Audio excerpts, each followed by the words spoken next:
Hello, hello, hello, everyone. Welcome in, welcome all, welcome back to our Wednesday afternoon live stream. I hope you guys have had a great day so far. I want to say thank you for stopping in as we're just getting started here. Today we're going to be playing some StarCraft. Had a wonderful time this last weekend, and today has been a good continuation of such wonderful times. Hello, hello, hello there, Crag. All that in a toilet, Fireball, Banana Bean. We have Lone Wander, Plague, Honey Yogurt, Quattro. Welcome in, welcome in. Alright. We'll get things kicked off here pretty quick because, well, it's StarCraft. And by StarCraft, I mean it's time for Direct Strike. Direct Strike is great for the just sit back, relax, and chill kind of experience. So let's do that.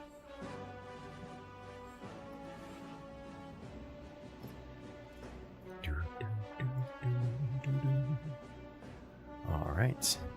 Plague 909. I see, you're dual watching.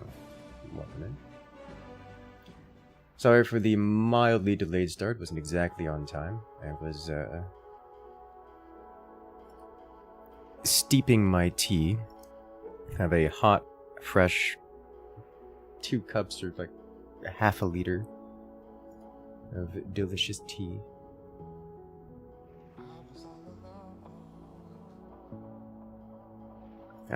Ran out of tea in my tea dispenser, so at some point in time I'm going to have to go collect more. It's a lot of tea? Not really.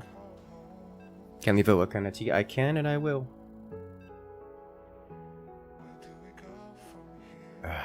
It's ginger peach tea.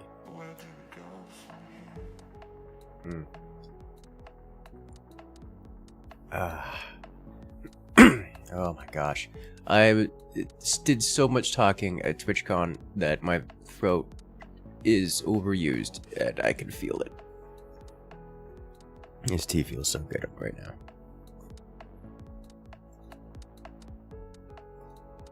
You have no idea.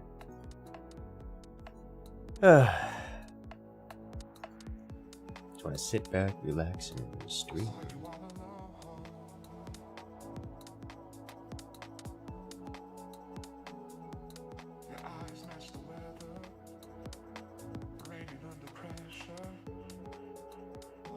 Alright.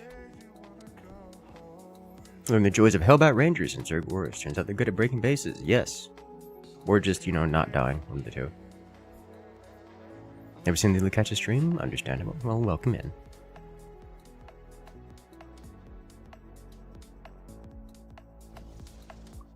Alright, let's do this.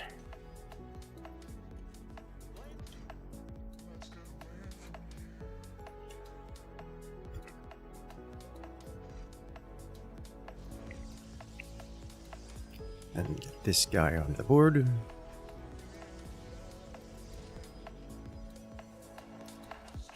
And level up.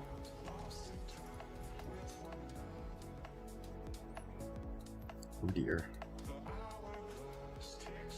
The dot they put in buildings melts dots, so understandable. Speaking of which, we've got Hellbats versus Adepts.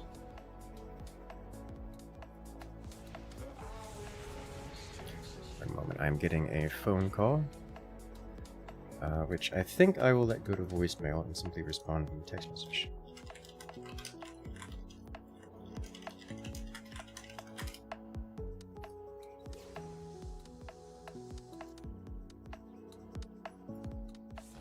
See the Helldiver again? Is there new content? But the reason I don't play Helldivers is not due to lack of content. Generally speaking, I like Helldivers as a game enough to play it without new content. It's one of those games where it's just a fun grind game. The problem with Helldivers is that it's literally unplayable. Like even the last time we tried to stream it, like I couldn't stream it because it wasn't working on my machine. As in, I would like load into a match and the game would just crash or some similar issue. That's not a content issue. That's the game literally doesn't work issue. So get back to you on that one.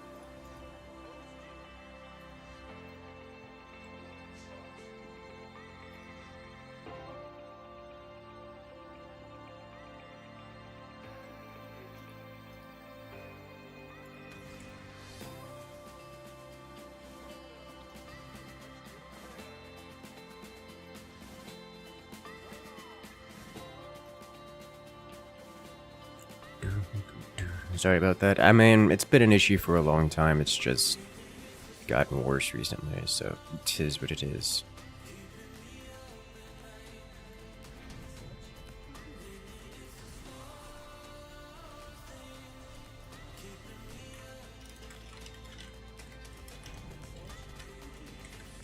Maybe I'll come back next year to it or something.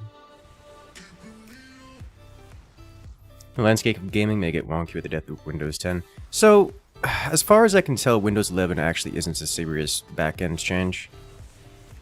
It's more of a removal of older systems or older UI elements, as opposed to major infrastructural changes. So I don't think there's going to be lasting impacts beyond you now have ads on your main menu on your desktop as opposed to anything else. But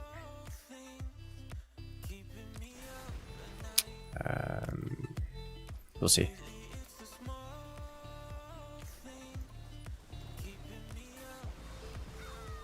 Hey, Lieutenant Waffles. Any Forts ideas for new video? Yes, many, actually.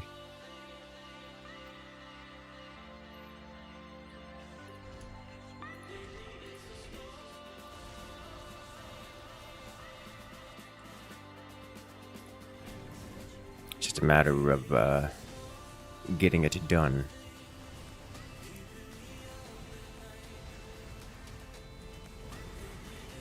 Physical therapy for gamers. Why are you like this?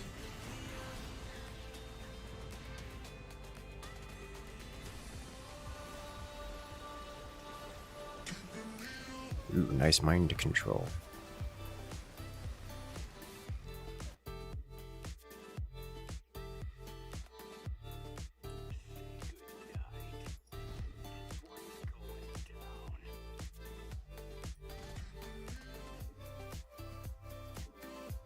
Why does my back hurt? Too much carrying this team.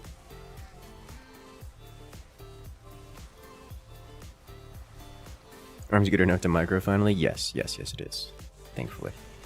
Took a while to get there.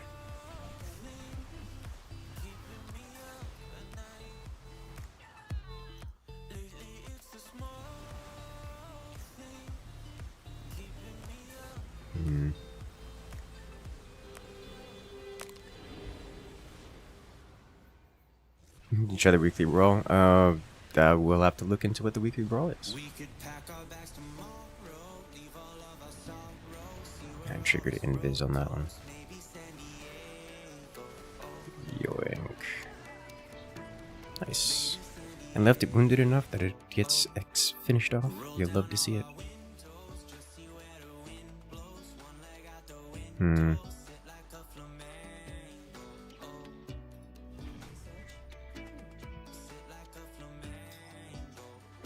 I'm gonna mix in some Goliaths just so I don't have to deal with a carrier switch. Ultra low latency is peak? Yes. Have we to go back to Mechabellum? Yes. I know, I was between doing Mechabellum and StarCraft today, just we hadn't done StarCraft in a hot minute, so wanted to give some love to those who wished StarCraft flavored.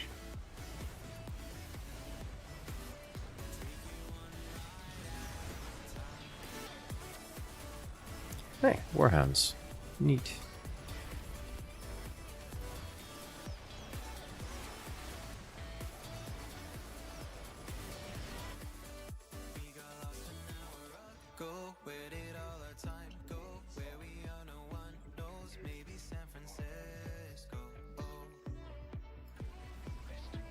That's what the Goliaths are for, among other things.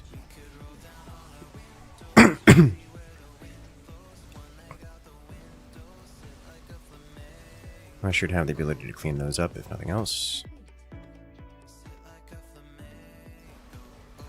Now, Phoenix is going... Alright, so he's got Colossi mixed in. No range on them yet, but...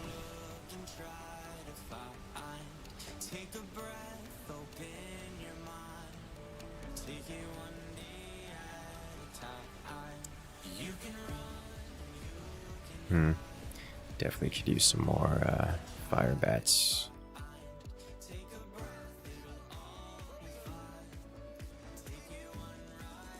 We'll do the trickle them in strategy.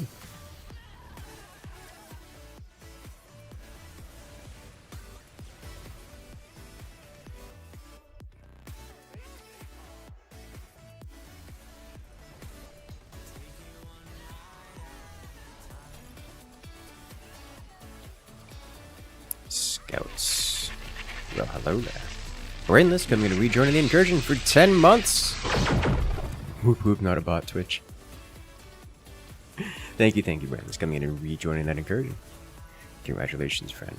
You've regained access to all the beautiful emotes here on the channel, so the special access role on Discord. Welcome back to the party.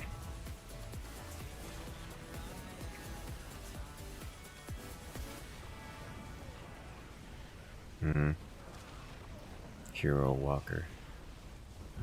I killed the Hero Walker, but not before it killed me.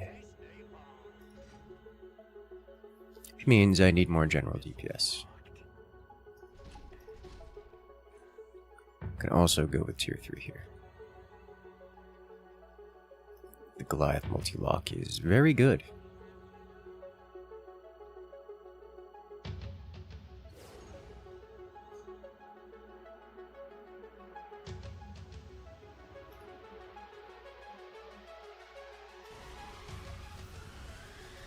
Tempted to go Wraiths.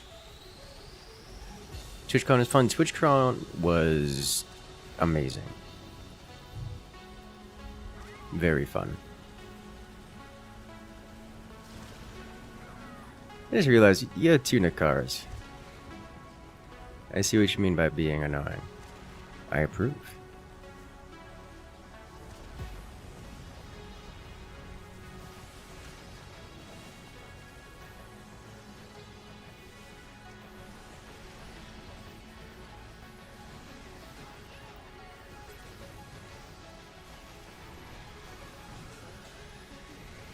Upgrade complete. Now we can do more damage.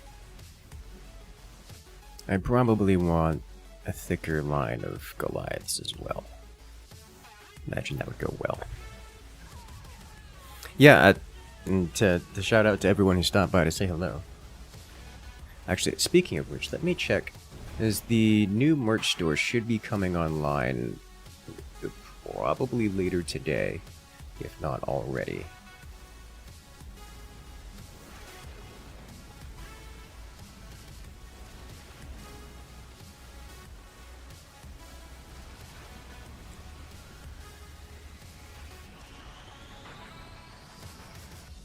Well, it looks like we may have a functional merch store and isn't going to self-destruct when I look away from it. Let me check on the shelf. Hey! Yes, we do. For those who are looking to get some beautiful merch, such as the hat I was wearing during TwitchCon, the store is online. Go, enjoy. Looking forward to that, actually, a lot.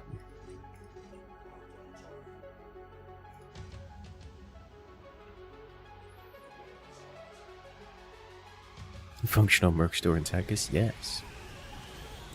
What's with the Mass Destroyer leak? Alarak just did like a, not quite switch, but sudden investment into Mass Destroyers, and its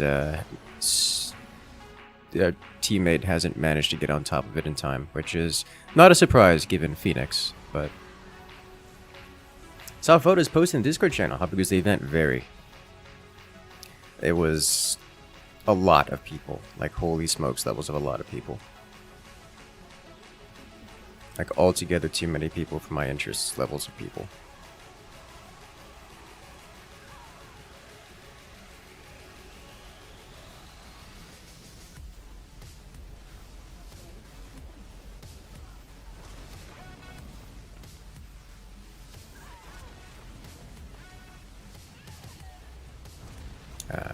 Let you know. It was a good time. I told myself I wasn't going to do much in the way of business while there. It was like, hey, it's my first TwitchCon. I'm just going to go have fun. You know, get the TwitchCon experience as a user. I then proceeded to do business, like most of the time.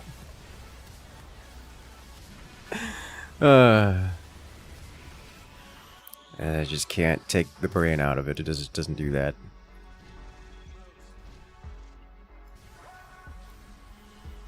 I have many funny stories. A lot of them are at the expense of Twitch, but still.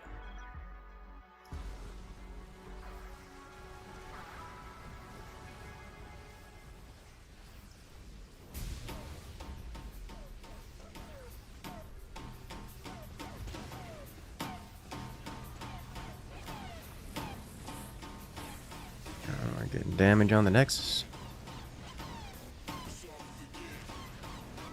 It's inevitable. You get a bunch of streamers together, they'll start scheming. It's not even scheming stuff. I mean, there certainly was some scheming stuff involved, but it's not even that.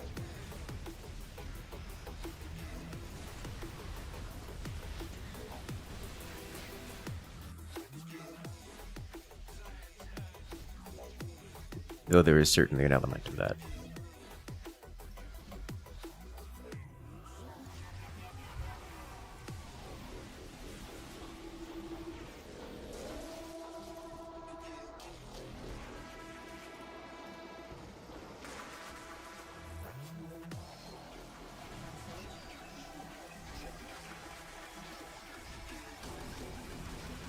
I think we just win here.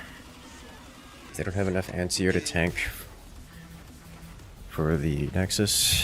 Nope, nope. Finishes it. There were quite a lot of schemes going on, actually. There was a bit of a... I believe the appropriate phraseology is fucking VTubers. Words chosen very carefully.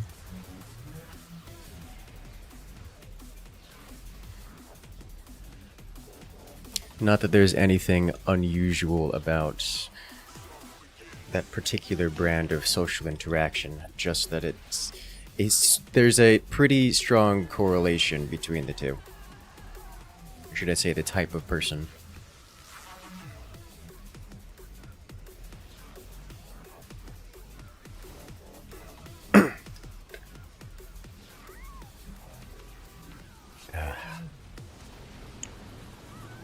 Last time you saw me play StarCraft II was with 2 hurt arms. Yes.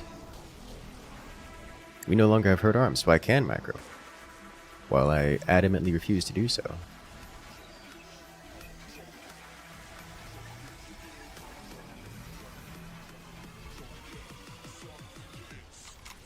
VTubers coming in taking our jobs. Oh no. Whatever shall we do? Are the arms are good again? Yes, me too.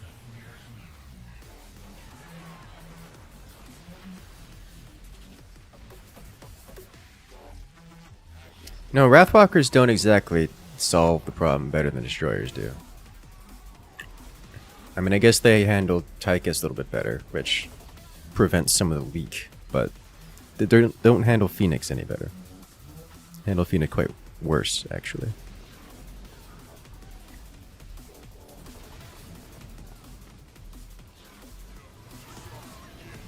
Destroyers getting an AoE big grenade and yeah, I was gonna say that they don't handle Tychus as well, but they'll handle Hydrate. The Destroyers definitely better with Wrathwalker. I mean, I guess so. I mean, he's not fighting you unless it's in an offset, which they were. But it just means that we get stalemated for longer, which doesn't really go into their favor, as we have met the goal. Oh yeah. What is this map? This is Direct Strike, the single most popular arcade game in the StarCraft, in the history of StarCraft.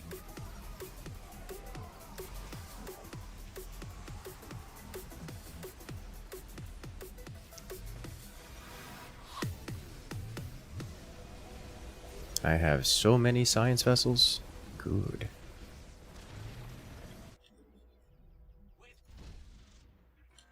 Next stage, probably adding in wraiths for me.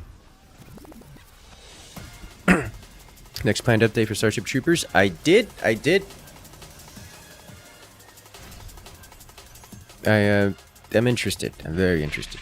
I've been interested for a while, but it's even more interesting now. As here we have not enough siege tanks. Icicle coming in and rejoining the incursion for 10 months. Congratulations, friend. You've regained access to all the beautiful emails here on the channel, as well as the special access role on Discord. Bet you knew that already. Welcome back. What is it? What just happened?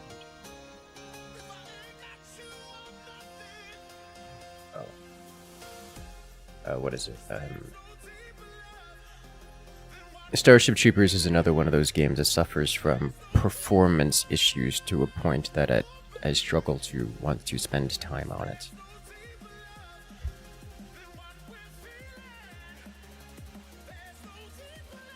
What a funny company Twitch is. I have opinions.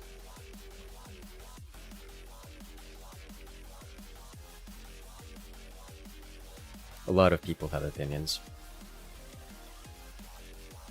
I'm just one of the lucky ones that isn't dependent on Twitch for things and stuff.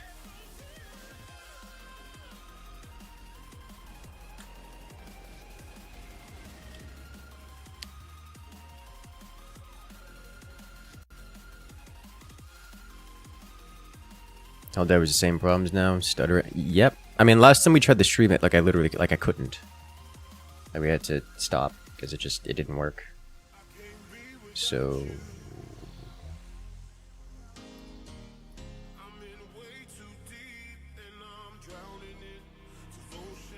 There's not really much else to say about it.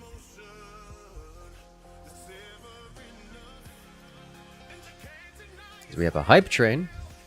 3 more minutes on the hype train for the anyone wishes to jump on and grab those specialty emotes.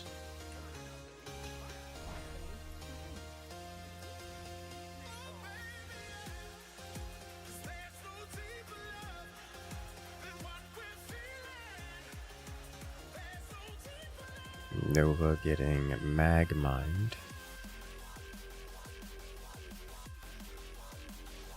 It's a Dahaka. I'm in danger.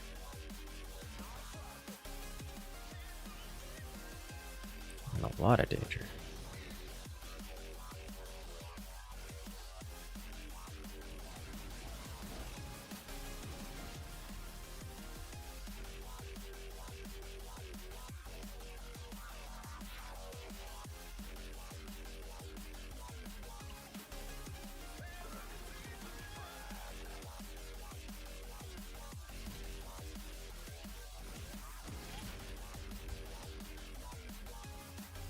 They recently put out a statement. They're looking at removing Game Guard. 50-50 if they actually are, or just saying that. In Helldivers or, whatchamacallit? Game Guard is on Helldivers, right?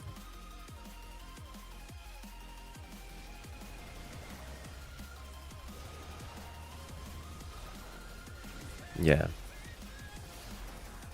Wonder how well that would go toward, fixing concerns.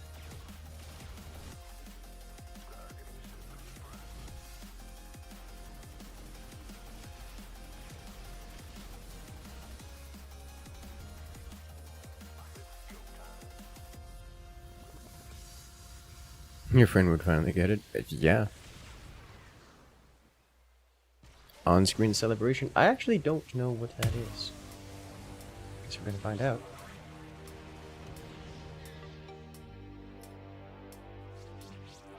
Should be in the... Actually, hold up. Wait a minute. Does that go into the alert box? I don't think that goes into the alert box, right? I don't have that. It's a Streamlabs thing. I don't... It appears to be giraffes. It appears to be giraffes. Okay.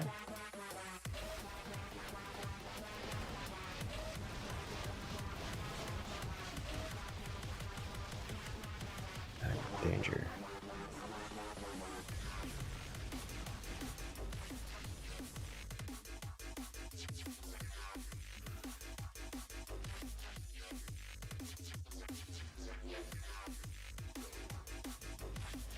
Okay, well, giraffes it is.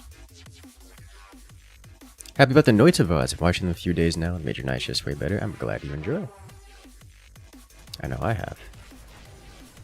Well, hello there, as we have Peps515 coming in and gifting a total of 10 subs to the channel. Thank you, Peps. Coming in with that massive bunch of support. I think a super shout out for Peps. And setting up with that level 3 hype train.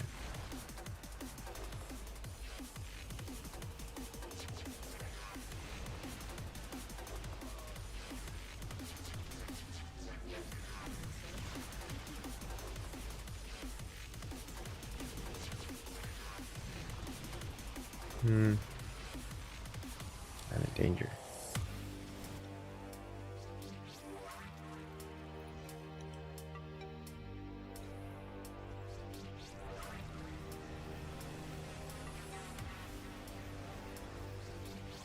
It's great. Noita is certainly an experience.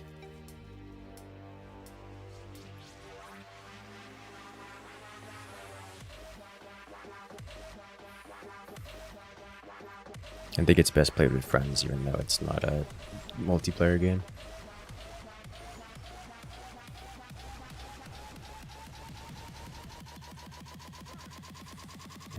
My, I'm not feeling the heavier music today.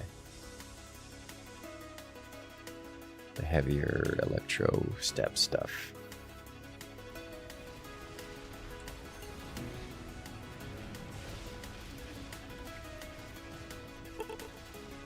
Thank you for the follow.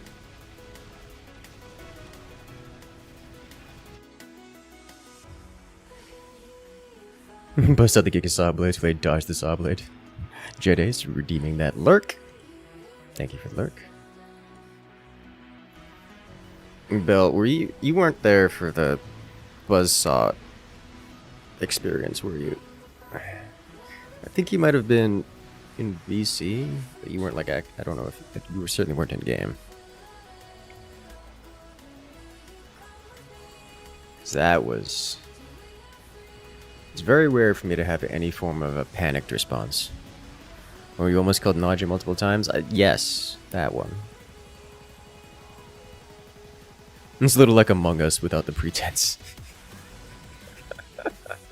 Yes.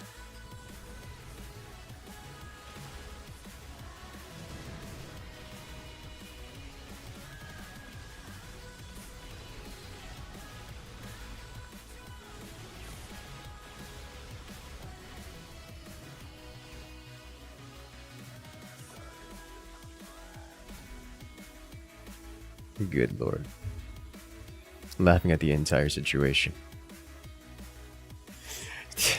It was certainly a good time. Just like the entire screen being made out of buzz saws, just chasing saw blades, just chasing me around, and I'm just dashing at maximum velocity, hoping to get them out of render range, and it's just not happening. Certainly an experience.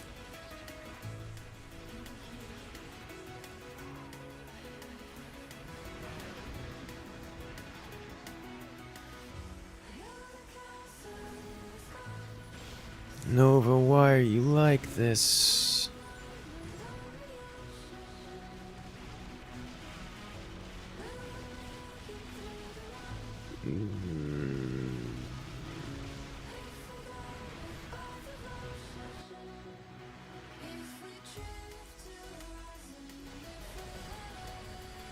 Salona's funny. Did you just cast the end of everything?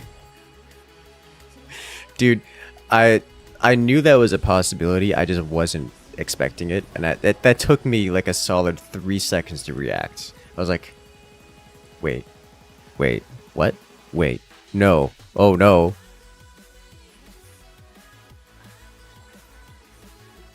So I had no idea how that system worked in multiplayer, but I was just like, there's no surviving that. It's hard enough for one person to survive, let alone to have an extra instance of it happening per person in co-op. Like, that's not okay.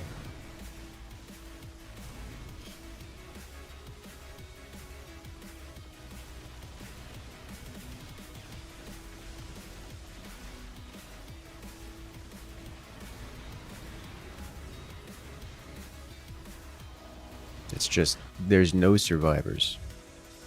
Hey, yo, hype chest for everyone. I almost felt bad for King. When King plays with us, or just in general, he always plays to go as far as you can. It's like every run is a god run. Just maximum efficiency, and I don't blame him for that. You know, that's something I can get behind. It's just that none of us really do that. The rest of us, we're there to just kind of explore and just kind of casual hang out. And then suddenly, the end of everything.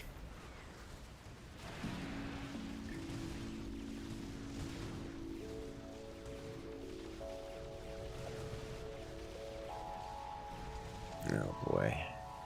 I cannot handle these leaks.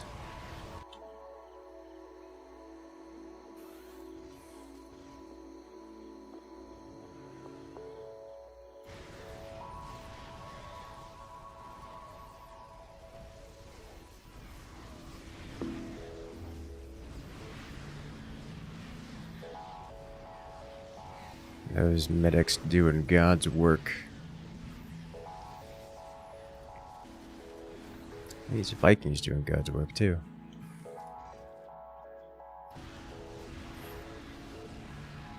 You see that one person friend group microserver does the Enter Dragon Day one? Yes. Which I'm fine with, to be clear. I just kind of feel bad for him because that's what makes him, that's how he has fun. And the rest of us are just putzing around trying to look at funny formations in the war generation.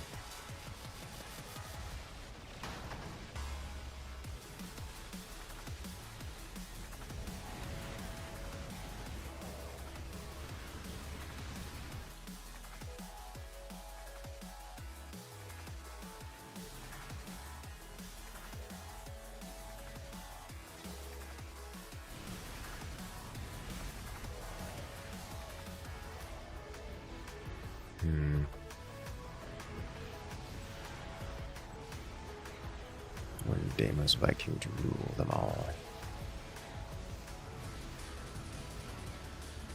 In a stable, largely compatible across the board mod list. Ah.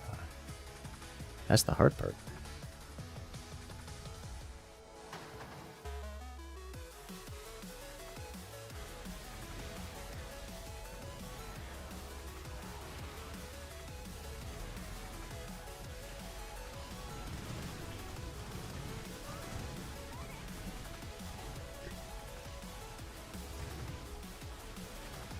I think we actually got the fireworks to hit most of the mutas this time.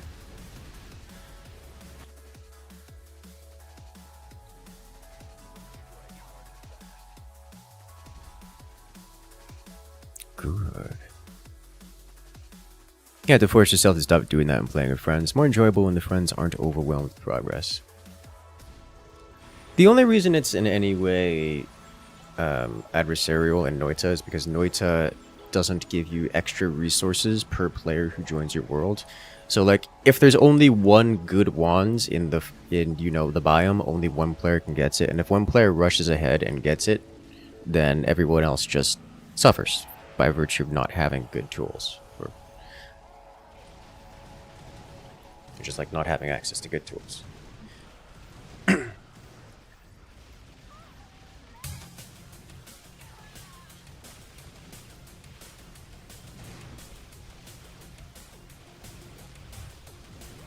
It's not the progress itself that's overwhelming.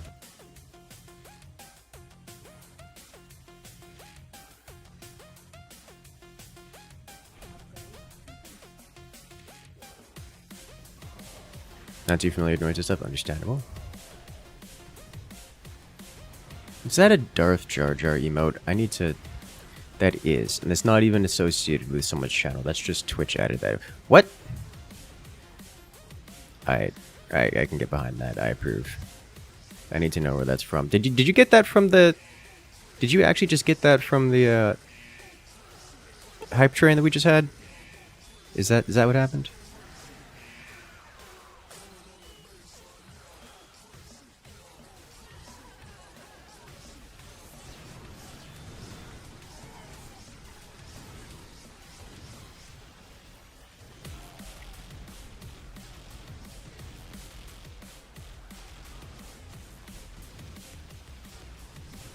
King being surprised none of us had good spells wanted and taking them all was hilarious. Yes. It's like, why don't you just go get more? It's like, dude, there's only 2 wands in the biome. You took both of them. It's funny, we're like going into the fourth biome, like the jungle biome. And they still have a starter wand. It's like, but I left so many good wands behind. Really? Where? Because they weren't somewhere we could find them. What do you mean you don't have add mana? Oh my god. It's like, how do you not have add mana? I have 3 of them. It's like,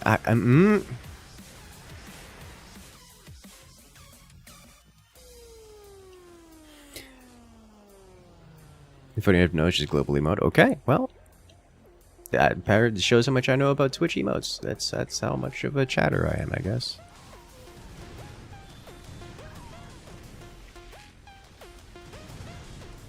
Yes, the fireworks. Let them reign supreme.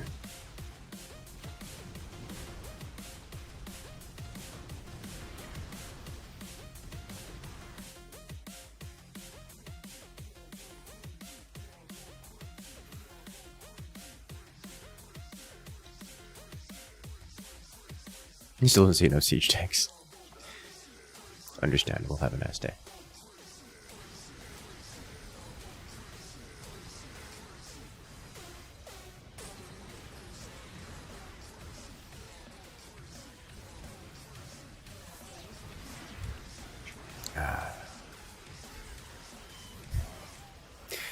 No, I do actually appreciate when King joins us. As much as he definitely takes all the resources, he also is kind enough to bring back loot piles and shove them into the spell repository. You don't have to be frustrated with the tryhard if you know how to play with the tryhard, which is fine. Well, hello there. Alright, Icicle, can you send me a link to it in the Discord?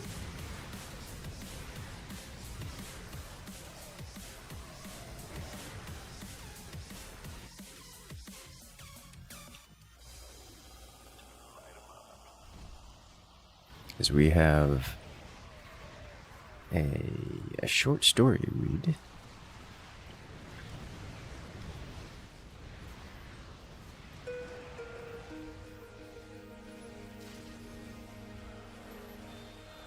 The Widow Mines as good as they are multiplayer. Generally speaking, yes-ish. And that's across the board for all of the co-op units. If everyone's overpowered, no one's overpowered kind of experience. There's some exceptions, but generally speaking, yes-ish.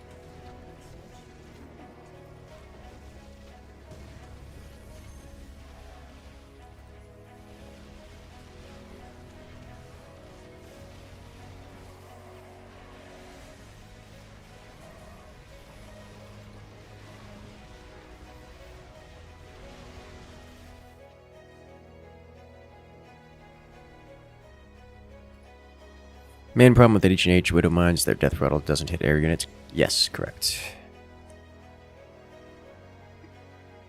So while they are quite the good, they are not the end-all be-all, especially against, well, air units.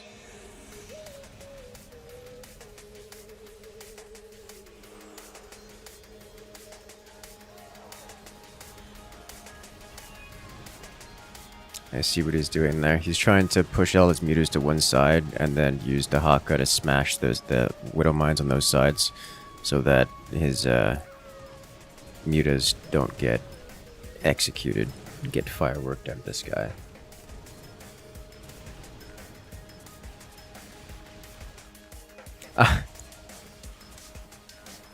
Okay there, Rascal. You know what? Fair enough.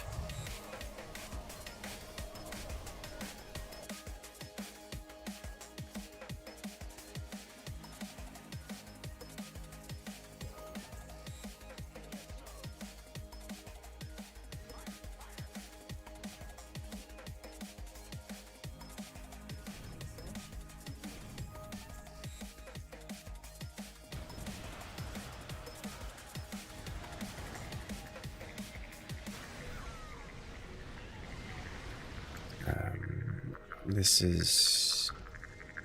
I don't like this, but I'm gonna do this here anyways. See if I get punished for it.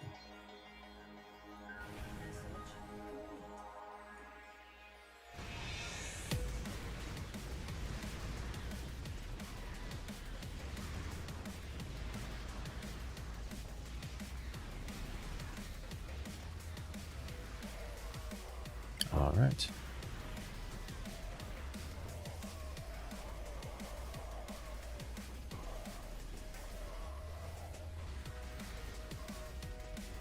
Still better than that over to mine. Yes, yes.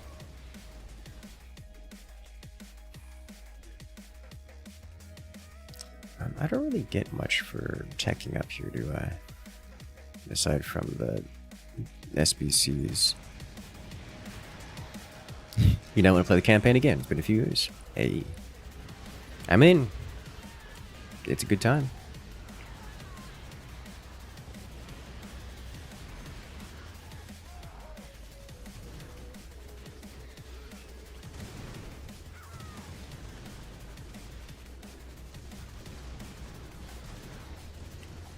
Wow, dude. Just finished off Dahaka and wiped out the entirety of their Haunted Horner here with this. And we still have some firecrackers left over.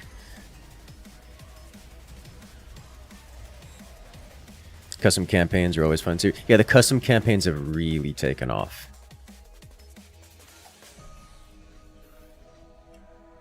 Makes me wonder what Dahaka is even supposed to do against this. Like, this is just a feels bad moment.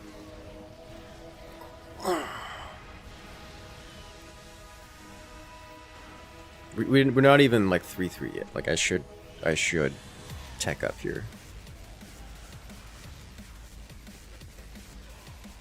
Sad Grant isn't doing SC2 anymore. Understandable. He did the things that I never wanted to do. I approve. Did he come out and say he's not going to do StarCraft II anymore, or is he just hasn't done it in a while?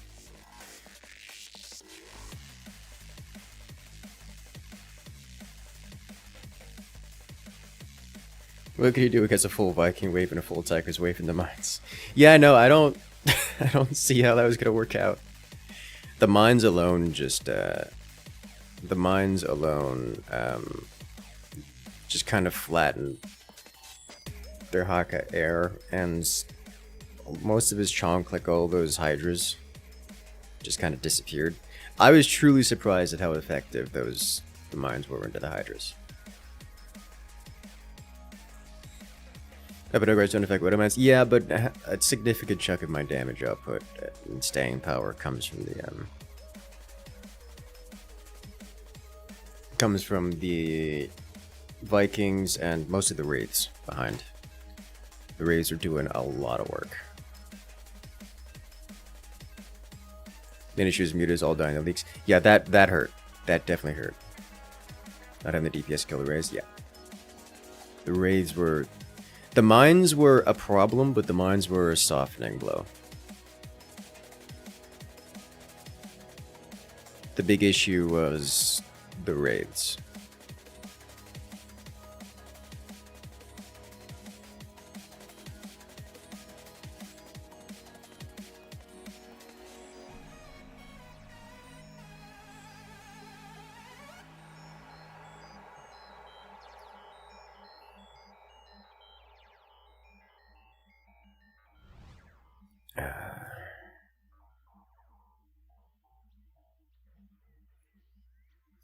Rip Stormgate, I know. Honestly, I don't think Stormgate is like just dead. It's just in a development. It's just in a bad development spot.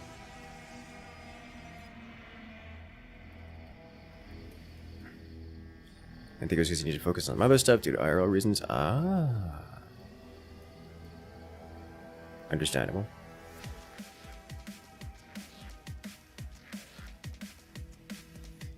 I'll see wouldn't cover RTS on the main channel after the next video. So that's something I'm struggling with.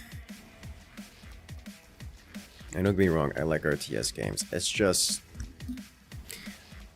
at some point it's almost irresponsible to cover them because they're not very popular. It's like, why are you making AI slop? It's not AI slop, it's just not popular.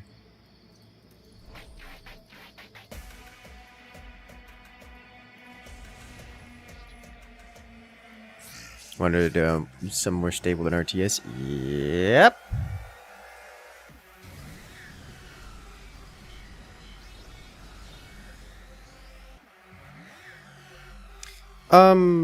How do I deal with this? It's gotta be probably these here, methinks.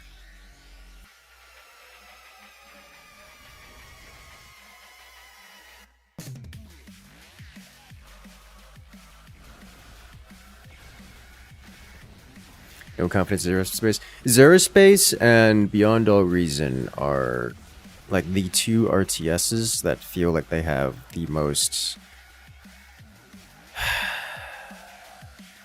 chance to me.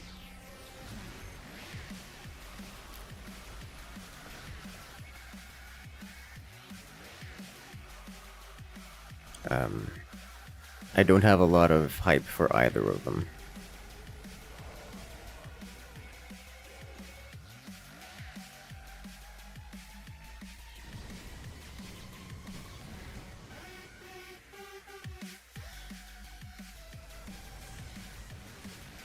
Have I played the Terminator RTS? I have not played the Terminator RTS.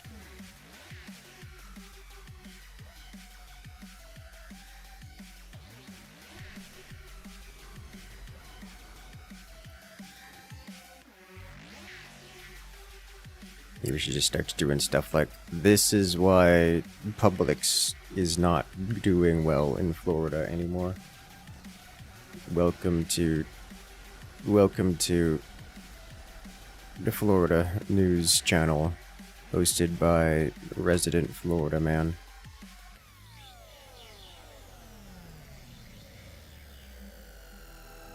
It was funny, I went to a mixer at TwitchCon. It was specifically East Coast, an East Coast mixer. And like in every group I went to, there was just like half Florida people. It's like, oh yeah, I'm from Florida. Did you hear about that guy who got pulled over like 14 million USD worth of narcotics just in his truck? It's like, yes, it was outside my house. It's like, ah, right, because we're all from Florida.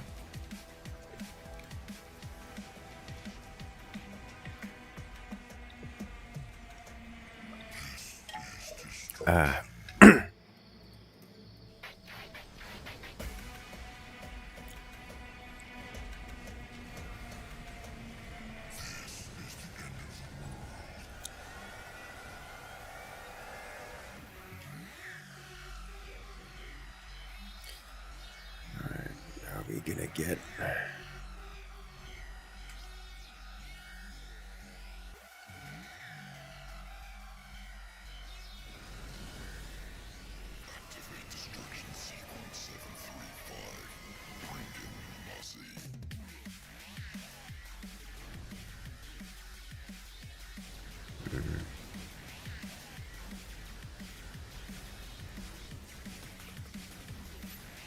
really shines at the Conquer mode. We have way more options. Interesting.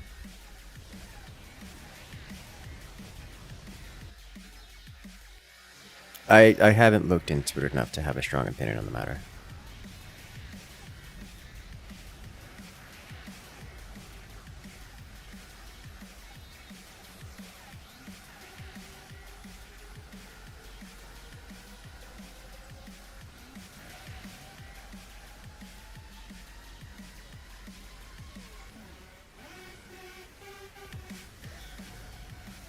What's going on here? There's those.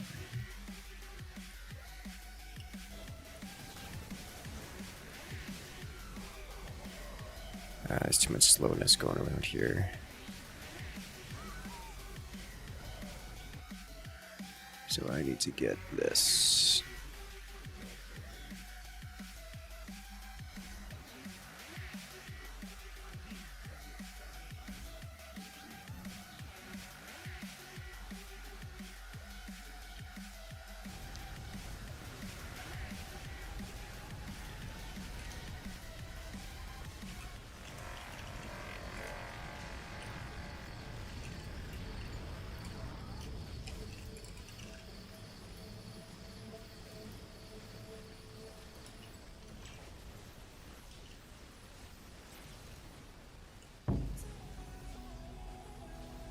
Do, do, do, do.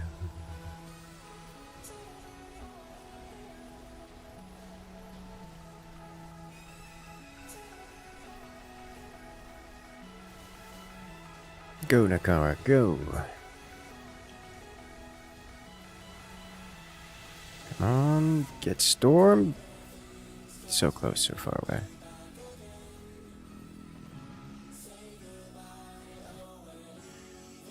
Alright, now I just want more of this. Back here.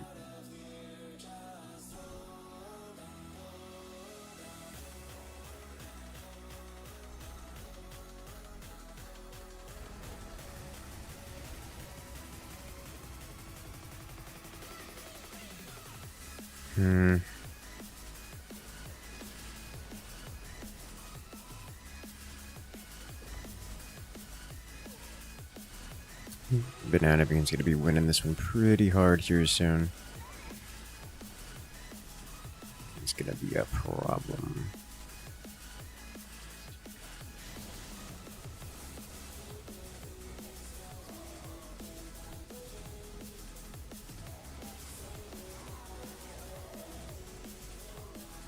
I'm surprised we have any survivors from Sam here. Or Tychus. Yeah, once again, thank you to Peps for dropping the support.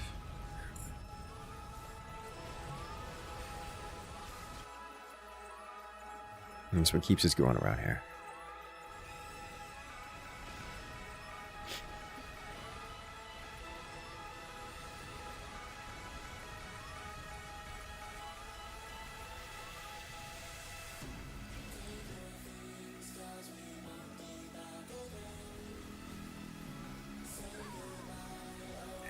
We're pushing forward.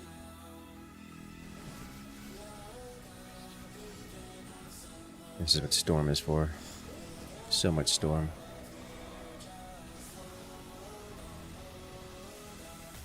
Oh, enemy Artanis getting involved. And doesn't matter. Storm OP.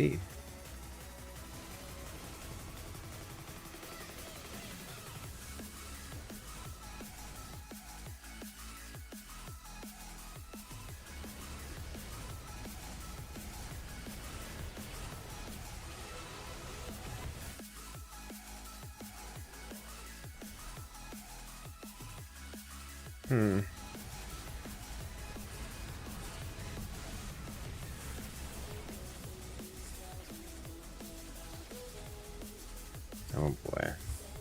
Nice to meet you at TwitchCon. Hope your travels are smooth. Yeah, I mean, the way home was smooth. The way there is not so much. I had like an 8-hour delay. Which was unpleasant. And missed the whole first day. The partner's day at TwitchCon. But outside of that, yes. Yeah, the way home was as smooth as could be. Oh, also Scooby, because I know many of the people who came up to me recognized the hat and asked about it. We just got that. We just got the merch rolling, so that hat in particular is available. As of this morning.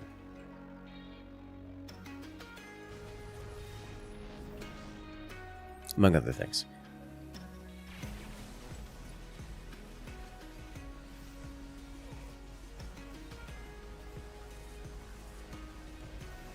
Yeah, next I'm gonna have to bring like gifts and such to give out.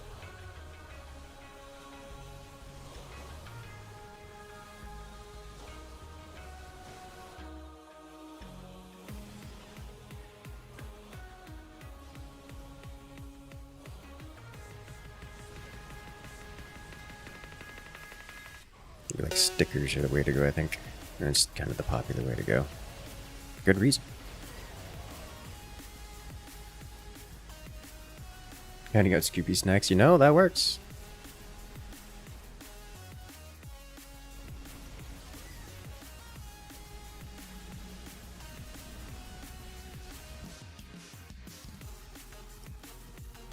If it works, it works.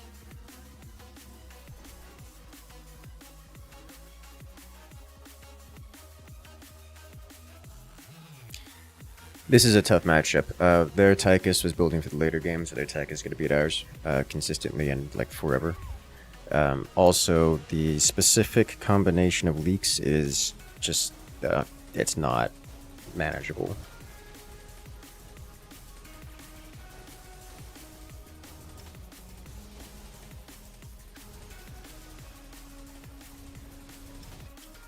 Swan is very bad against Artanis. Yeah, that's certainly part of it.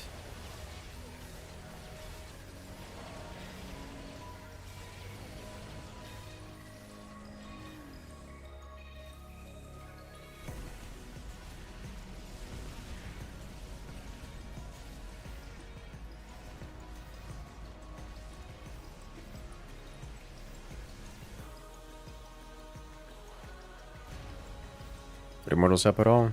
Not really, no. Bio tends to dumpster Immortals pretty hard.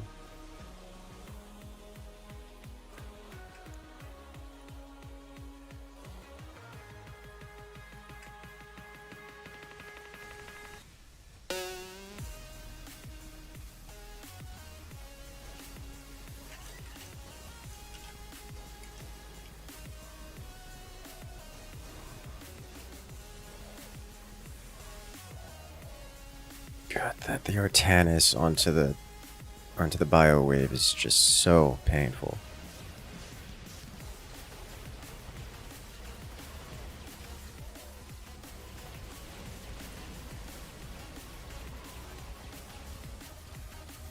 I'm gonna hear a knock knock joke. Knock knock. Who's there? Thinking just for tanking? Nah. The Zealots are fine enough tanks, as are the Archons. I mean, we have Archons. V will ask us the questions. Why are you like this? Is that an enemy Artanis? That is an enemy Artanis, yes.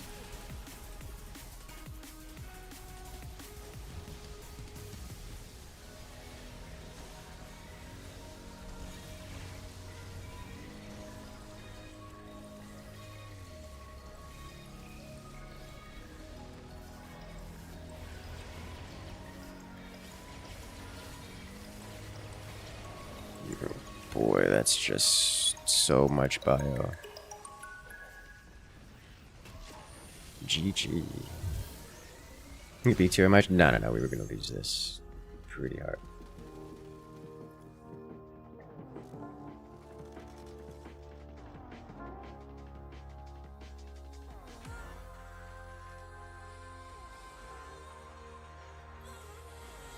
Alright.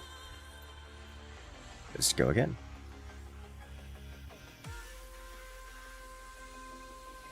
Yeah, the one thing that a lot of streamers were doing is they just handed out little merch or tokens or something of the sort. Didn't make an unplanned stress test, this is true. A lot of the bigger streamers were especially handing out stickers. I think that's something I can easily get together for next time.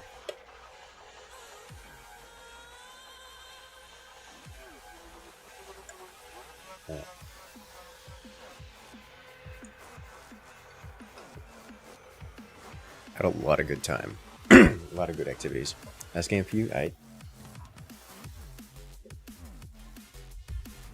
What have you tried to emulate your friend's Swan build? The problem with Swan builds, or builds in general, is that's not how this works.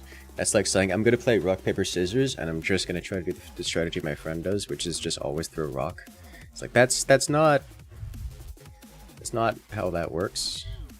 I mean, you can, but at some point the opponent's going to see that you're throwing rock, and then you'll lose every game forever.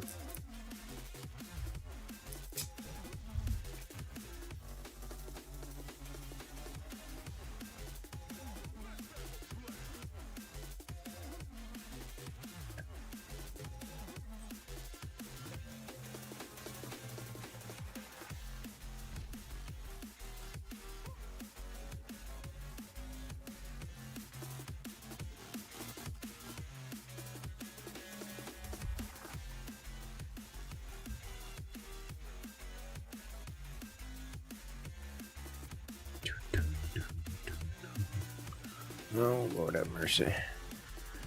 Okay.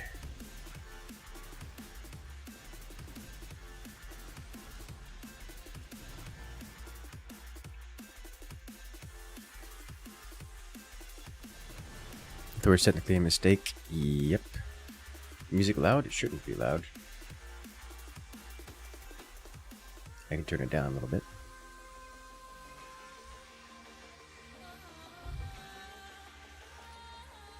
Yeah. Aries are the superior option.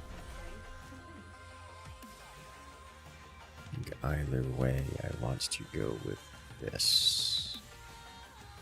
No.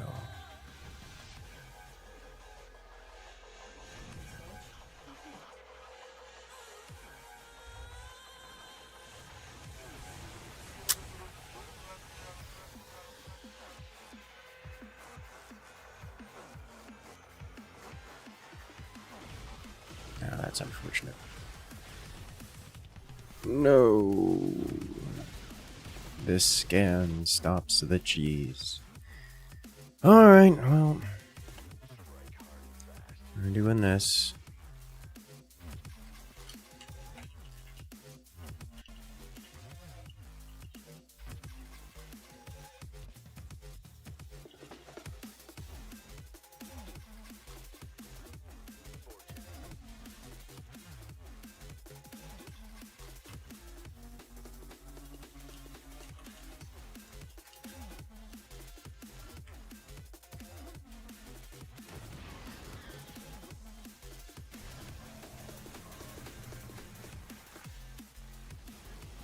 Yeah. Interesting. Okay.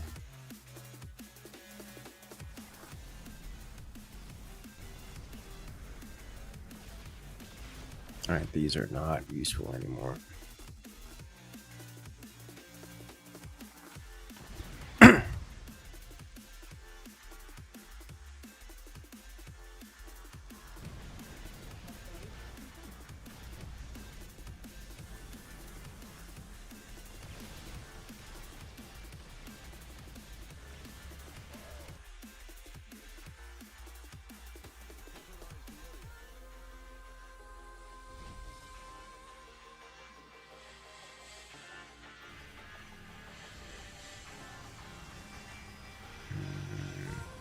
Good.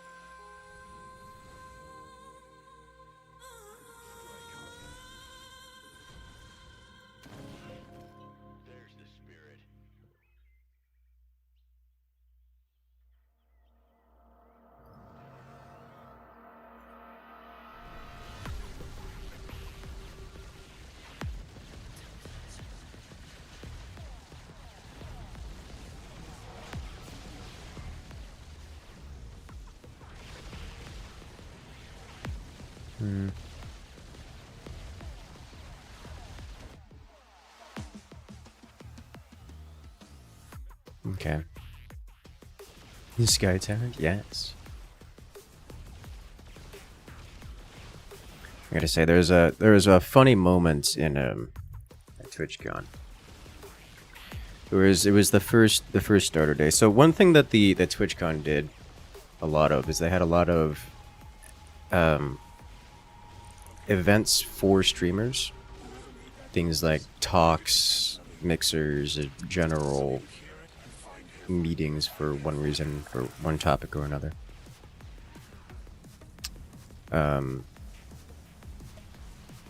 And on the first day, they had one particular talk that was... It started out pretty heavily with, I'm not even mad. Nice dodge. Started out with a pretty heavy dose of hyping up the users, the streamers. Like, hey, streamers, you're excited to be here. We're going to talk about all these cool things you can do on Twitch and such. It's very basic, nothing particularly interesting, but, you know, I was there anyways. And the talker, the main speaker, was trying to amp everyone up and then said, alright guys, so we're here. We're talkers. We're yappers. We stream. So I want a show of hands. Who here is an extrovert? Where are all my extroverts at? That kind of thing. About 2 people in a room of 80-ish raised their hands. Which was not a surprise to me. And I think not a surprise to any of the people in the room. Except for the speaker herself. Who just got... It was like watching someone get flashbanged. They were completely unprepared for it. I could see the wheels turning in her head as she like tries to redo all of her talking points just live on stage. I'm like, oh my god, how did you not know this? You're a talker. You're like one of the main speakers at TwitchCon.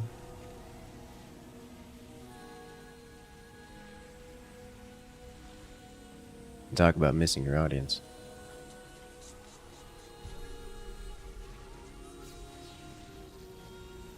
Oh, this is bad.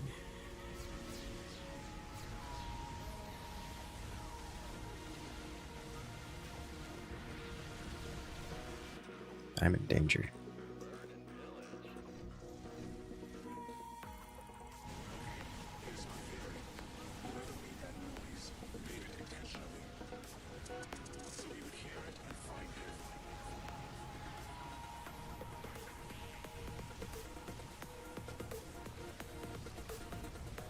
Yoink.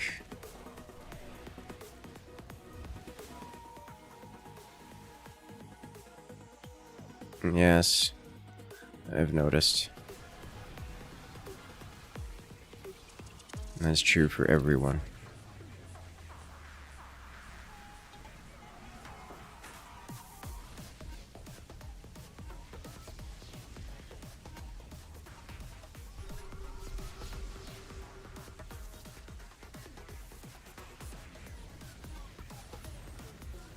From the awkward moment for the talker. The awkward moment for the talker is that they were speaking they were doing a motivational speech, an attempt at sympathizing with or hyping up, energizing the crowd, and did so in a manner that was completely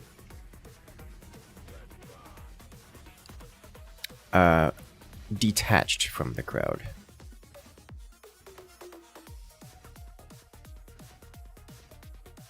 As in, they did not understand their own audience.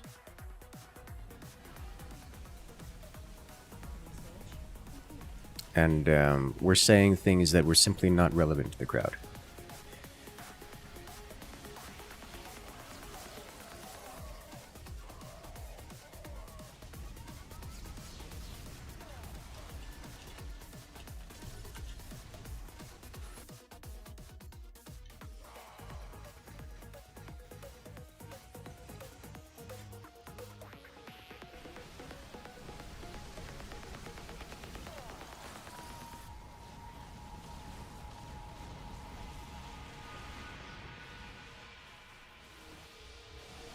Sounds 100% on brand for Twitch. Yes. Hello there, Panzer Potato. As Malta comes in and joins with that Prime Gaming. Yes. I like Prime Gaming. Very good Twitch system.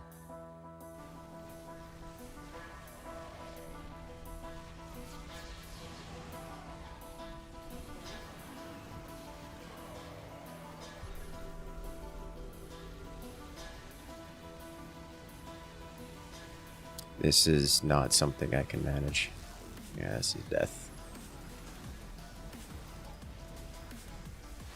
Oh, he's trying. The amount of CC just used to delay death in that planetary fortress is insane, and it worked.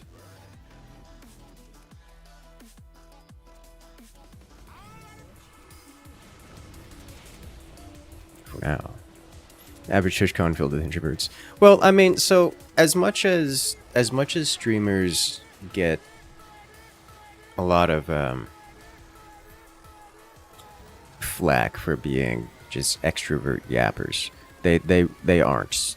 Generally speaking, a successful streamer is not one who's out here just talking and whatnot. Most of the work happens off stream, and like by a huge margin. Like, it's not close. It's to be a streamer, you're not a guy who sits in front of the computer and just talks. You're the guy who sits up at night 80 hours a week, min-maxing a spreadsheet. I don't like that's just how streaming works. What happens on camera is not most of it. That's the easy part. And so those who tend to be successful tend to be, or those who stick around tend to be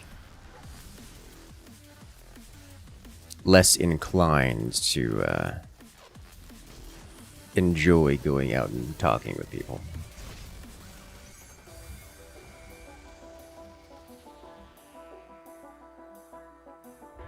How much is a successful streamer until now? Oh, no, this was in the section that was meant for partners only.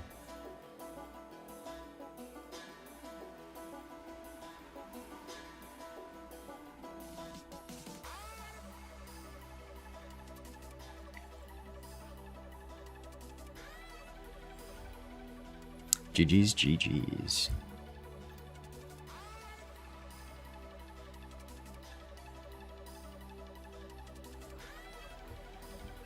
Average TwitchCon filled with introverts. I mean, it also happens to be the case that the content itself lends itself to cater to the introvert kind. It's a little surprise to me that the speaker didn't quite understand that. And so they were shocked to be stuck in a room full of people that didn't enjoy talking to people. I mean, at the end of the day, I'm not sitting here talking to another person in front of me. I'm talking to a camera or a microphone. The group that has more meaningful conversation with their accountants and family members? Yes.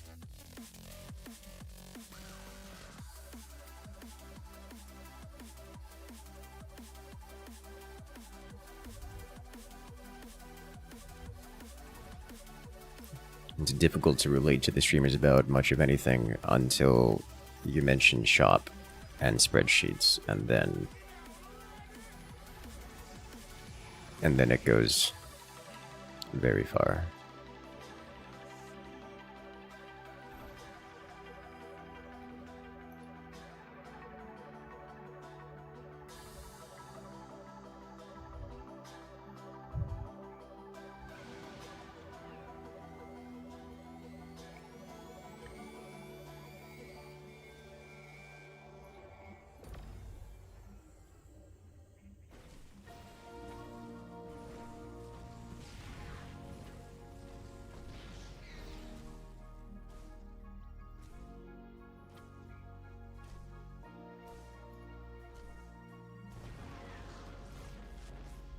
Hello there, Dust.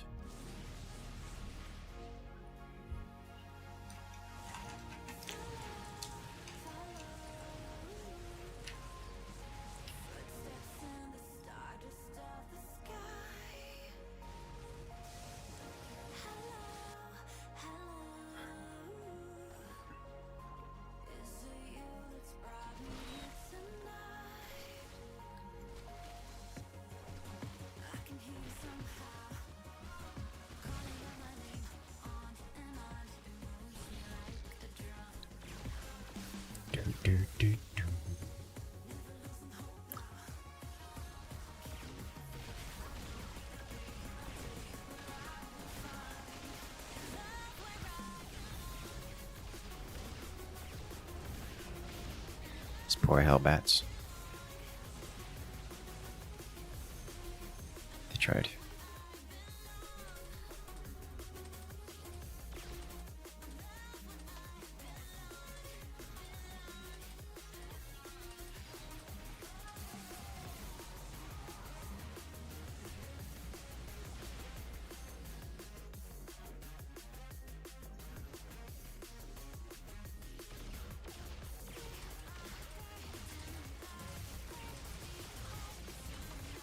Alright, so we're going to be getting some Dark Templar on the board. Pro streamer brain is wild, though. How can I make content out of this neurons firing before do I like this? I mean, that isn't unusual for anyone in any job. I don't know anyone whose neurons claim, I like this, when serving McBurgers at McFast food joint.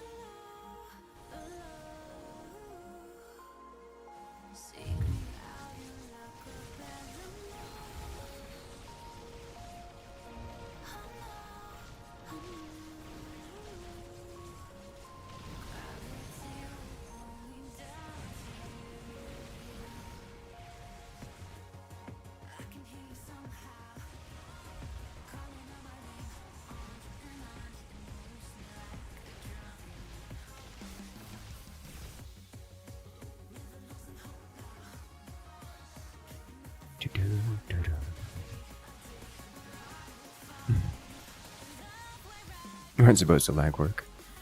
Yeah.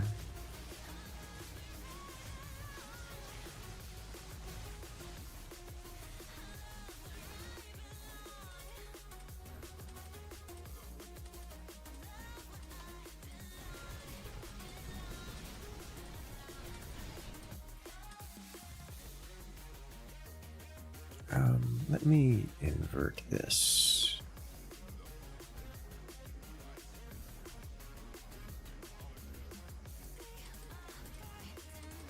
There we go.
There we go.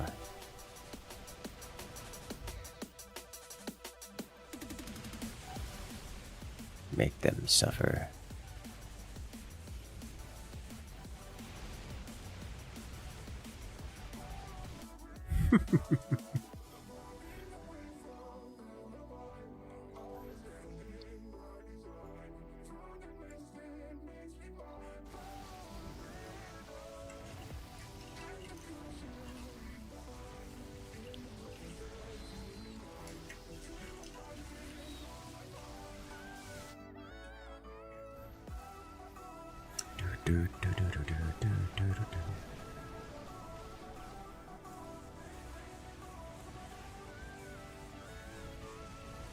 This stream will take their first vacation in 7 years, take a break from content creation, then spend the entire vacation planning content around it. That is very true, yes.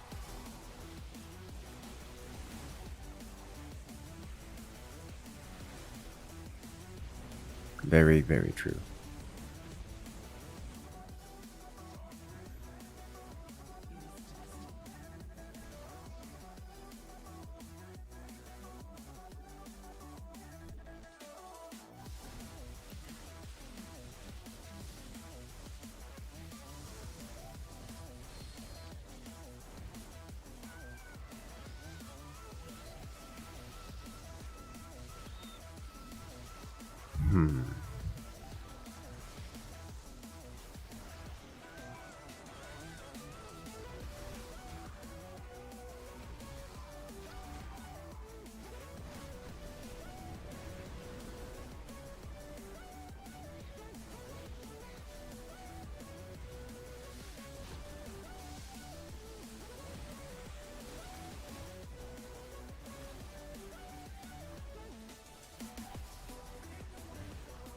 Yeah, it's rare I get an opportunity to just go pure DTs and have it not self-destruct.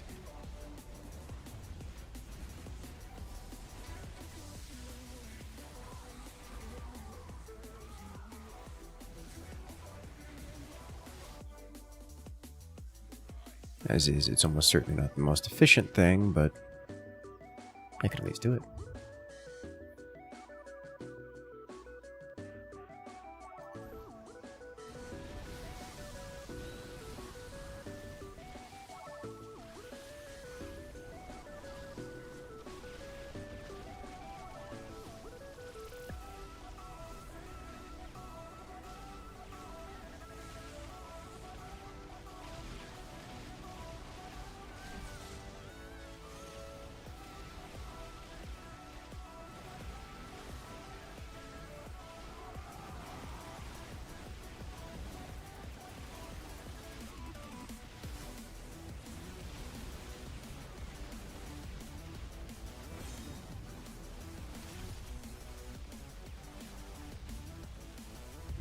Here's how many DTs I have? Yes. Oh yeah, it's splashdown.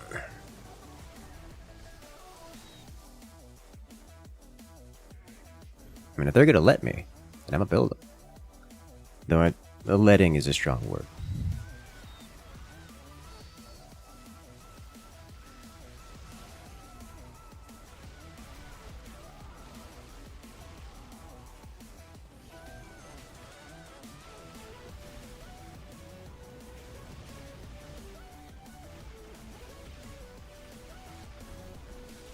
I have an entire problem worth of DTs on the board.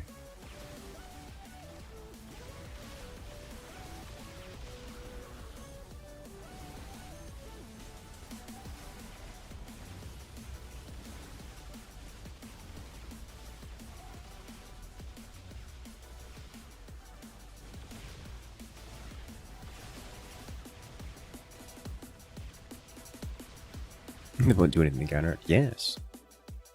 In their defense, there's not a whole lot they can do. Is everything they get to deal with the DTs is gonna pretty hard struggle against everything else, like the Wraiths.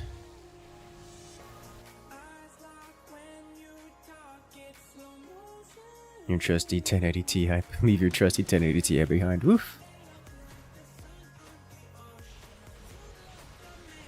That one's a little outdated, yes.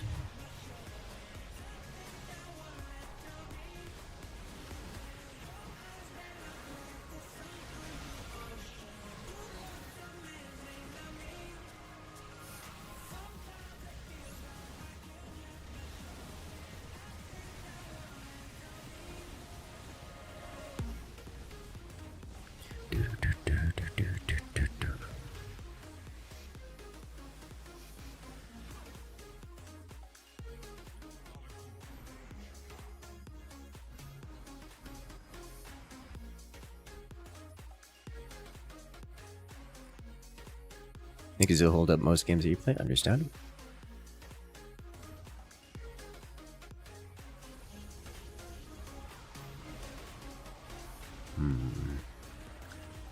I know what I can do next.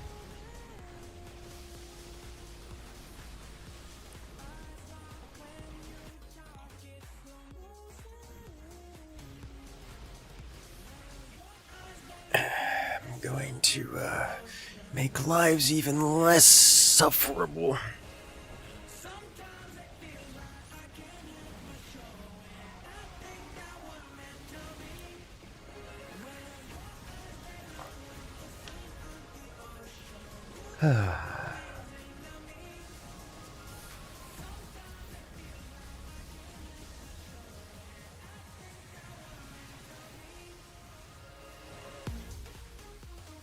You just upgraded from a 980 Ti. Oof. That's, you know, that must have felt good.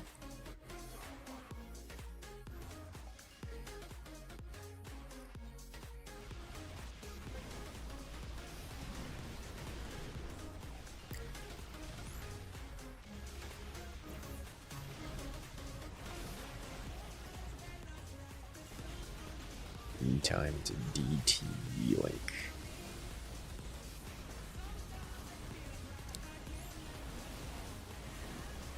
Complete lockdown.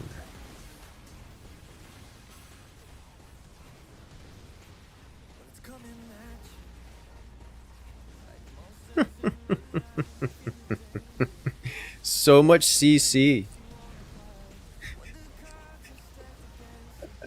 It just doesn't stop. Oh, Lord have mercy.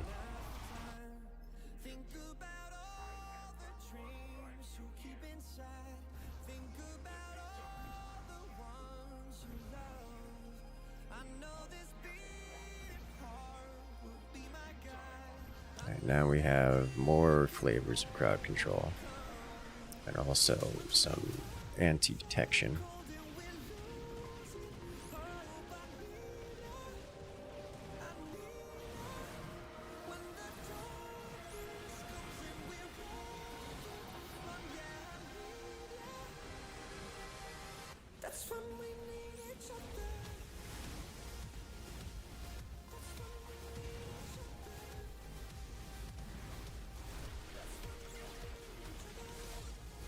I'm actually gonna hold on the black hole here. So he doesn't need it yet. Now we could use it. There we go. You can just chunk that wave.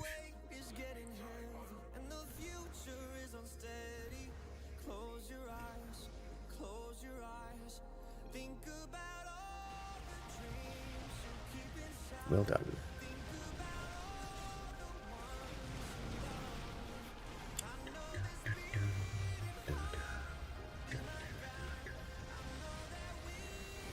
Let's disable stasis for a moment. Let's re-enable stasis here. Just his entire wave is shut down, which is hilarious to me.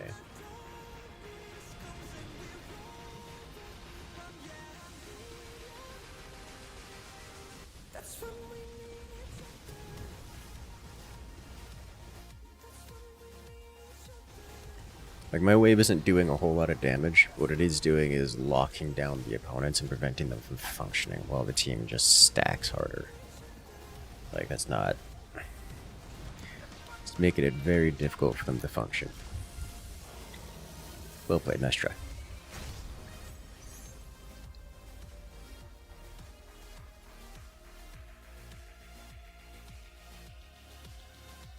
Yeah, I took lowest damage on the team.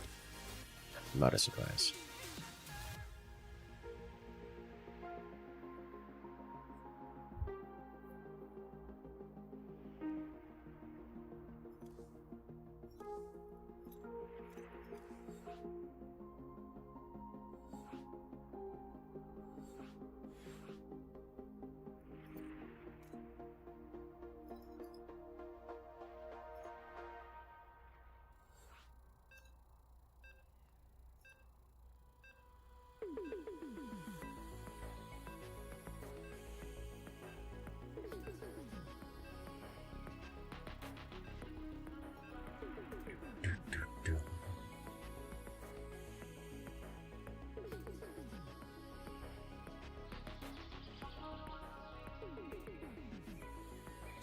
Alright. Can plan counters if your wave is completely affected by stasis. Exactly.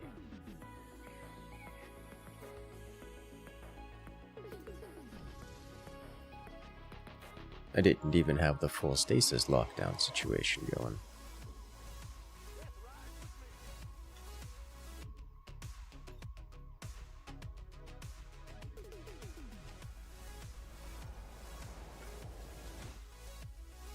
One game that didn't run better after upgrading is StarCraft II, which is why I want to upgrade to,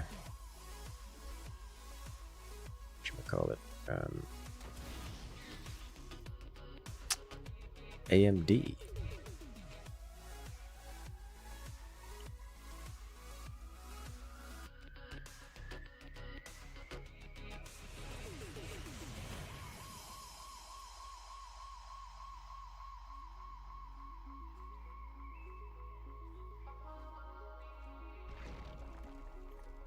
Yeah, their CPU line seems to be adept at StarCraft and StarCraft adjacent things.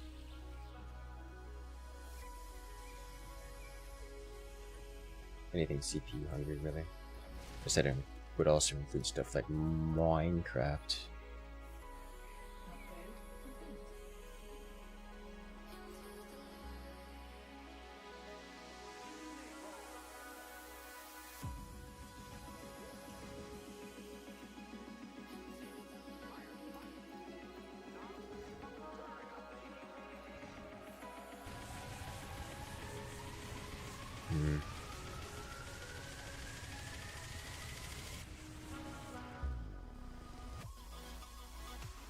Tempted to cheese.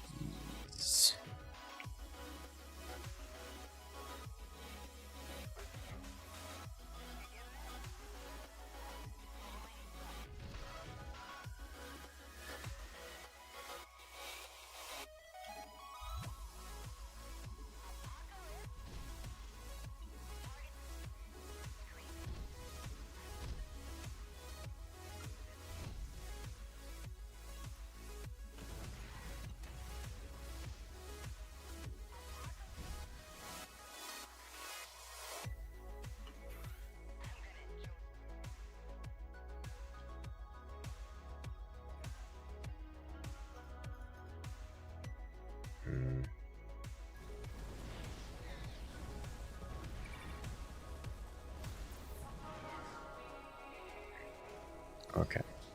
Well, he spawned something.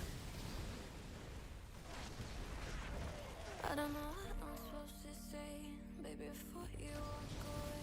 No, I'm in the wood, I'm in the race, chasing the time. I've been meaning to find a way to face that I'm not in a wonders every day, trying to keep my head up, that's the way of staying alive. And I don't mean to be the guy that wanna push you to the side, another line, another light. Hello there, Android. Welcome in. How you doing?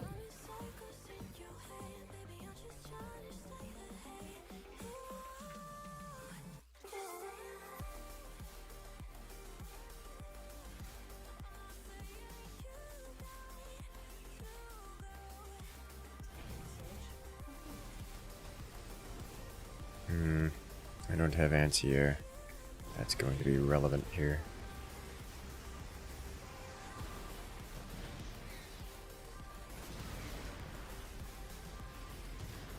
Okay.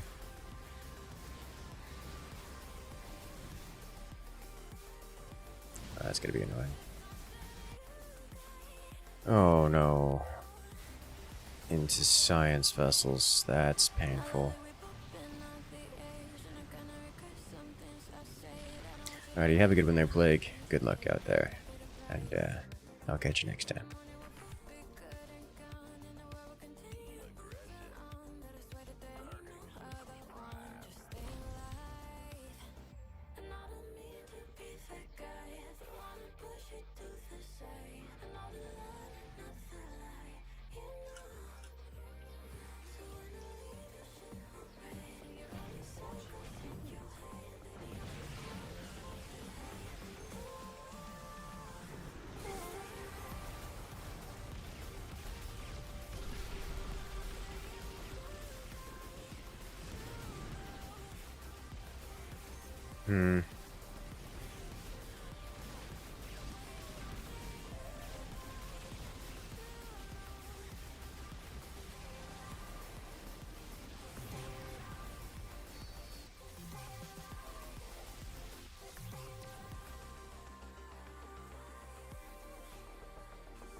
Okay.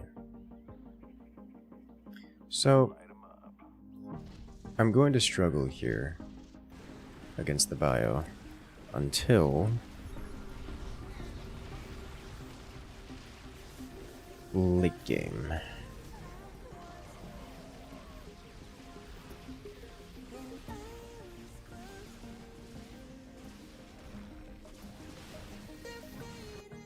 I can start resolving that with Widow Mines. I believe I need another Wraith here first. Just to help deal with these leaks, and then we'll get splash damage. The strike fighters can be effective, but given the amount of leaks we're having to deal with, I'm not going to deal with that. Reaper grenades help at all? The grenades are more crowd control, more like stuns than they are splash damage. I wouldn't put too much faith in them. You have to get truly ridiculous quantities of Reaper grenades before they start doing real damage, as it were.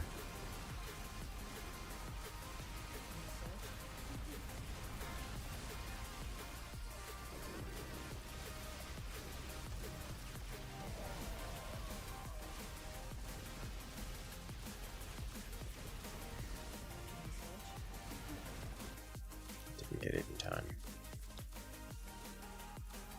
Through gas, okay.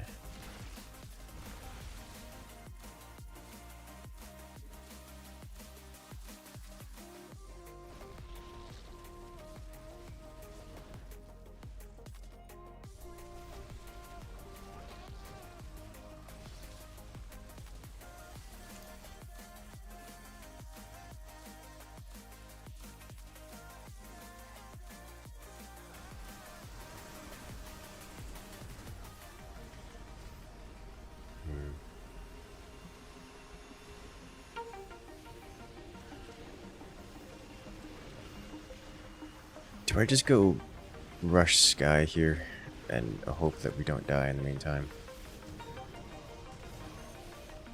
Because it's looking a whole lot like I'm going to have to deal with multiple waves, and I'm not convinced I can do that with ground-based activities.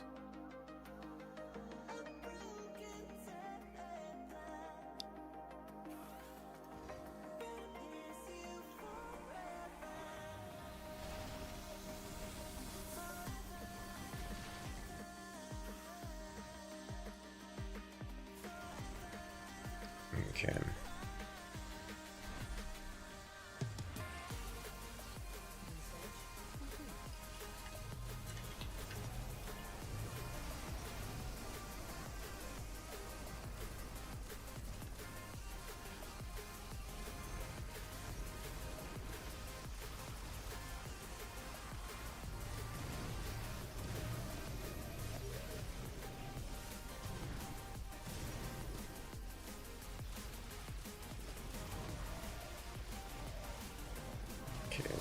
Widow Mines are doing good work. Doing real good work. The Wraiths are cleaning up what's left, mostly. Alright. That was a good push. This guy helped. Got 14 kills on that Wraith.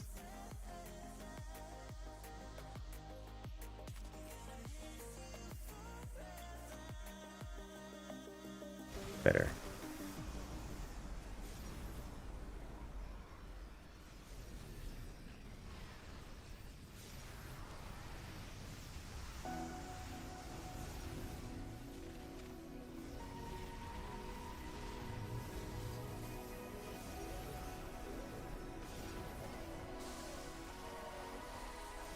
Just a little bit of splash damage around.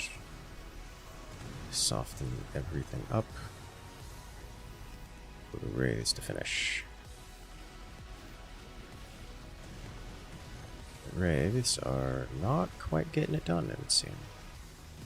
The science vessel is a little too strong.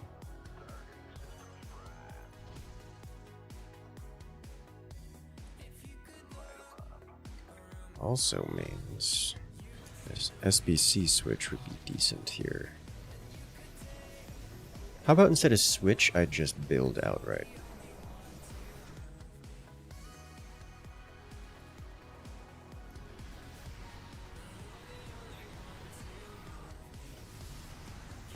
also means more Widow Mines would be okay. But I think a couple of SBCs would be more effective.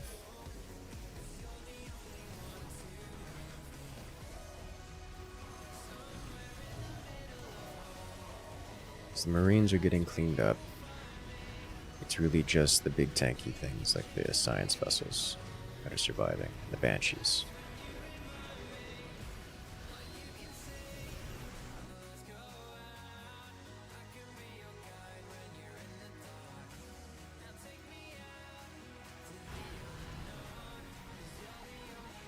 Okay.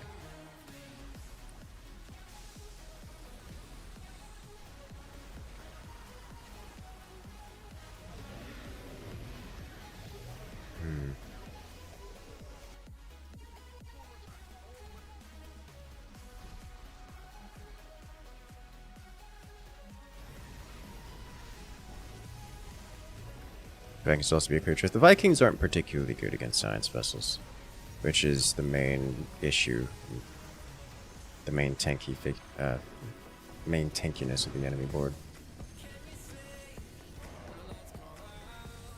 Yeah, we don't clear up the ground this time.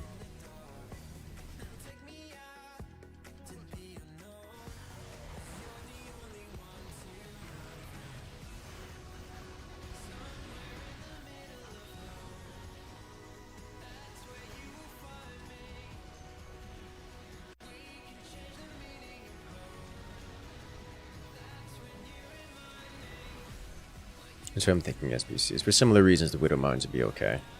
Not only do they do a big one punch, but that's also spell damage, which is, for most intents and purposes, true damage.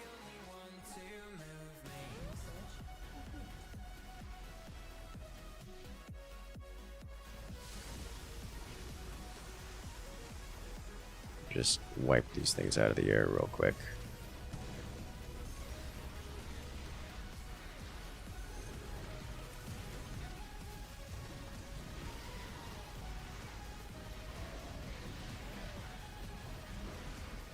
Now the Marines are tanking.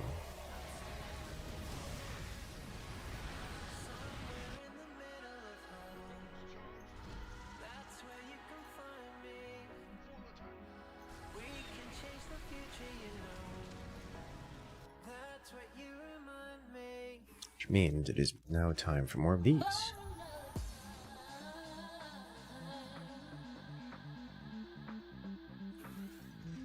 Widow Mines are better than Vikings. Yeah.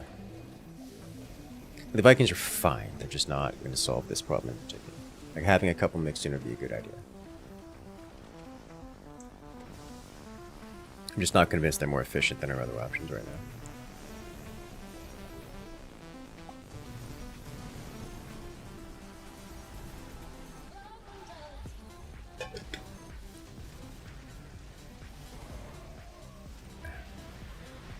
Yeah, I need to deal with the Marines again.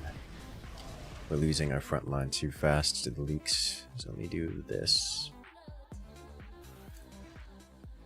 Which I think may also not be enough, but, you know, if I put these all in front here, there's a chance that the Marines destroy them and get death rattled out of existence.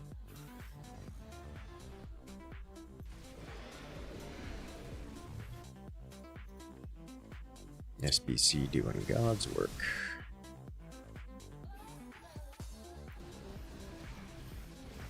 Oh, this is gonna be a problem.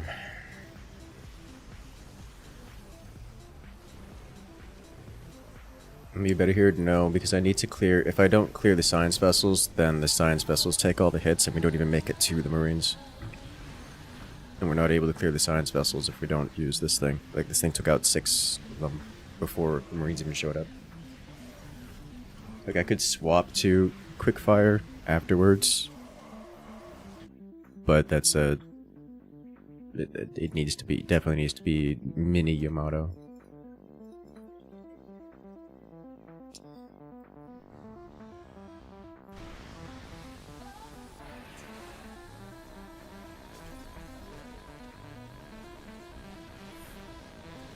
Just remember, I'm not doing this for the purposes of defeating my opponent's wave. I'm doing it for the purposes of defeating everyone else's stack. As the opponents have been stacking here quite heavily, as you can see. Oh, that was beautiful.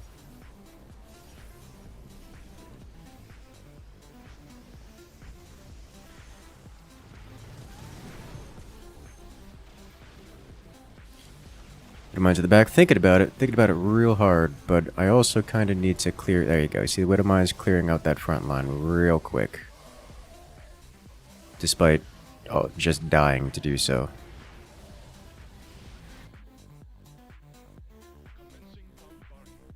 Like, all the Widow Mines blew their load to clear the first stack, and then didn't have a charge. They just walked up and died, and executed the Marines in the process off the death rattle, which is probably the best case scenario at this point.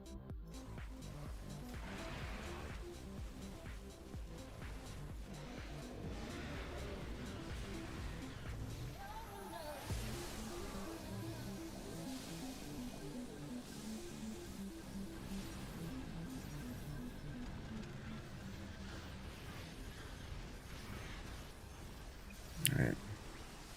Okay, well, on his way out, he ate the battlecruiser. How rude.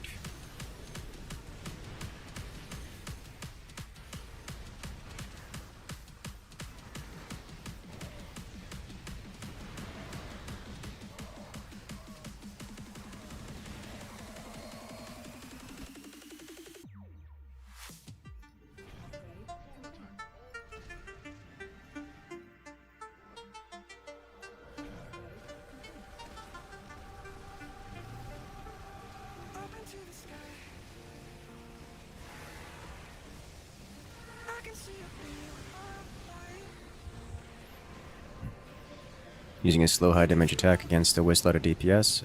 Not as much DPS as it wastes by trying to hit them with the higher DPS weapon. Because the higher DPS weapon doesn't one-shot them, and therefore it gives them time to survive and heal. Remember that we're facing off against opponents that have ridiculous health regen per second. If we don't one-shot them, they out-heal our DPS for the most part. Like, even here saying that it's just taking forever to burn through it. Like, it's just, you have to one-shot them, or something close to. Actually, wait a minute, I didn't one-shot it. You got enough armor to survive, so I need to give plus weapons upgrades so that it can not, survive.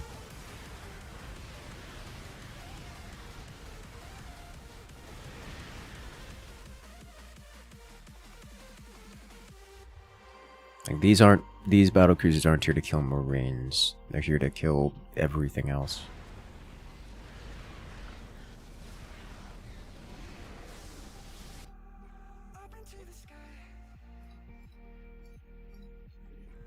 And due to Dahaka reasons, I want to have at least 3 of them on the board.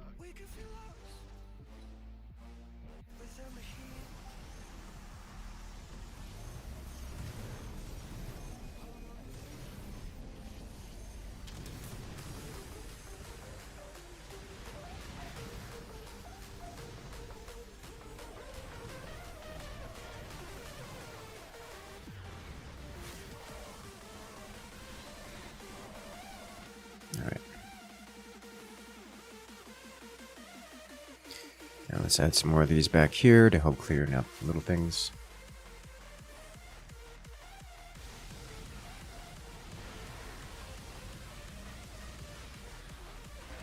God, that is so much locust.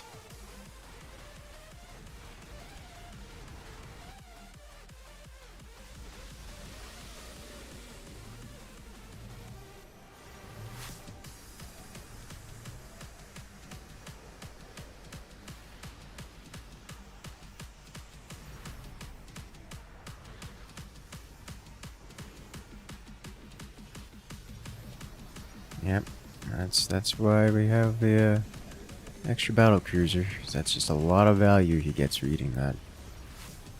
Oh boy, we didn't get into the science vessels in time. That's gonna be a problem.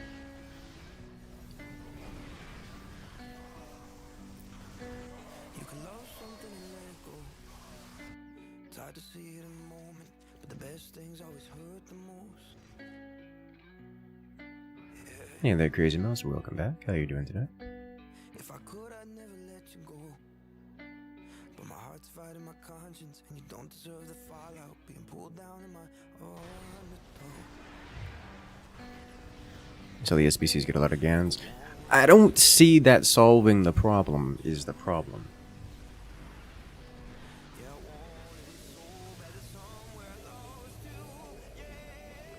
Like, how does what galleons aren't better versus what is it called? Swan stack.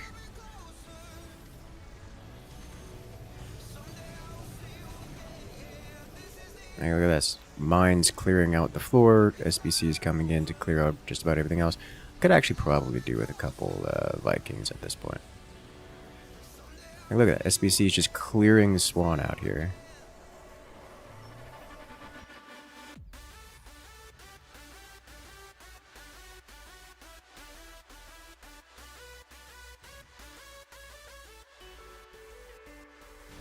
Like, I'm not building to defeat Vikings, nor am I really building to defeat Tahaka. As much as he's a problem at this point, too.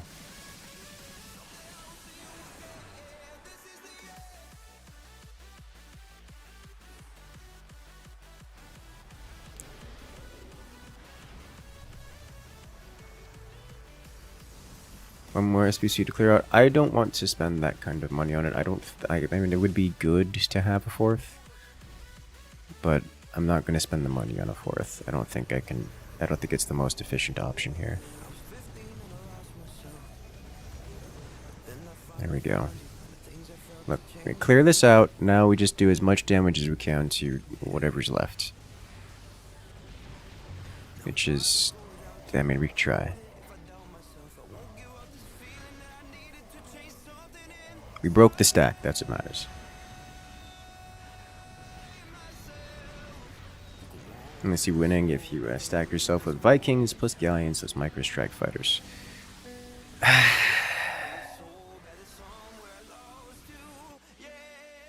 There is a good argument for that. I'm not convinced. But you raise a very good argument.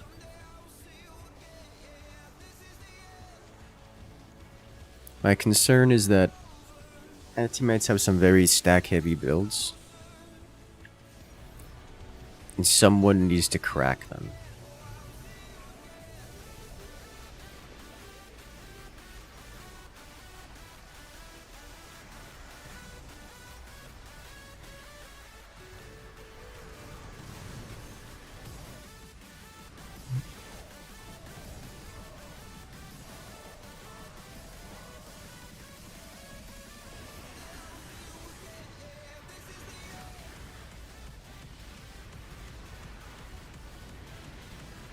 There we go.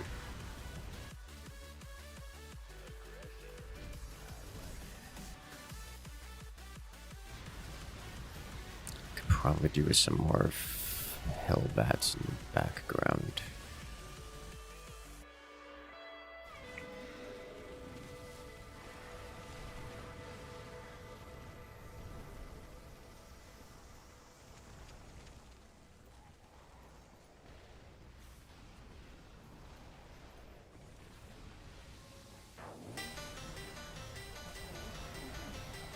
Yeah, it's just, they're just restacking again. Come on, we gotta break through.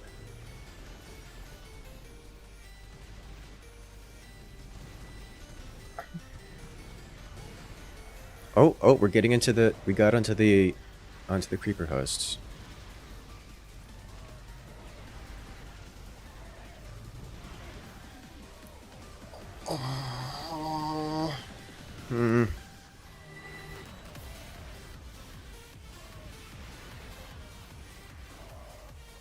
Beautiful biles, very beautiful biles. It looks like Banana Bean's microing his heart out.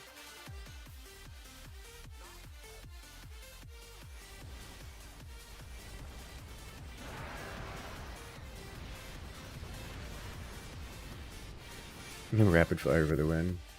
It is actually winning. Or, you know, helping a lot. One of the two. Oh, here comes that stack again.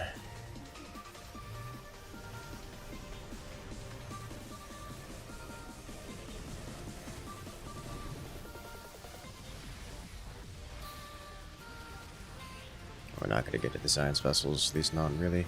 We got a couple of them knocked out. Like half of them knocked out. The creeper hosts still live.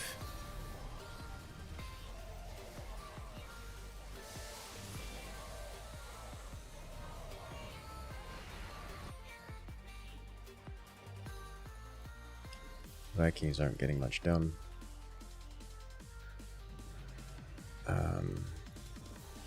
Let's put these in front, actually.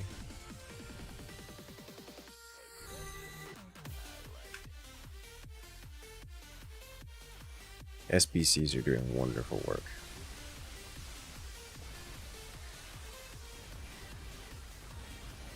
Still not enough detection on our side of the board.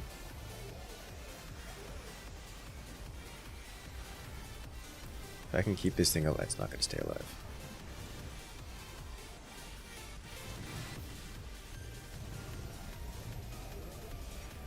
What happened to my mines?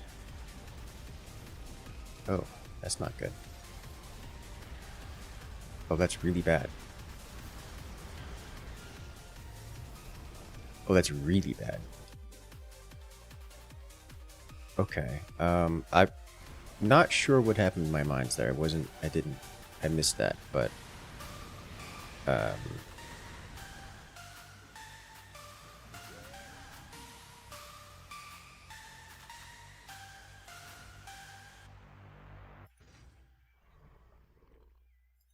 if they just got wiped that hard, that's a problem.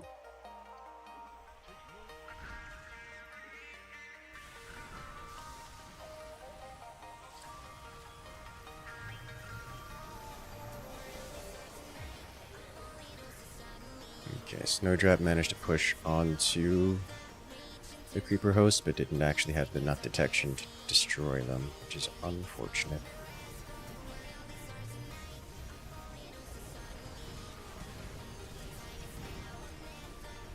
Okay, mines are online.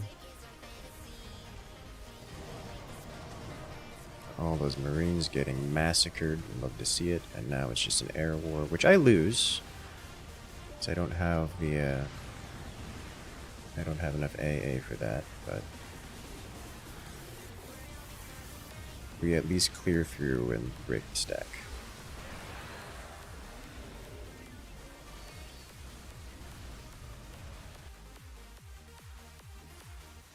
Let's do some more of this.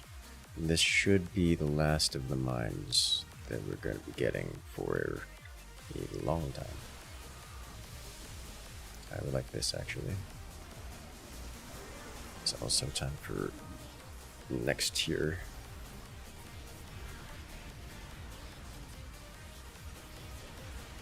God, the creeper hosts.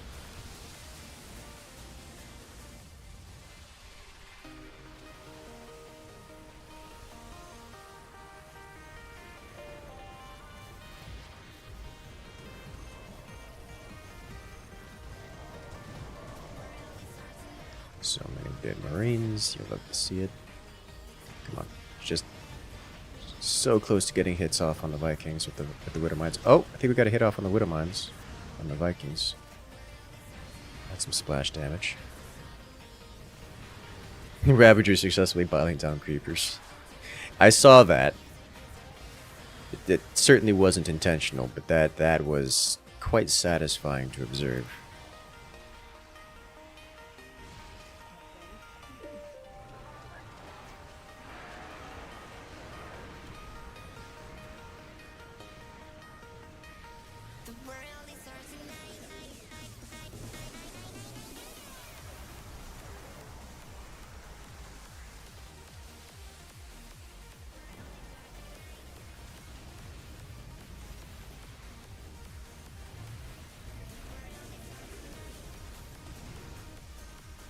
Get the splash damage in. There it goes. Okay. God, The creeper's going so fast. Oh, that's a problem.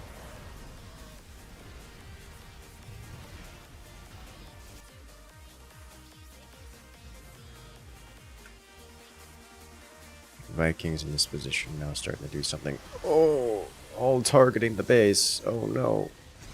Well played.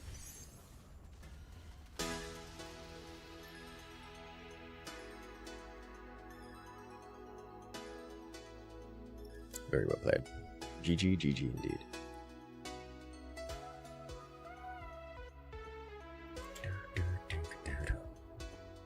Let's do it again.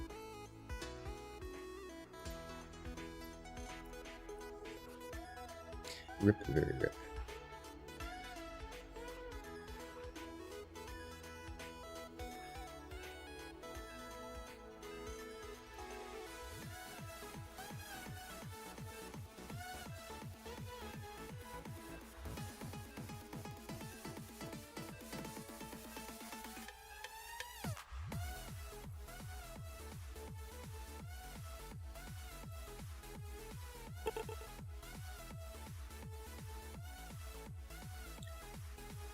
Alright, and we're off.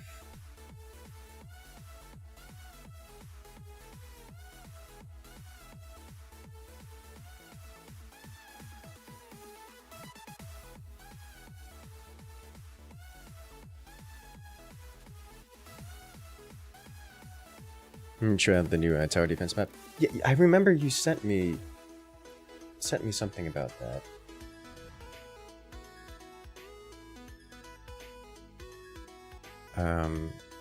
Oh, I forgot to. Alright.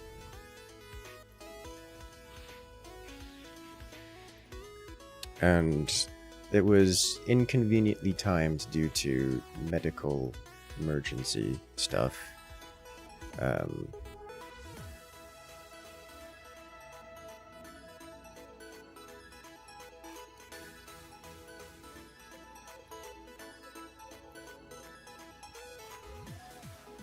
Already have a good one there, Angaxai.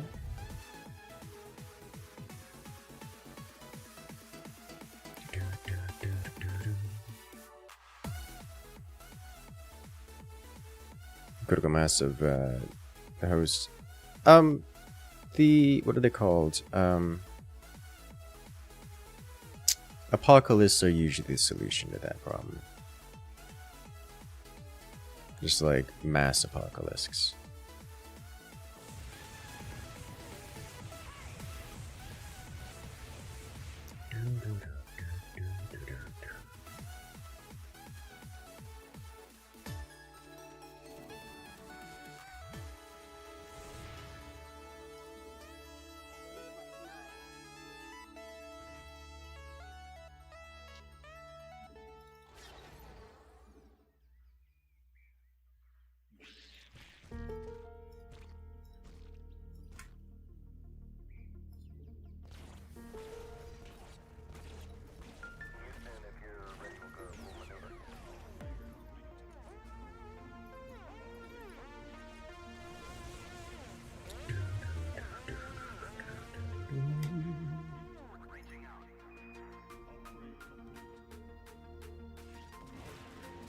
Nailed it.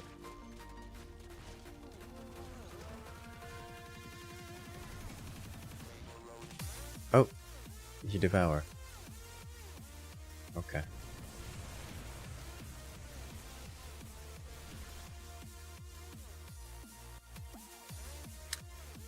Is it an arcade map or like a mod? That's what it's called. I don't remember the details.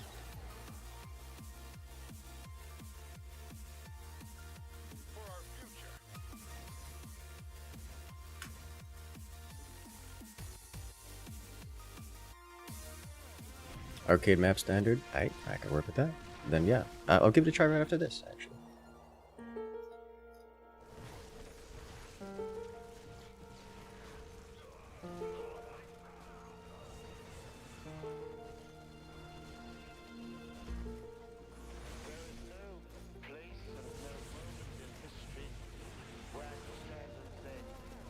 Oh. Got yoinked, but didn't die.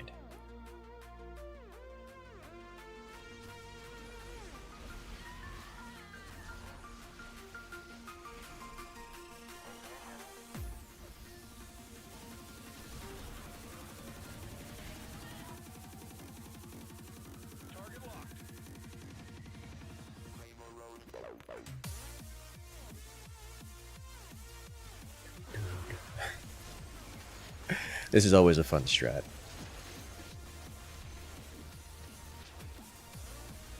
That looked micromanaged, which is a weird way of handling that particular interaction.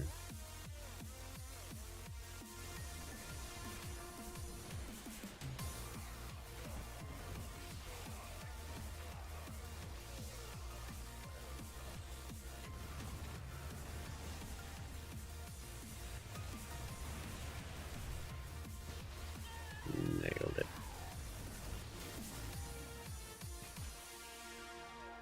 Super Cloak procced at the perfect time.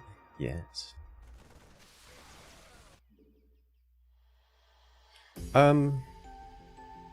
Yeah. Let's just play this standard. Can we spread these out? Spread these out a little bit. Watch my life pass me by, never knowing where I belong in a web of love and life. Love and As you string me along, lies.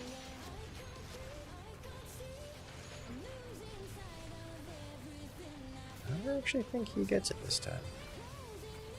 Looks like he's got it this time.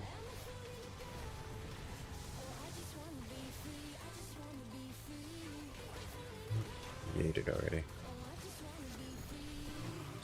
No slurp for you.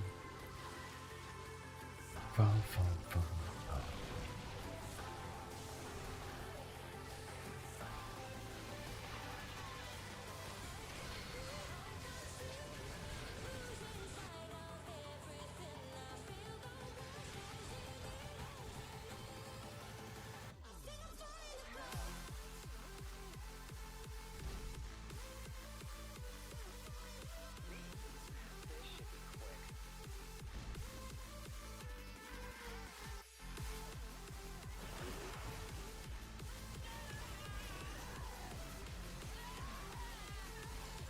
So many corrosive vials.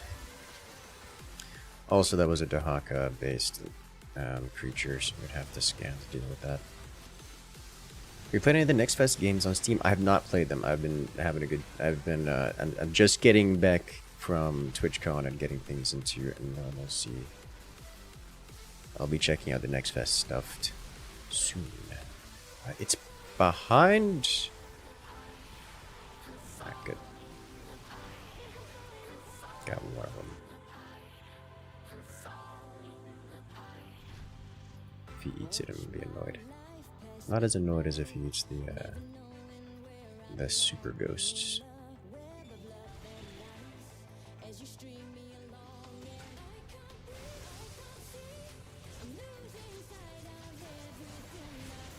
How did TwitchCon go? TwitchCon was amazing. Comes with the understanding that I have the luxury of not being constantly surrounded by people who wish to do things to me.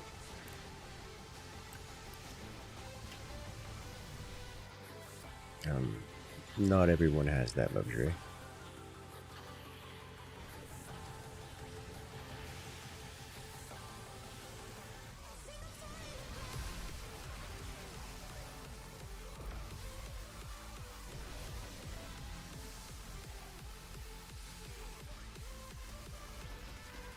Oh, again with the perfectly timed yoink.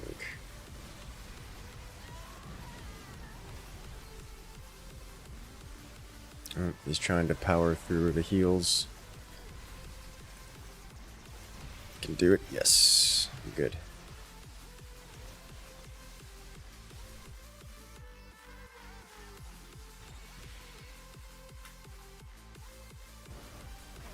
No mecha ultras. No. It is fun to see the mecha infestors. Mech festers? Wherever they are.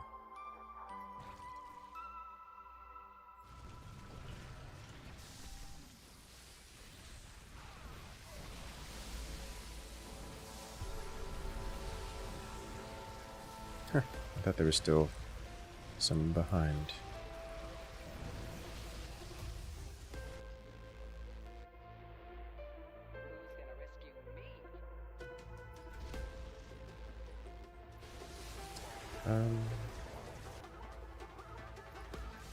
I may as well cloak them. It's not a high priority upgrade. Probably should have gotten bonus attack first. Don't know if they gave up bonus armor. Probably should. Probably should. There's enough small attacks involved.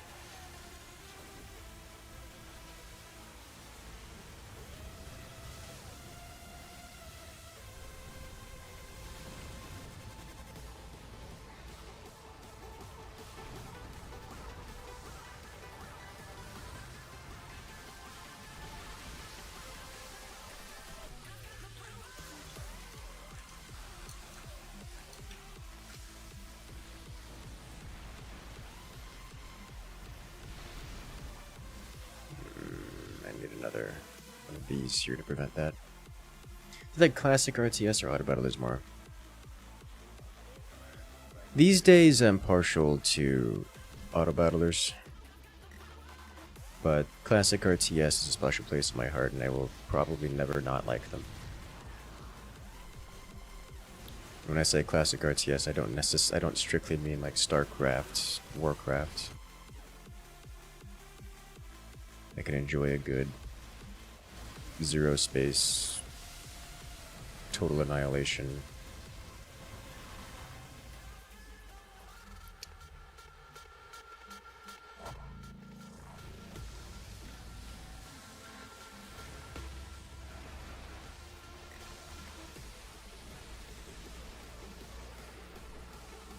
Have I seen Dwarf? I have not heard of Dwarf or anything about it. It's the first I've heard of it, actually. Is it just siege tank time? I should ask, what is Dwarf?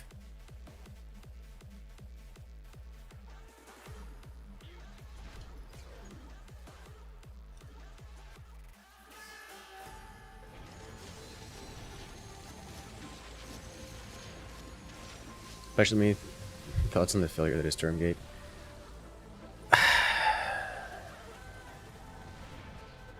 I don't have strong opinions. In my brain, Stormgate still has hope. It's because it's the people who are developing it are have experience. They have experience and passion. Their blunder seems to be more fiscal than anything else.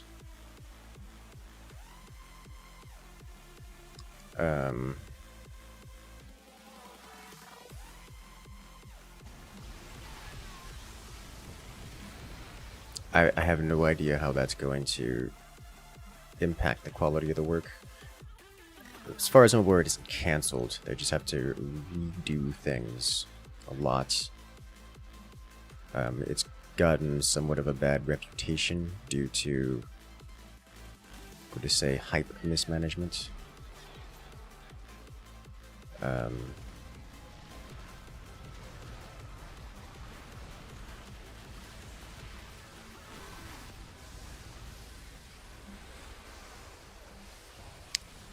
Obviously, well, I don't want to say obviously, but I am not one to care much about hype.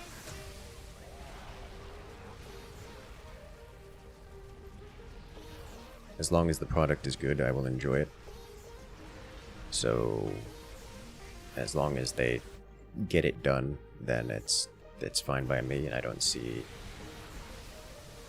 The only reason I would see that not happening is because of financial reasons, which they seem to be struggling with. So I don't...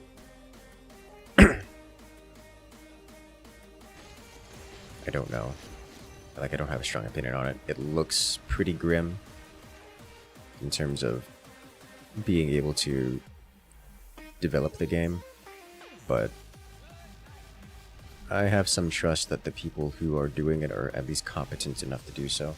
It's not like most, I don't know, major AAA studios that have a habit, like habitually being incompetent. Like they don't have that. It's just financial mismanagement, which is a bit of a different situation.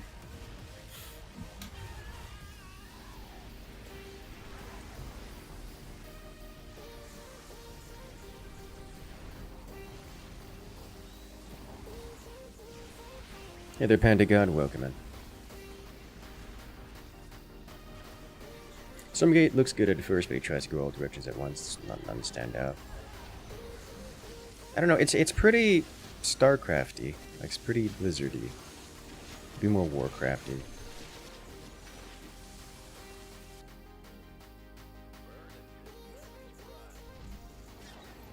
I don't know if that counts as all directions.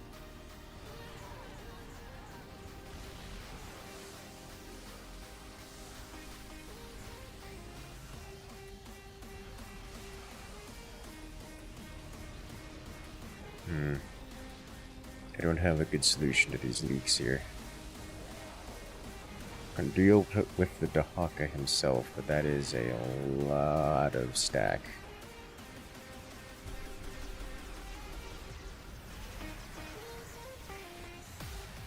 Banana Bean cleans up the stack, so now it's just dealing with this, which I don't know that he has left over to do. The Vipers are a problem, but it looks like we got it done.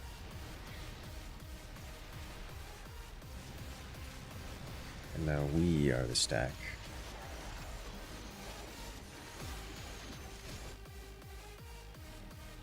See much more siege tank? Yes.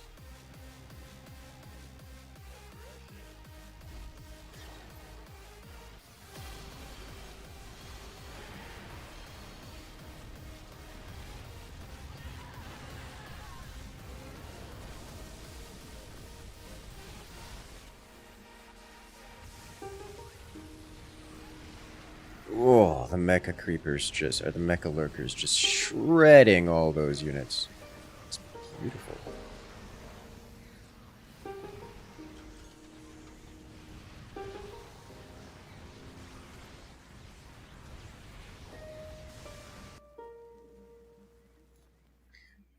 Let's do this, and then disable this.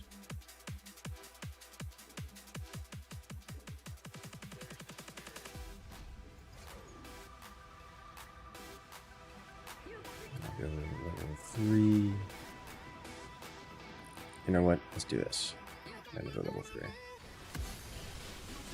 This might go long.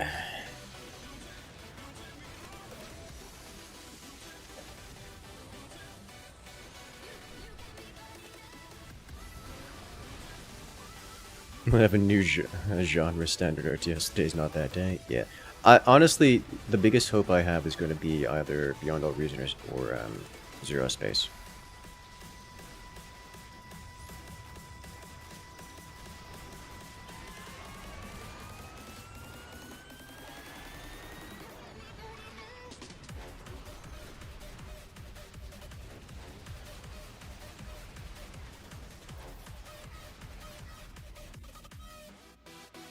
Those are both very good.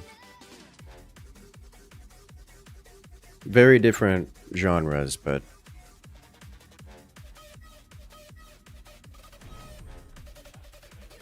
Zero Space is my favorite of the two, for personal pleasure.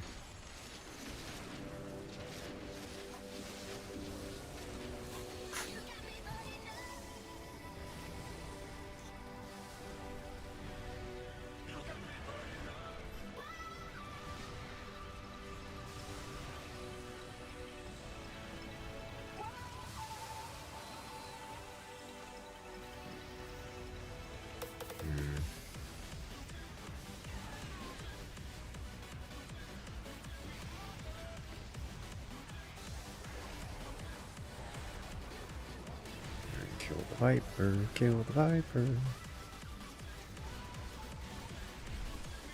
I like the Ultras doing Ultra things.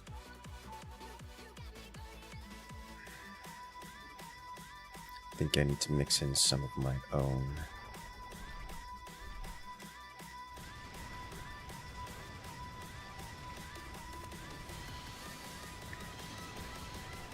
We've got Mecha Ultras as well on the board.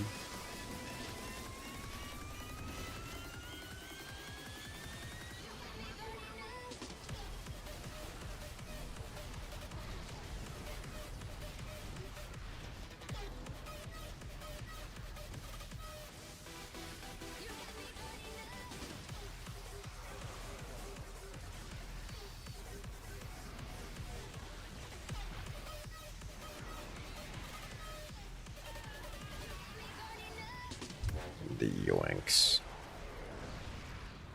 Siege tanks are doing wonderful work though.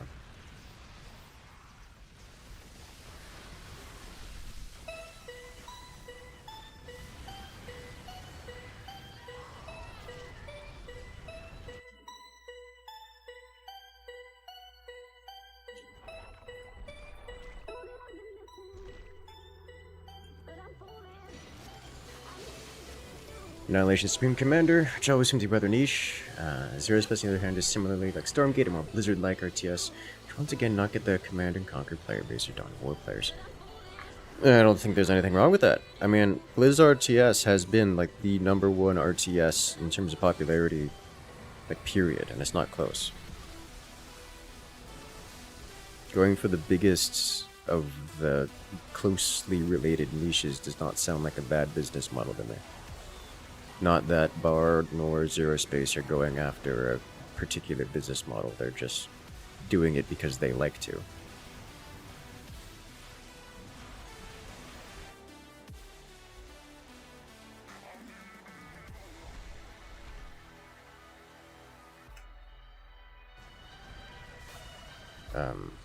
Annihilation, Total Annihilation Supreme Commander it really does have a relatively small player base. Like, it appeals to a very small group of players, and Bard does that well, and it'll probably take over that category.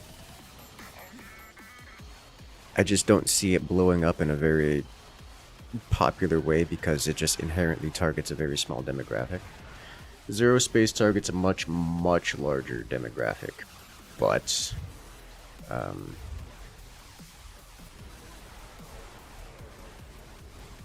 it is still an RTS.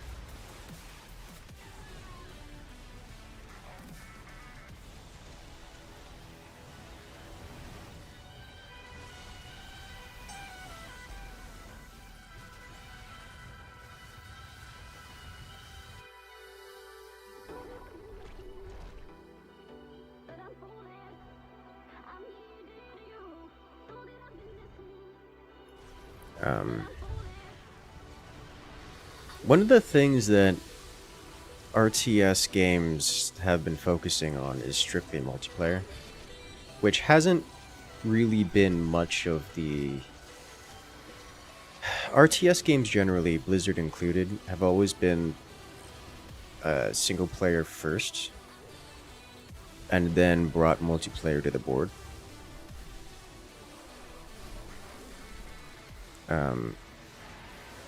And the multiplayer that they brought ended up being top tier good. But what dragged players in wasn't the multiplayer, it was always the single player. And that's an element that a lot of RTS games, like across the board, have not been doing.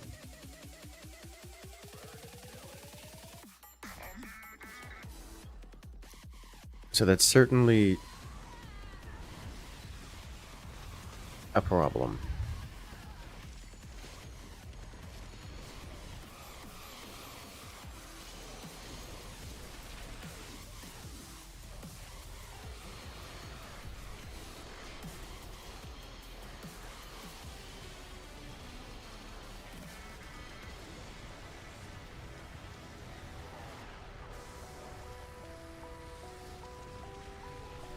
I think StarCraft II co-op was popular because it had so much content. I mean, I think it was popular because people wanted to play their favorite RTS game with friends.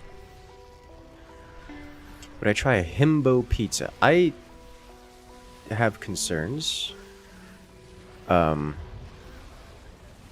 But you know, I try anything once. I'm a streamer, it's not like I have standards.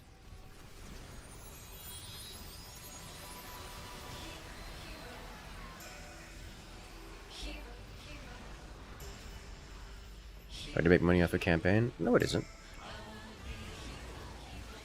Strictly single player games have been a staple of gaming forever, and still remain top tier in terms of game return on investments.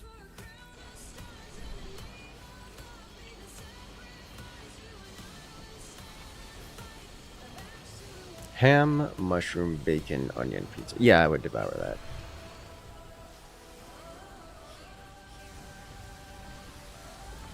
So I pull on Loco's channel, 80% of his viewers haven't played a 1v match this year. It's worth noting that the demographic of people who play StarCraft are different from the demographic of people who watch StarCraft. If you're talking about game development, you're looking to first and foremost target people who are playing as opposed to just watching.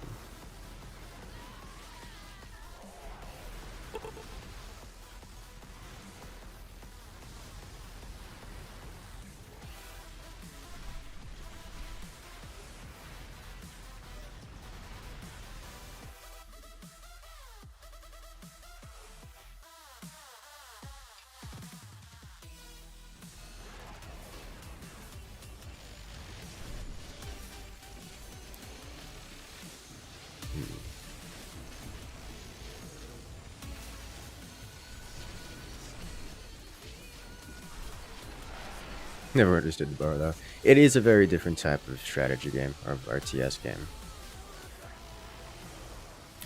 It is not my personal favorite. I'm not super into the Total Annihilation Supreme Commander style.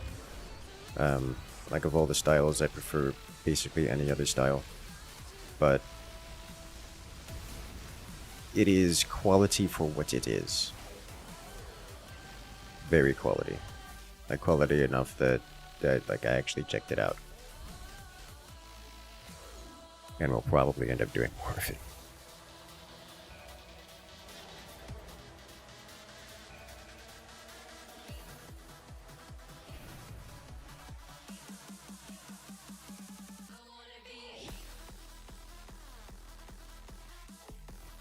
We're definitely doing this to stop some of the nonsense.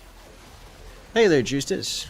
Cool meeting you at TwitchCon. Yeah. It's the amount of people that got to meet at TwitchCon was nice. This is my first TwitchCon, so I told myself I wasn't going to be doing a whole lot of business, but then I ended up just networking because, you know, I welcome my life, but also, yes.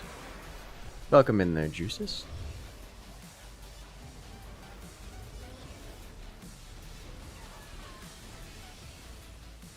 Come on, hit it with the splashy. Splash! Yes. Good. Oh wow, we didn't break the haka, that's a problem.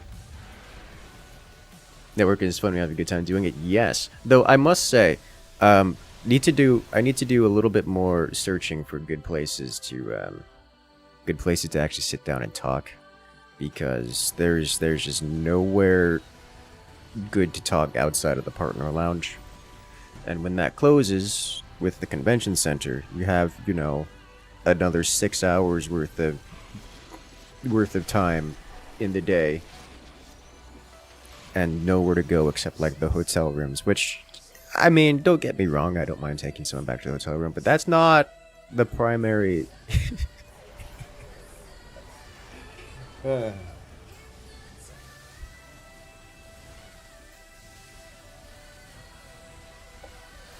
think one of the main reasons we bring up micro-stepping is one of the differences between old school and modern types is that old school tend to not have snappy movement, like say StarCraft II Marines, and without micro the game just becomes slap two armies at each other with attack move, then you lose the skill ceiling. Yes. Which isn't necessarily a bad thing, for the record.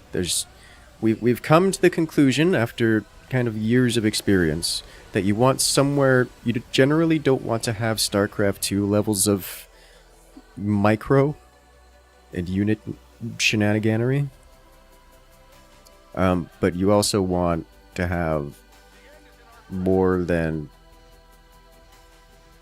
Mechabellum levels for most RTSs. Get a line, a dotted line of troopers back here. For the record, not invited back to the hotel. Yeah, not many people were. Taking back the hotel. Look, all right, we've already had this discussion. We didn't go that route. The topic of the day was, and I choose my words carefully, fucking VTubers.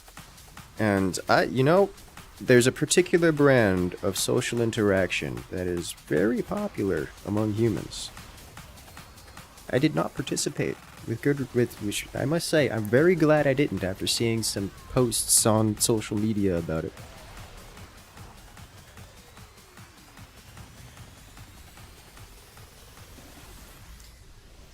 Pep says, I personally don't care about multi or single player if the game has a really good story behind it. When we're thrilled to play a mission just to know how it continues. You see, that is an incredibly popular sentiment.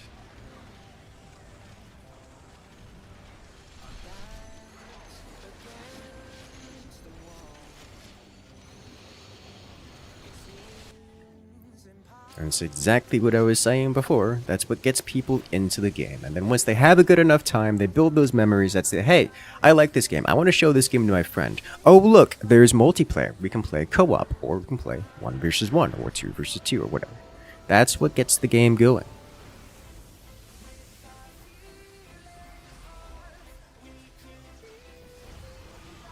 I'm talking about Magic the Gathering. Dude, I thought it was hilarious.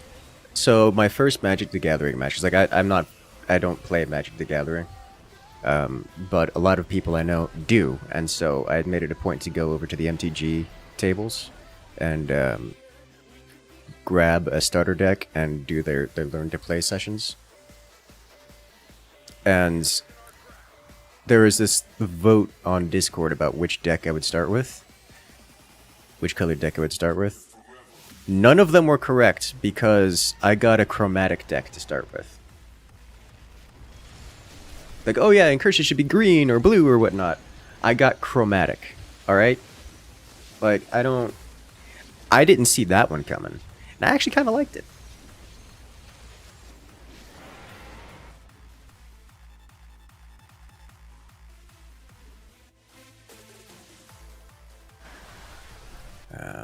Let's do this here. I'll tear this up a lot.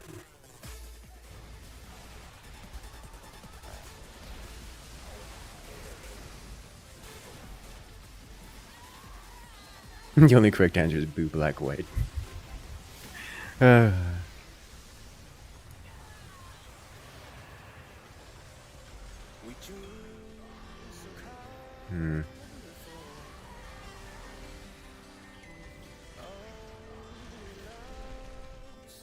No clue the best way to introduce RTS to people. Let's talk about how hard it is to play and only care about the best. I totally won't scare everyone away.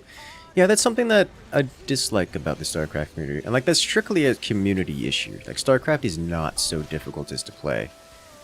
Like, one of the big gripes about every RTS game past the StarCraft release is that every RTS game is so much harder to play than StarCraft that you feel like you have to play StarCraft and get good at StarCraft in order to play any other RTS game, because they're all ridiculously difficult by comparison to StarCraft. And so to then say that, oh, StarCraft is difficult, it's like, what? Are you kidding me with this?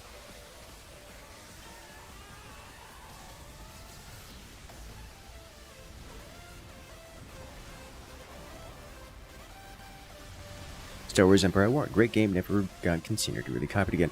Dude, Empire at War was so much fun. And I say that as someone who tried to play the multiplayer and discovered that the multiplayer was not fun. But the single player, the campaigns, the Galactic Con, it's a great game. And it's just choked full of mechanics that you don't get anywhere else. Like, I mean, come on.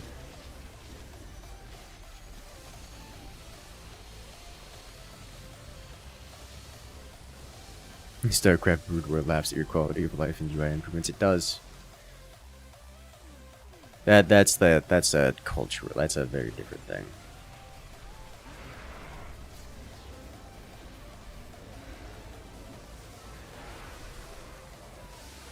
StarCraft is difficult if you want to beat Sorrow. You just want to beat the campaign is mostly easy. Yes.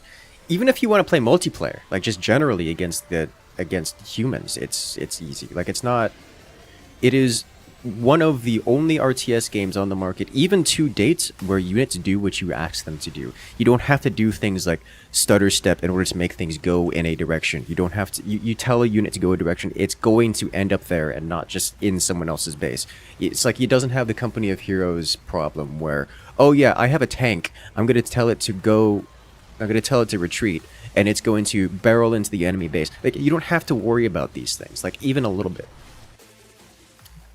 What is it? The amount of times where it's like, oh yeah, here Age of Empires. Here's a classic example. Let me tell a group of units to go across this to just move. But first they're going to spend 15 seconds reorienting themselves into a specific formation that all dies to a single catapult before even trying to move where you tell them to go. Like what? StarCraft and Warcraft has none of those issues, like not even one. And in order to defeat those kinds of issues, what do you have to do? Dump 300 APM into the problem to make sure that the unit, you're like controlling the hands of the person who's in the driver's seat of your tank. Because giving him an order like go this way just isn't good enough. So yeah, no, StarCraft is so amazingly easier, so many orders of magnitude easier than every other RTS in the game, that it's actually a problem for other RTSs because other RTS games can't reach the standard of ease that StarCraft II brings. And to be clear, StarCraft II is so easy that it's actually somewhat of a problem because it reduces the amount of strategies available to players because you can't take advantage of the opponent's mistakes because the game just naturally fixes them for you.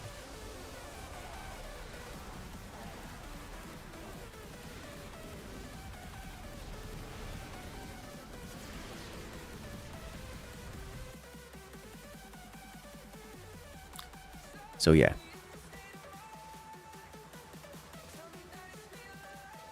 A voice-controlled RTS could probably reach widespread appeal. Possibly.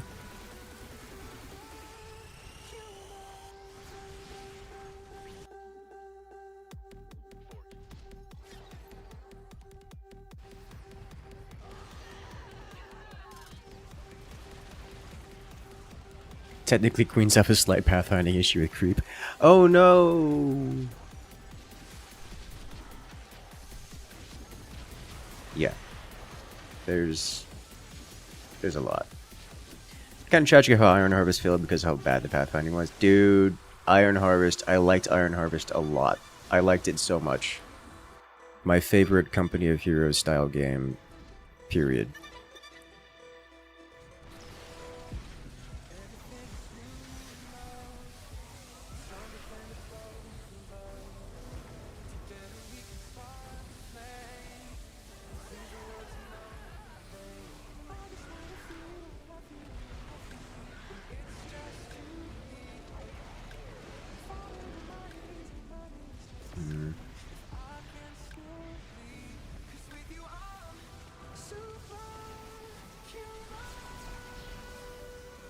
Pathfinding wasn't the only thing that killed Iron Harvest, but it was a large contributor.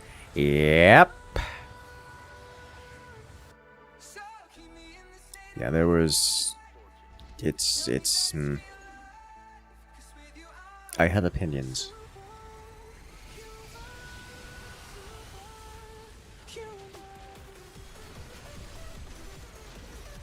If you watch some mobile players, you could think it is voice controlled.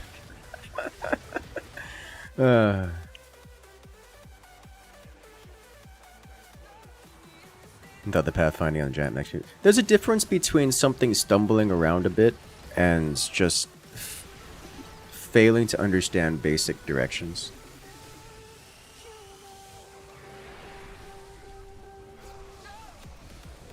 Like, I can understand a wobbly mech wobbling around, but that wasn't the problem. If you tell a unit to retreat and it retreats to the opponent's spawn point, that's unacceptable. That's just removing player agency at that point.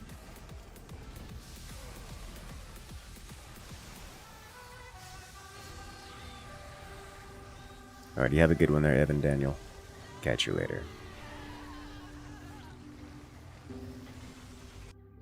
What I need is air to ground. It's like I'm winning the air battle, but...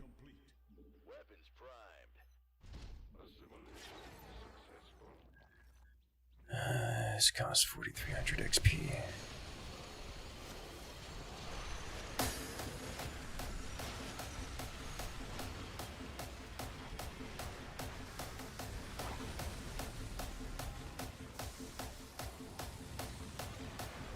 We should not have Dragoon pathing still.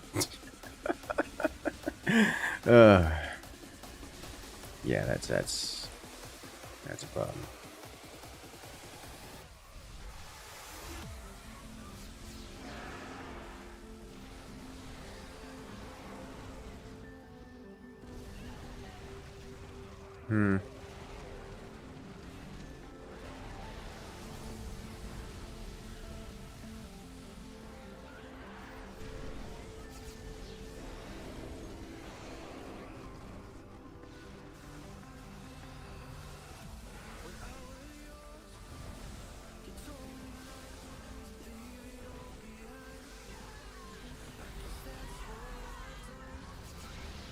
Your lag has lag.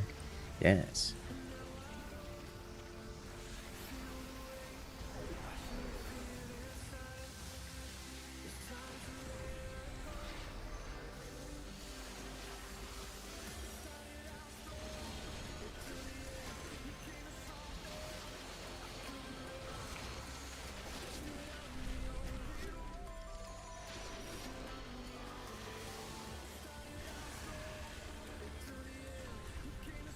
Uh-oh. I think they're gonna get us, guys.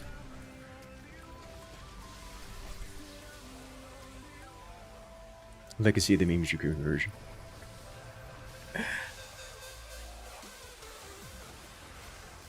need a lot more air to ground, which is something Manx does not do very well.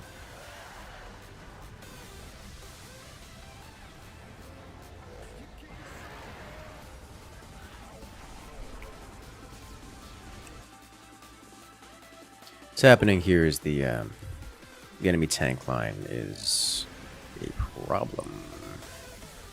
It's stacking, and it's wiping out my floor. Didn't Iron Harvest units also experience existential crisis if you tried to issue new orders? There is a lot. I genuinely don't remember how many issues they had, other than, yes, they had a lot of issues. Like, units just getting stuck, existing in places, unable to be controlled. Like, it was a problem.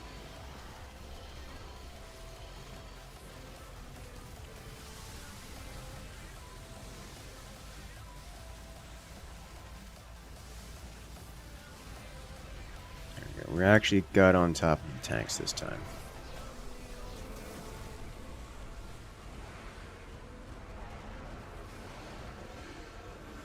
And we clear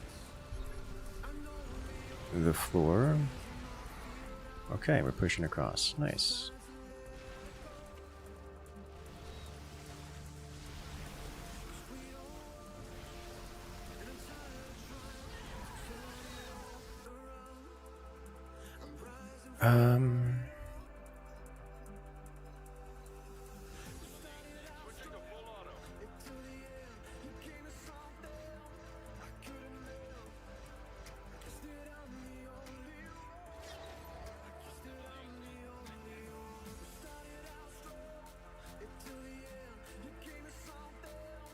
That'll do.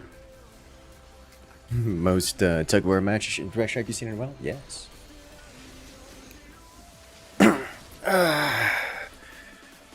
Looks like we have a decent stack going, so this is going to be rough for them. Is this particular Dahaka isn't great at stack breaking, but also, I guess we don't have that big of a stack. Yeah, we just didn't have that big of a stack. Alright, well, let's clean them up.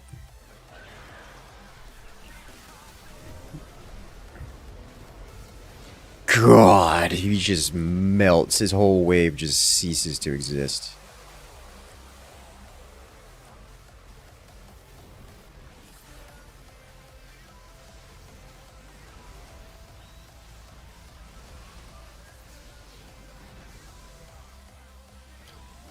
I think I may actually want some more, like, delayed...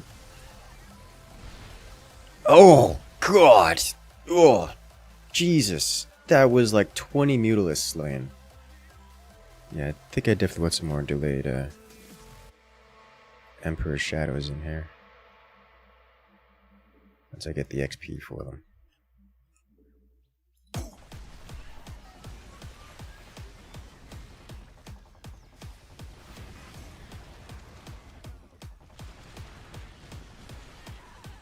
Yeah, Iron Harvest was like everything I wanted out of a Company of Heroes. Like, it was Company of Heroes, but better. Except it didn't work, or at least was sufficiently frustrating that I found it unappealing. And this is the problem: the siege tank survived, and then the concept of ground units ceases to function.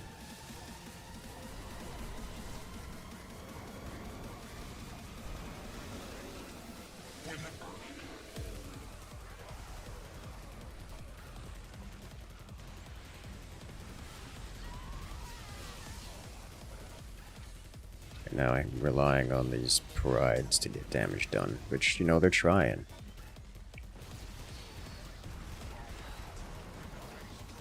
It's just not enough. And then they're stacking again. Do you think they would need to do an Iron Harvest remake or Iron Harvest 2 to get their audience back? I think either could work. Honestly, Iron Harvest landed in the Iron Harvest, it landed at the perfect time between Company of Heroes 2 and 3, because Company of Heroes 3 hadn't been released yet, and there was such a long time between 2 and 3 that people of that category were looking for a new Company of Heroes game to play.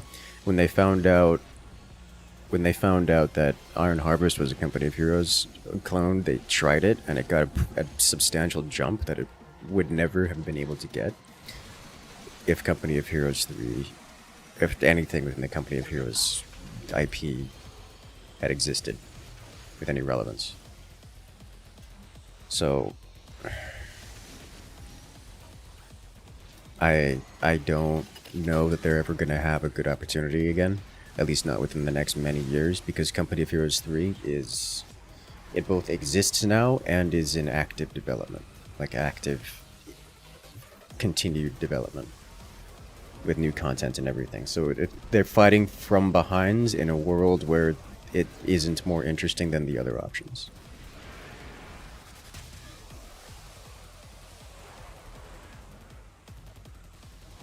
If active you mean glacial speed, yes, I do mean glacial speed, but glacial speed is enough to be interesting to the masses.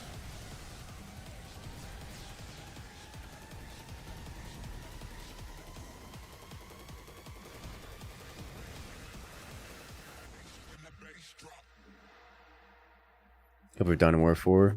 I'm looking forward to Dawn of War 4. I really am. Put you back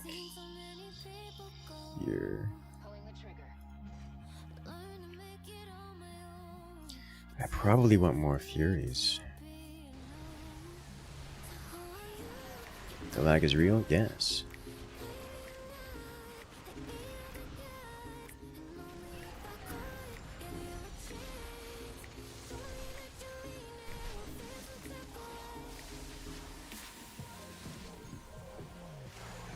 You're remembering people hoping units would unstick themselves because they're too scared to issue new commands and confuse them further.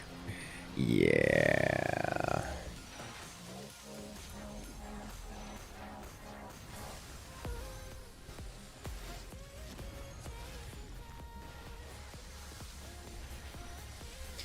We really need more air to ground just as a team. Doing just direct strike or the game modes as well. Oh, I'm looking to do a very specific tower defense game mode, which I said I was going to do like an hour ago, and then we started this game, and we're still here.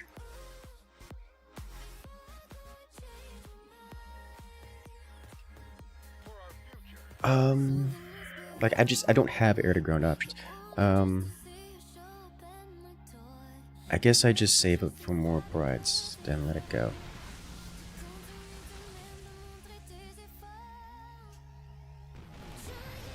Remember some people just blowing up the locked unit just to get the pop backs, they try to use it a different way. That's kind of my points about... That goes back to my points about StarCraft II being the easiest RTS in the market. If you have to devote APM and in-game resources into fighting the game for control over your units, that's something that lower tier players or lesser experienced players just can't do. You need extra APM just to manage that and mitigate those problems. So it ends up being a problem. Hello from Ukraine. Hello there, Ghost. Welcome in.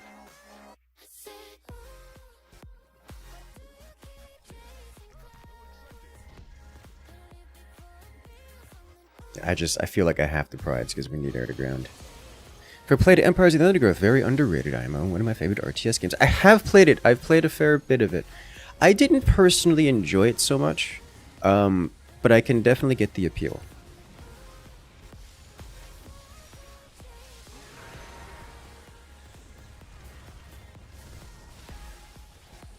There was a CNC-based tower defense mobile game as well, another mobile game. Honestly, the CNC-based mobile game wasn't bad. It wasn't very deep. It was what you'd expect from a mobile game, and that makes it not interesting to me, but generally speaking, it was a pretty decent game. I don't have much bad to say about it other than it's a mobile game. I mean, it's a mobile strategy game at that, so like... There's not much of an overlap in the demographic of people who play mobile games and strategy games.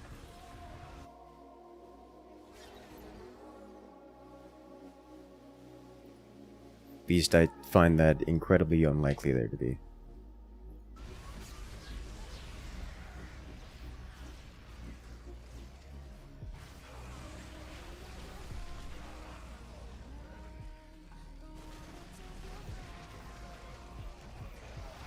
It's not like Summoner's War or something that you just grind all day.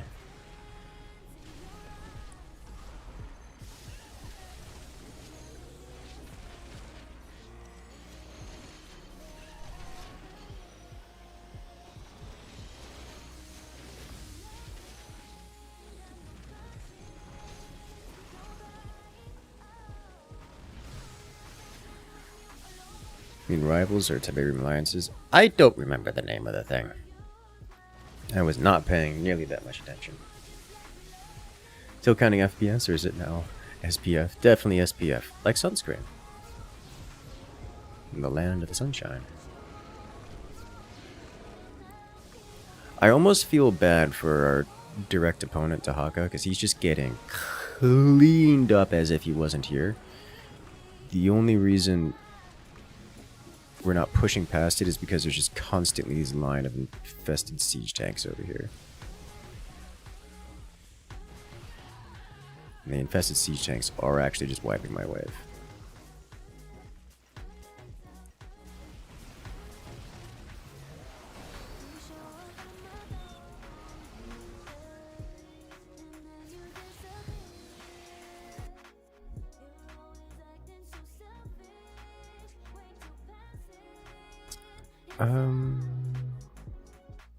I feel like Stet would almost be better off selling those ground. No. Stet ground is incredibly good.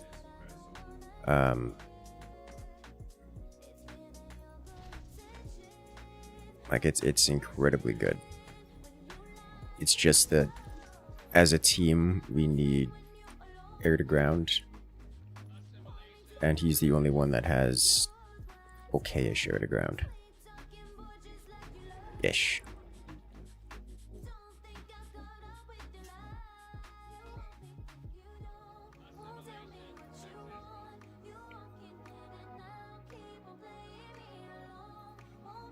Like, the Mecha Lurkers are MVPs.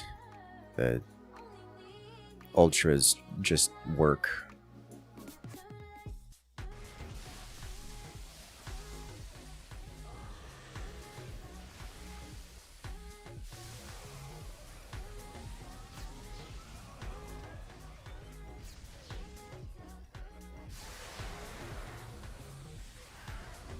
Can't understand what he's saying. Without a translator, I'd like to thank you for the old Forts videos. Well, I'm glad you enjoy.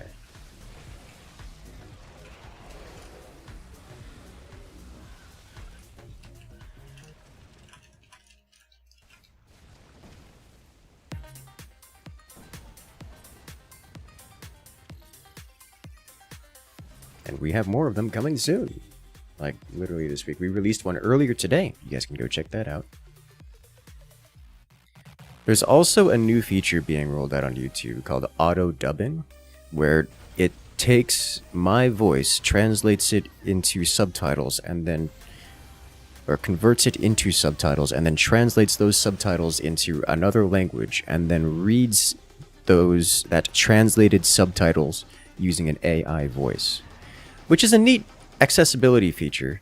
I don't know that I would enjoy it for pleasure watching or anything else. There are no subtitles. Really? That is a surprise to me. That's... Yeah, no, closed captions are unavailable. I wonder why. They usually exist. Okay. I think this might be a guess.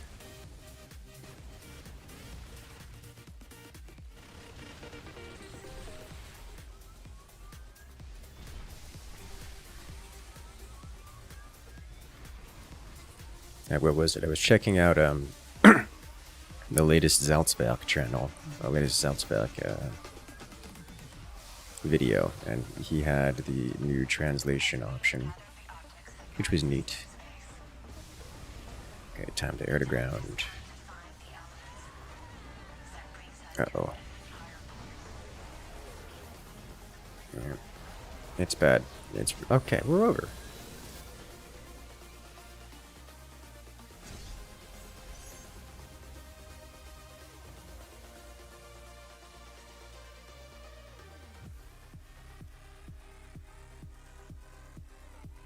GG, very GG. That was madness.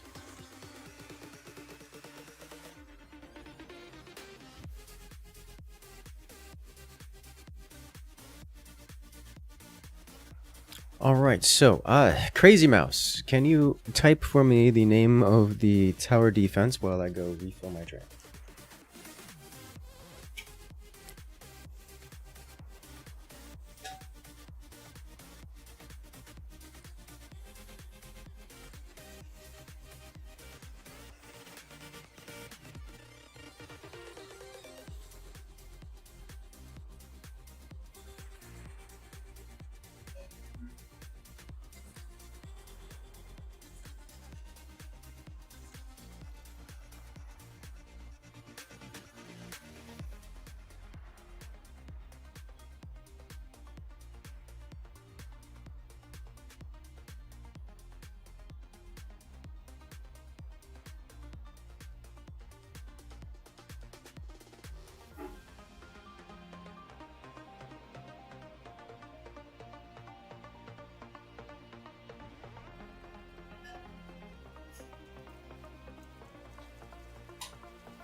I have returned with not tea because I'm all out of tea once again.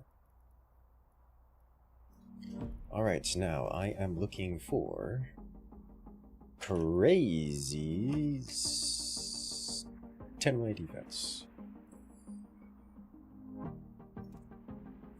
We will press bookmark and auto join.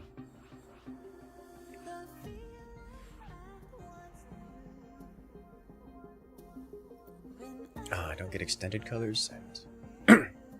Let's do this. Starship Troopers RTS is pretty solid for being a single-player experience. Yes, it is. I enjoyed it. I enjoyed it a lot. Not a lot of replayability, but nevertheless, good time. Great music.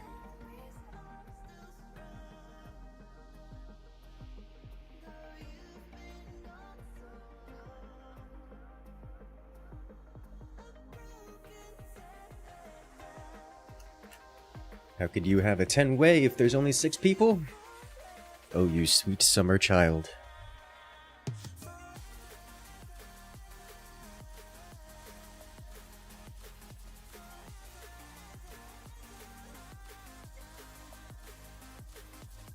Incursus' favorite tea. My favorite tea is whatever I pick out of the box. To me as a person, I'm a big fan of variety. My favorite thing is the flavor I haven't tried yet. That said, I do have a quite large list of things that I'm not interested in, and do not go into the box from which I randomly select.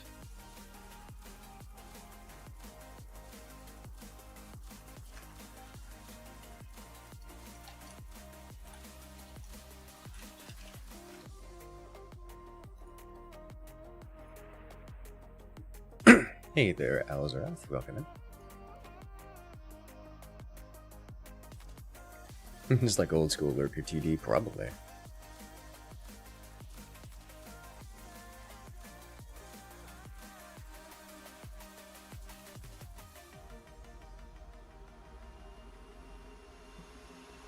Made this in like 2 weeks. Oh my.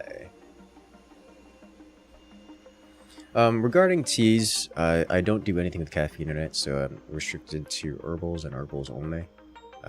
I tend to favor stronger teas, a little bit of spice in them. So something like ginger, maybe like a ginger with the fruits. I usually mix a few flavors, so it'll be like ginger, peach, orange, or something like that. Maybe, I don't know, like blueberry, strawberry, ginger. I'm a big fan of ginger. Mint is another decent one. Hello there, Dead Tech. Welcome in.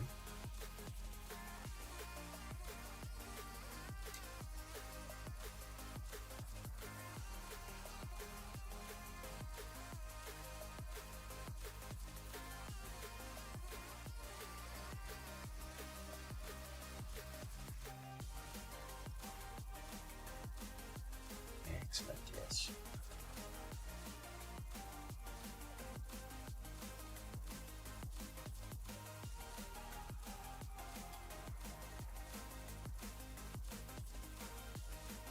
My follow list on Twitch has changed dramatically due to TwitchCon interactivity.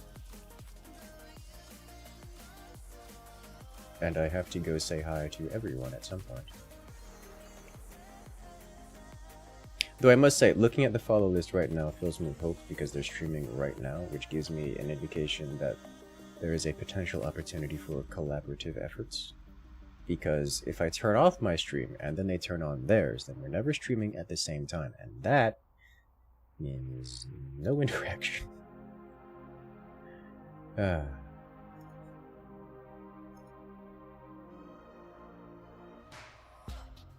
know what's interesting? Battlefield 6 still has 40,000 viewers right now on Twitch, which is more than I expected. It's an indicator that the game is better than most. I'm okay with this.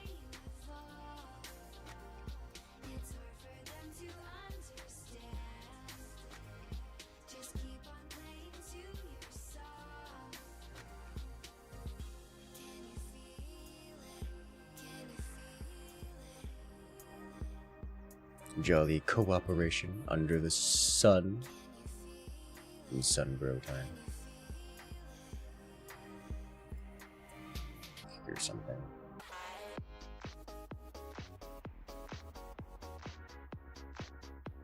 Are we back?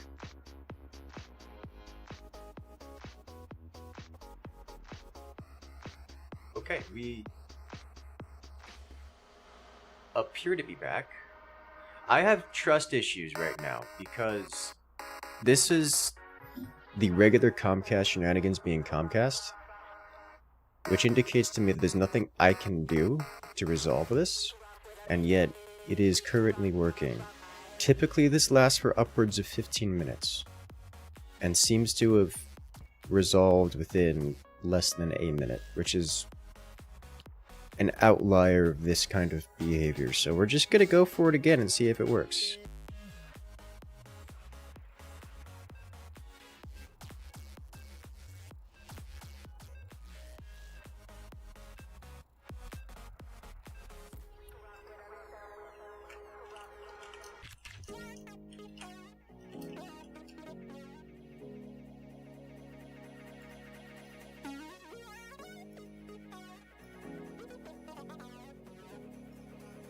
All right.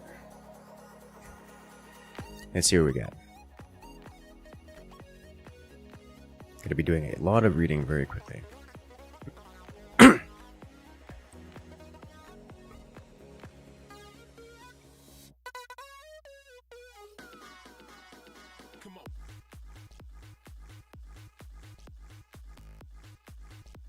TD so strong it broke the stream apparently.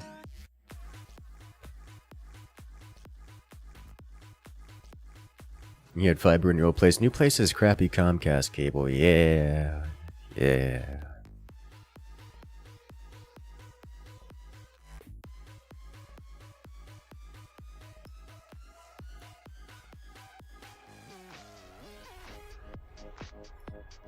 Oh, this looks very familiar.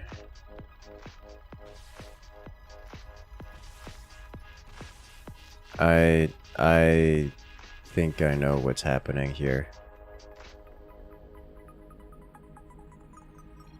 Okay.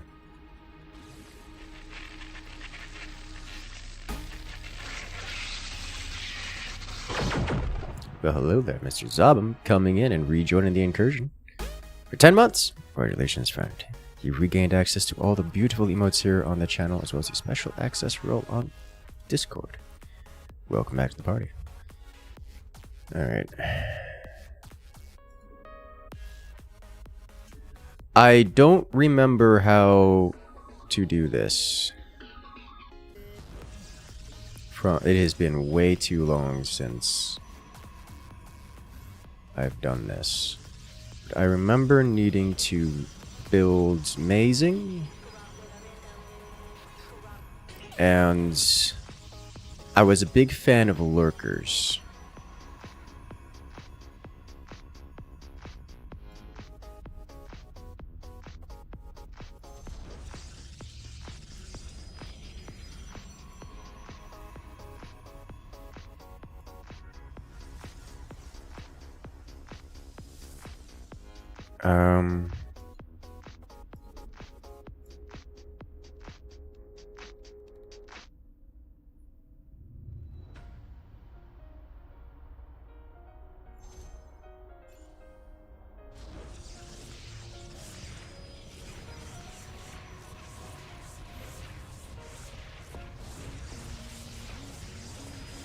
The probe attacks.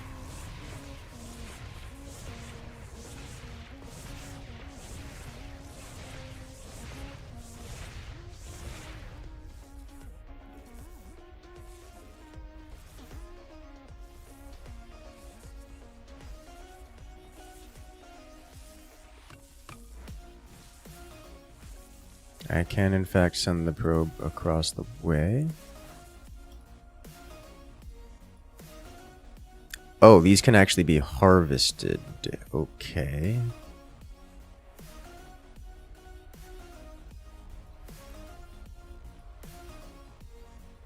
I guess these are not drop-off points.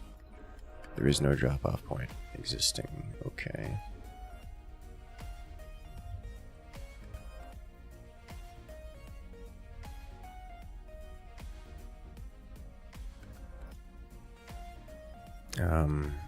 I see this.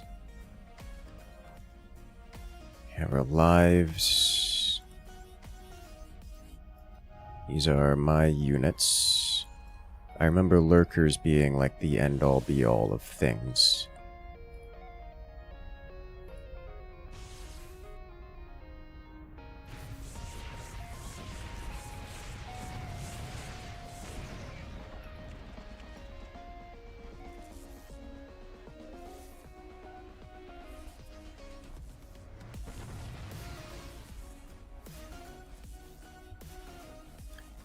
Is it possible to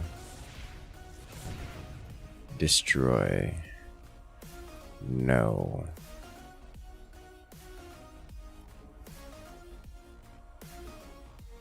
So in that case, I'm going to do this.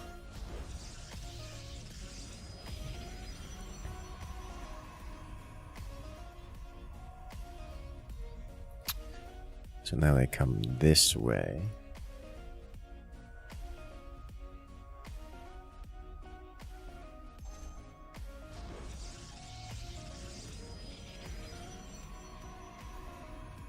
Okay.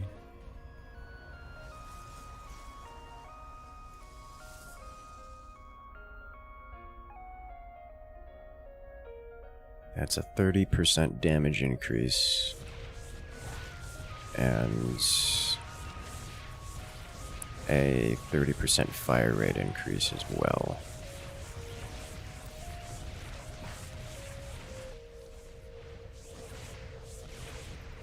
Also have air units.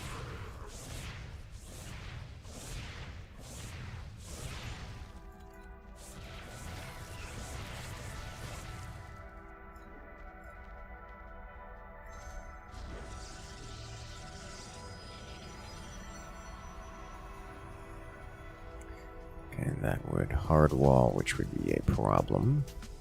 We don't want to do that.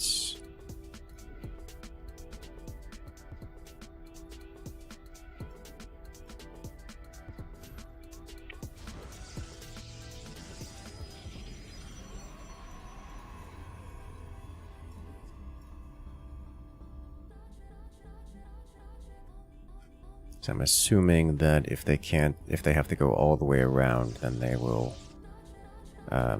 attack things. Let's do this, this, this, this.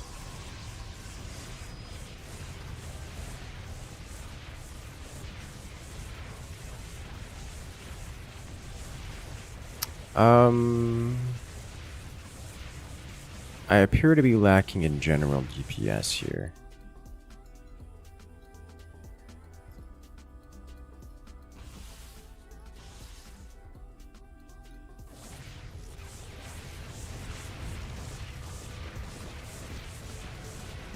Oh, he's stuck. Okay. Not a big deal.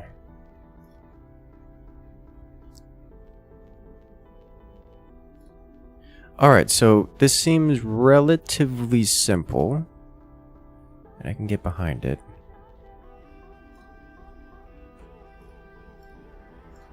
However, the next step is going to involve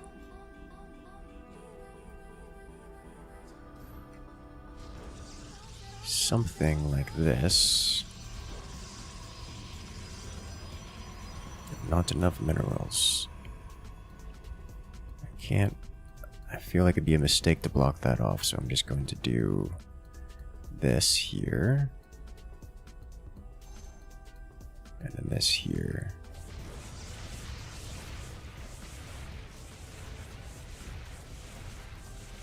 is not a pretty way of going about this. But it is done. We have attack upgrades. Siege tanks. Hellions. Attack damage and travel distance by 1. This costs pylons.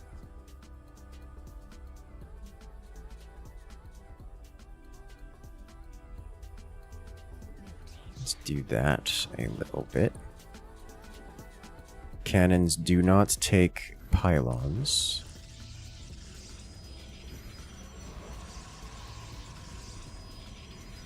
They only take minerals. I don't know how many credits I have. Are these 1 credit apiece? They are 1 credit apiece. Okay. So I'm going to need something anti-air. Something DPS-y. Which I think is not going to be the Hydralisks. I think it might be Goliaths.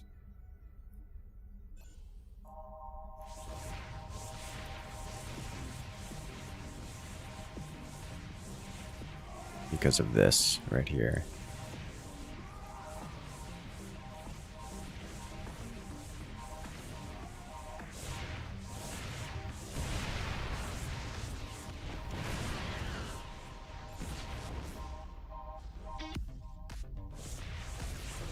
Is that gonna make it across? No.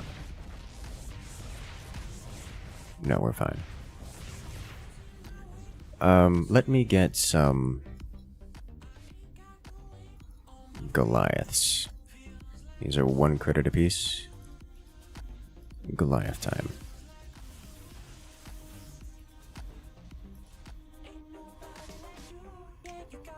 These can be moved as needed.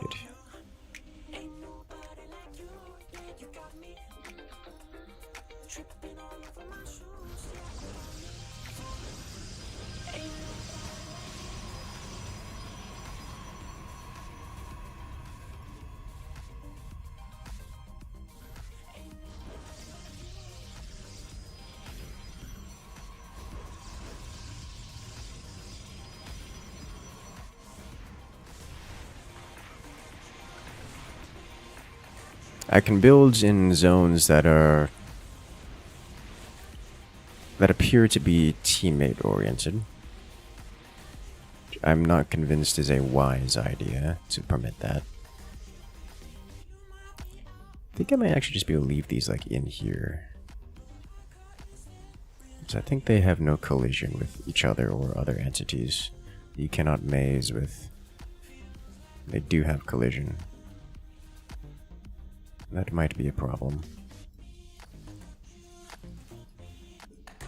And if I were to do the whole position trick, it might become a hard wall. Maybe.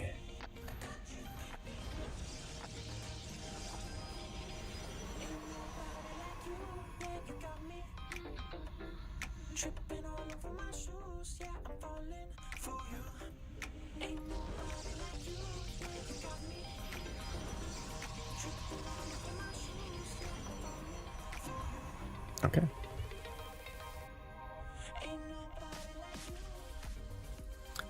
Definitely need to upgrade some of these. You are premium damage time on target creature.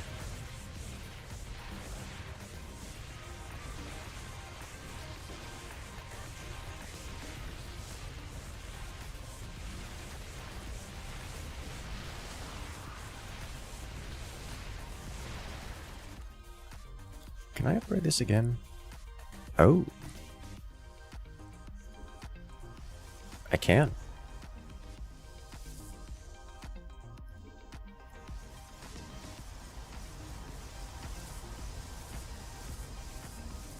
Oh, I see. Giga Cannon. Okay. Interesting that I can mine these rocks, but there's no deposit for them.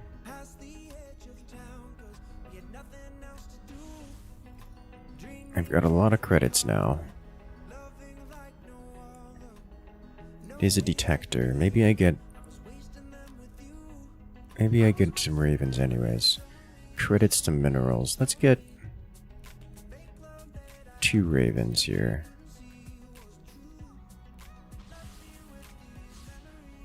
Just to put them around. Is that their detection radius? Is this the detection radius?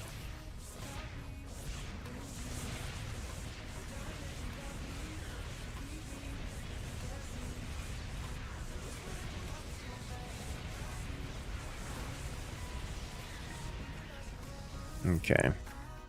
It's 40 damage cannon that fires like 10x a second. Well, hold up. That's like 11 times per second. 11.1-ish times per second.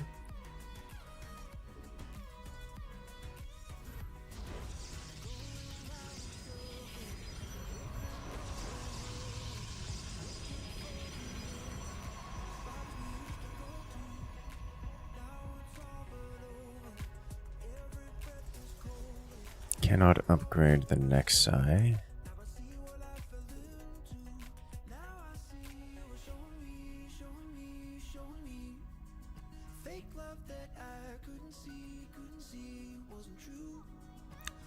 Entryway. I can put this here. Force them this way. Alternatively, I can put something here and force it all this way, which I think is the preferred solution. Especially given Nexus locations.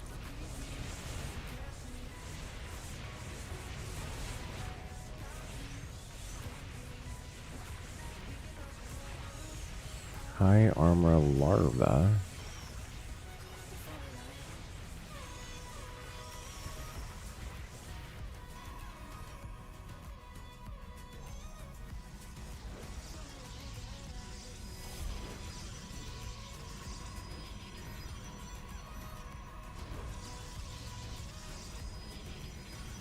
Okay, there's no more fitting these in here.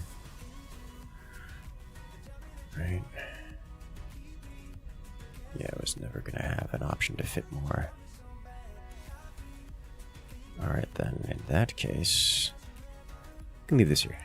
So now they go this way and they all fit in here. They all funnel into here. There's no more Nexi locales.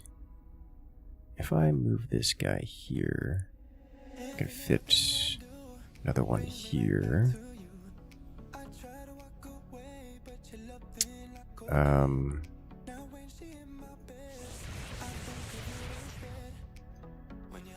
I can do that. Yeah, there's CB viewer. Welcome in, should I say. Welcome back.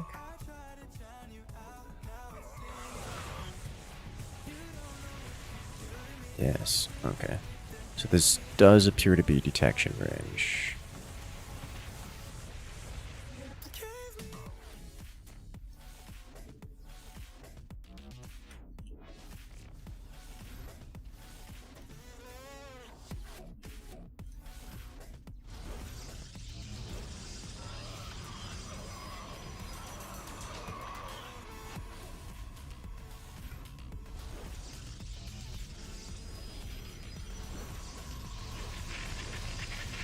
Alright, hold up.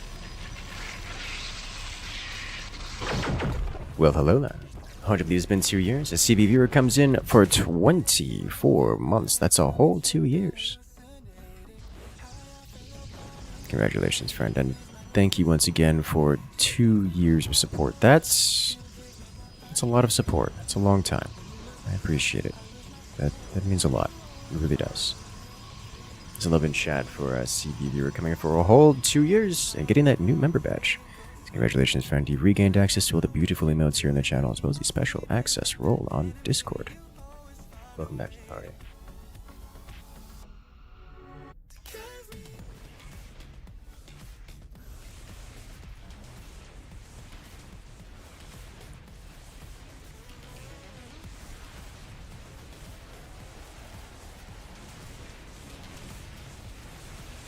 They do appear to walk through these without getting in the way.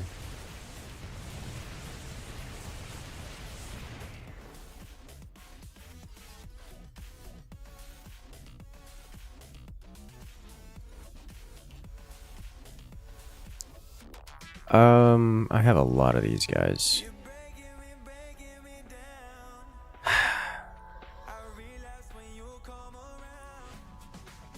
Let's get a couple infestors.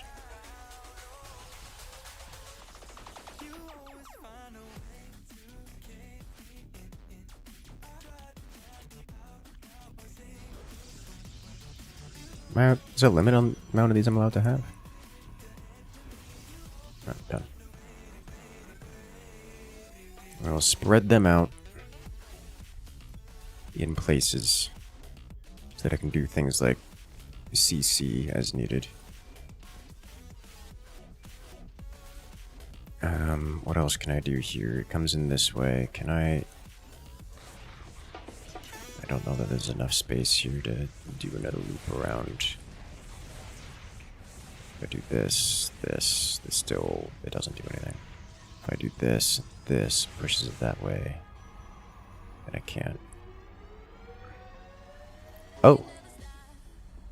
Hello. I see.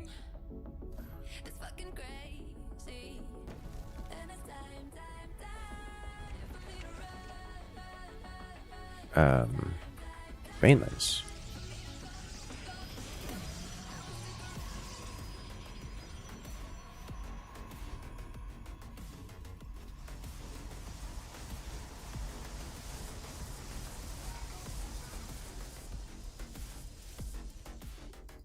Was not expecting.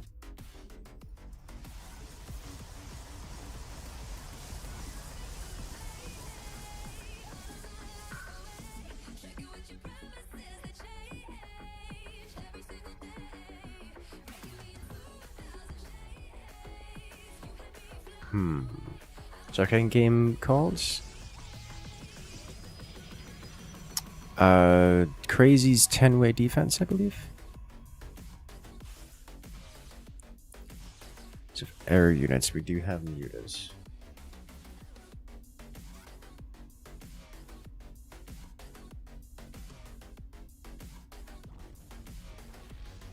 Colossi are worth a lot.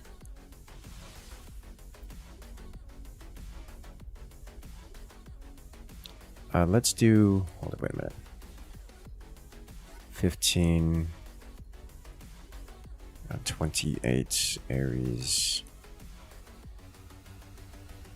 Odin around 29, Kerrigan around 30.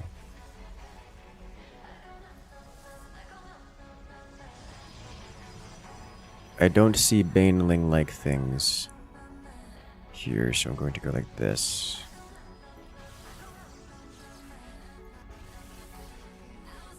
And then, Burrow.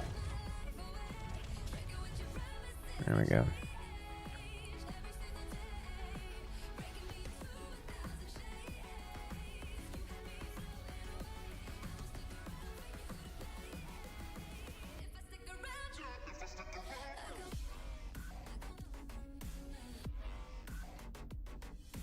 Okay.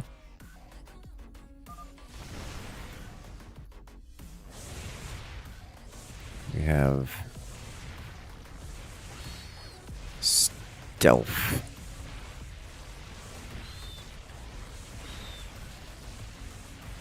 And we also can cast stop.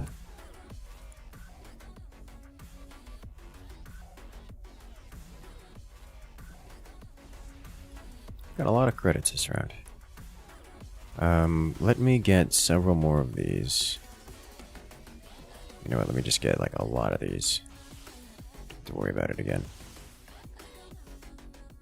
Right. Just put them everywhere.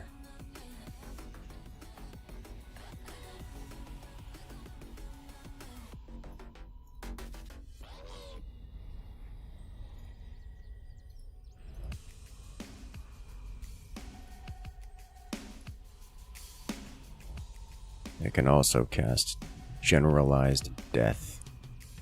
as needed.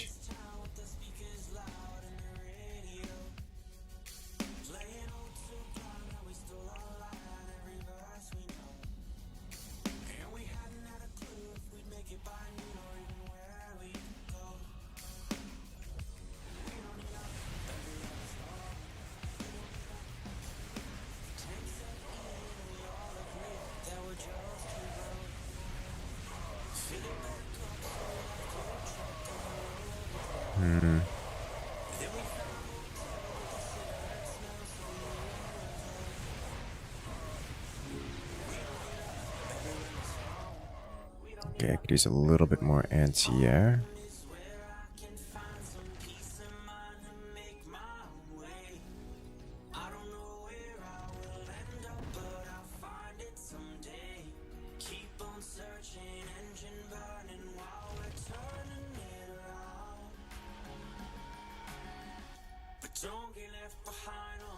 Alright, let's get anti-air going. A little bit harder.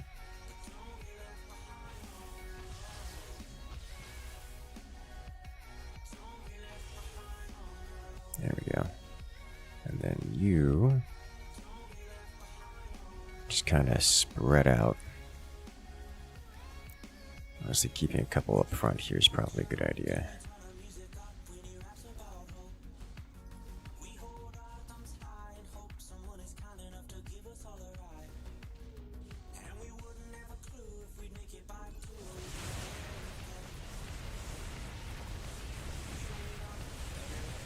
There we go. So the Raven's on patrol.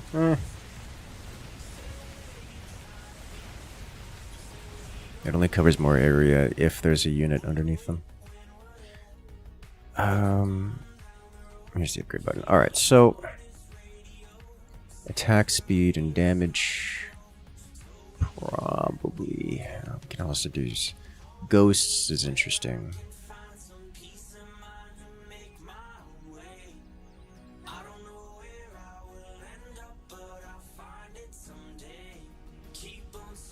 Okay. Range by +1 can be done 20 times. Okay. I see why that would be... I see why that would be interesting. Also, range by 0.2. Also pretty good.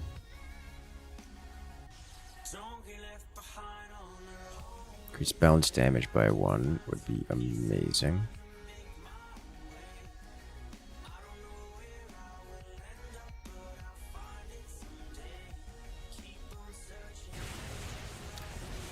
Let's just get some lurker upgrades. Just max them out here.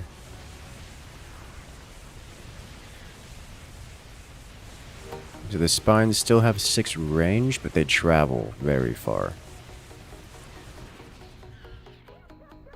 Okay, and they deal a lot of damage. Now next we're going to be getting Goliath upgrades.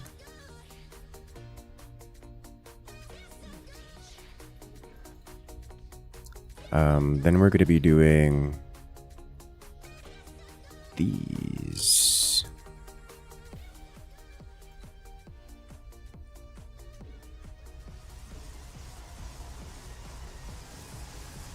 Start with select ones first.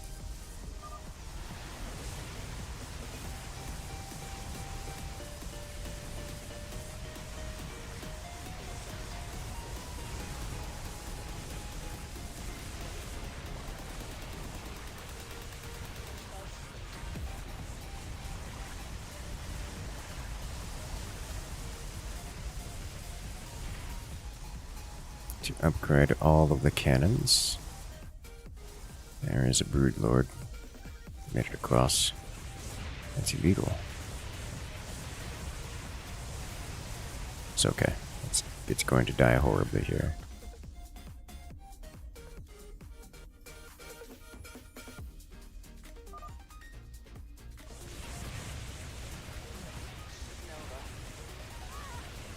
That's a lot of cloaked creature.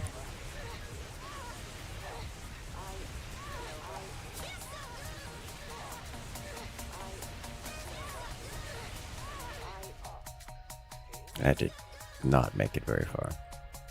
Has the friendly fire been fixed on the tanks? I have no idea.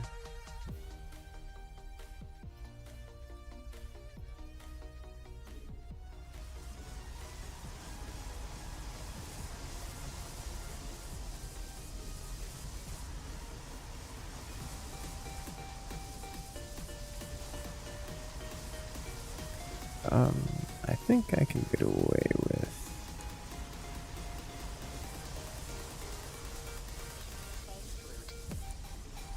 Colossi seem terribly strong. They seem to be a thing which, when upgraded, is probably very, very strong.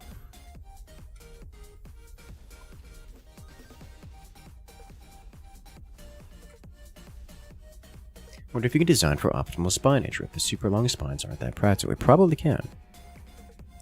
A life was lost for blocking a pathway. From the vertical position?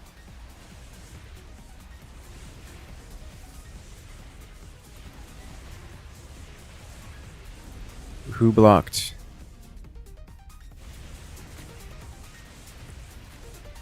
We're gonna run out of lives? Ran out of lives. Okay, well, that's unfortunate. Someone blocked.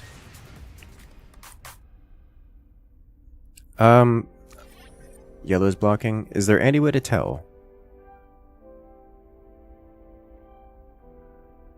Ah, right here. That did it. I don't see an easy way to tell who is blocking.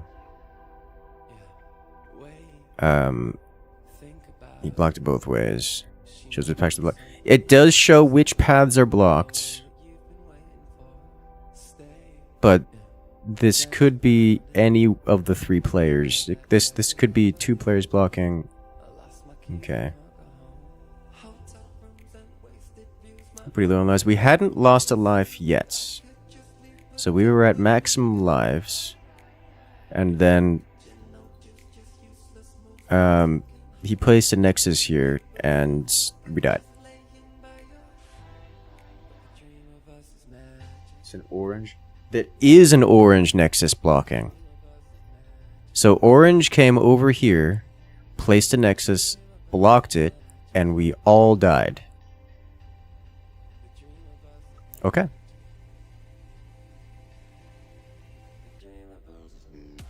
Understandable. Lessons learned.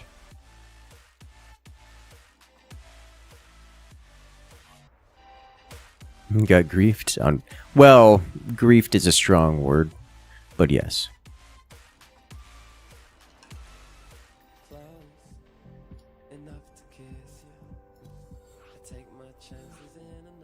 Why did you lose? Because one of the teammates blocked the path.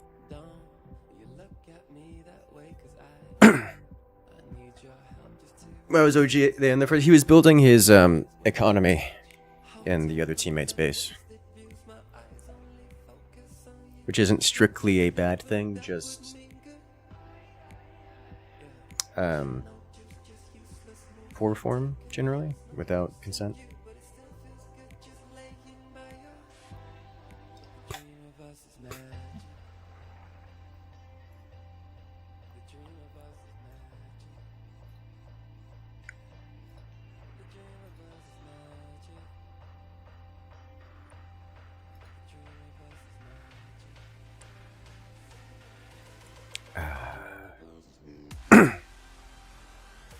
But yes, if the path gets blocked for any reason, the game ends and players with the player's defeat.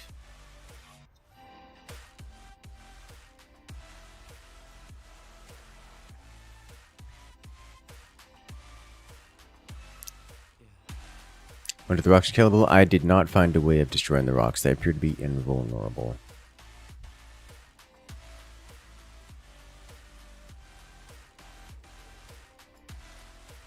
It's a team co-op defense rather than the solo, and that's some shoddy teammatemanship. Yes. I don't inherently dislike the idea of being able to build in your teammate's base. It's just gotta be real careful with it, you know?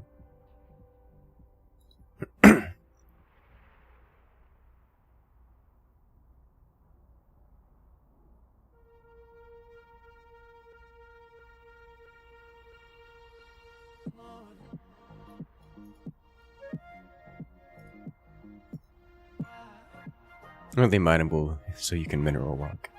You know what? Fair enough.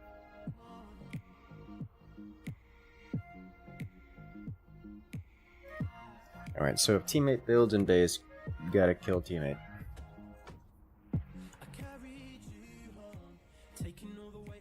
Which I didn't.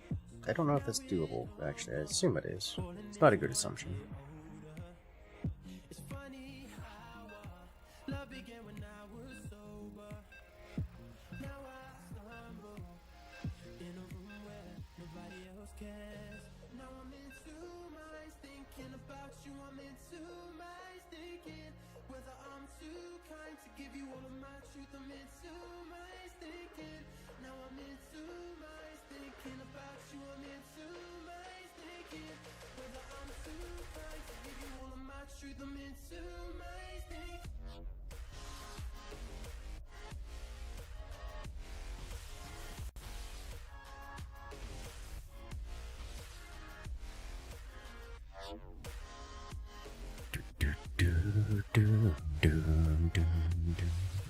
No idea what you're doing.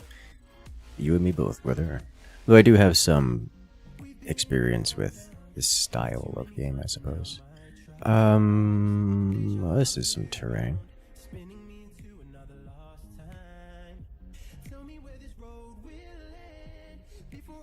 I have an idea.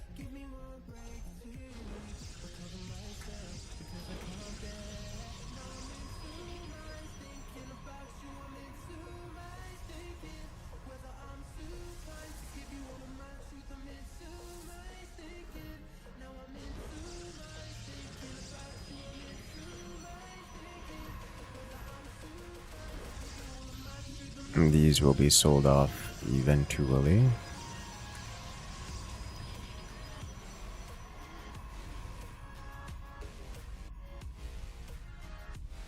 Siege tanks don't do friendly? Well, there you have your answer. The developer in chat.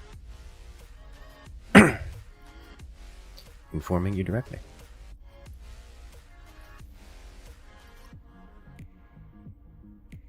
None of these. Yeah, we died really fast after the blocking happened. Like, we had full lives and just seconds later didn't.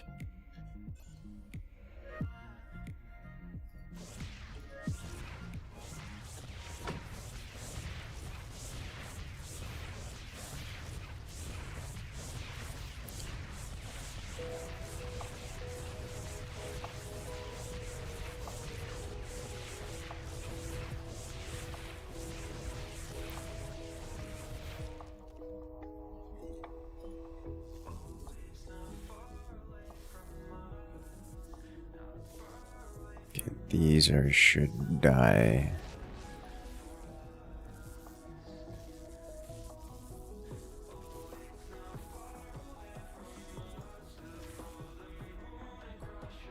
This guy should also die. I shouldn't have to worry about it too much, but do it anyways. There we go. The fast way to die for a relatively simple mistake? Yes, I think that's probably a bit harsh. Oh, I can get fit 2 here. I'm not gonna do that.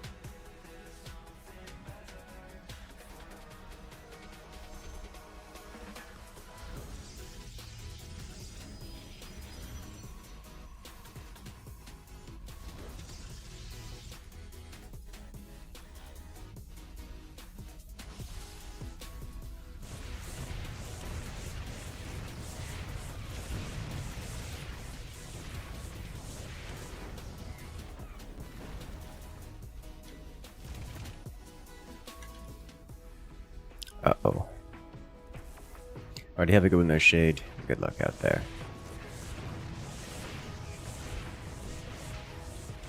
Where are those SCVs going? Why are you going this way? There should be no path there. Uh-oh. Well, that's bad.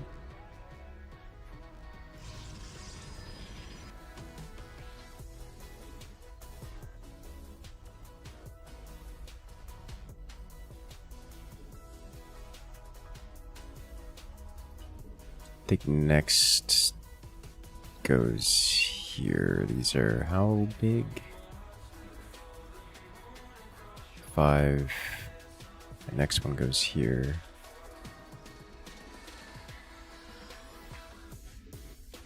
You know what, let's do this.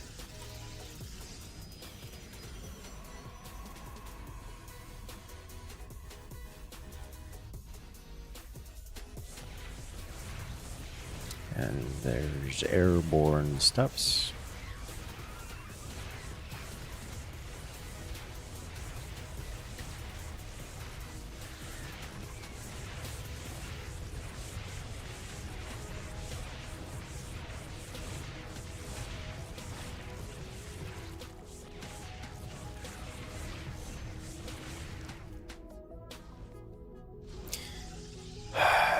Do I...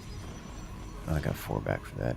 So if I go around here, but then I won't be able to fit the next side here. Maybe I just do this, then back this way and all the way around.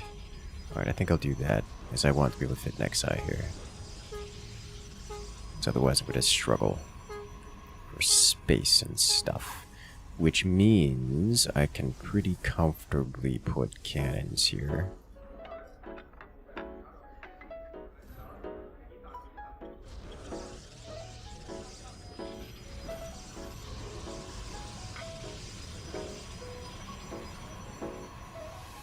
Next, it's Marauders.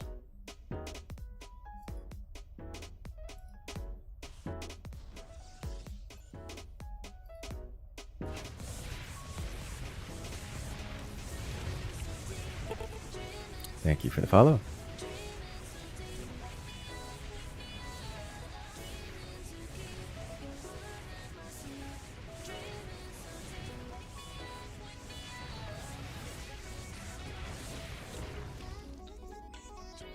These should get slaughtered on the way in.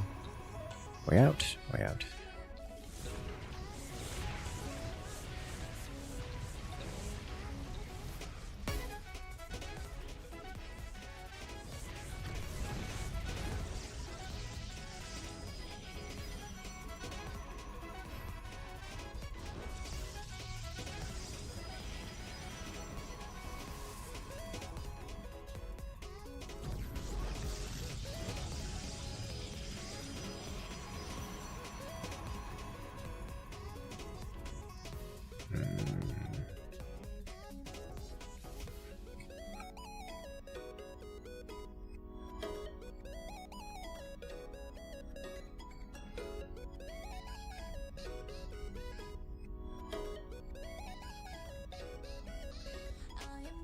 Not really much I can do there. Okay.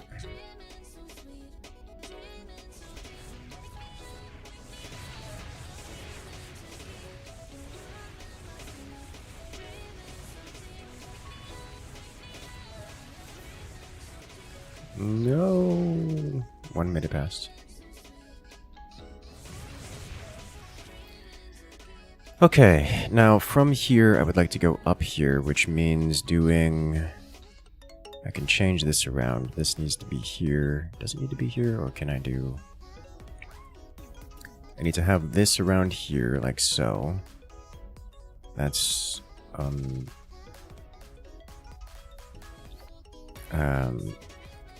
that just has to be that way. So this needs to be like this. And then you here. Relatively inefficient build pattern, but that gets it in, which means I need to go here like so, up to this point.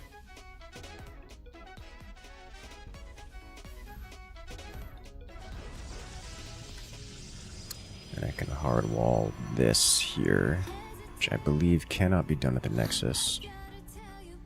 Cannot be done at the Nexus. 1, 2, because I need 1 space, which cannot be achieved.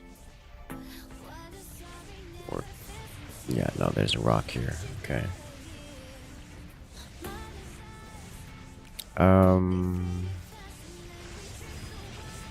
We might get that, maybe.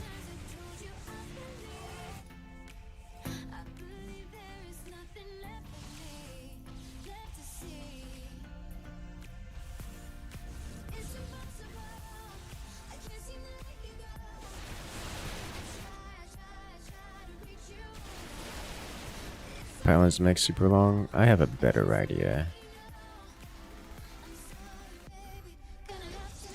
Use cannons to make it super long.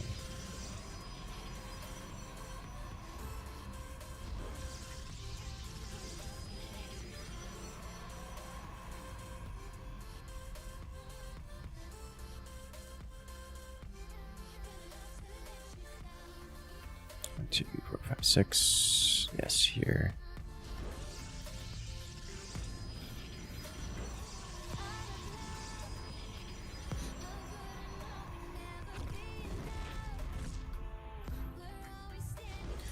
Okay, so that we can get some extra work here. I don't remember these. It's probably because they died very quickly and aren't real units. I don't know if they count as units which take lives when destroyed, but or take lives if they make it across, but they did make it across and it wasn't close.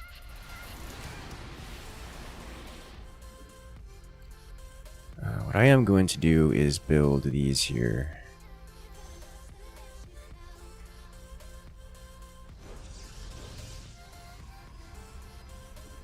And then we run this all the way down.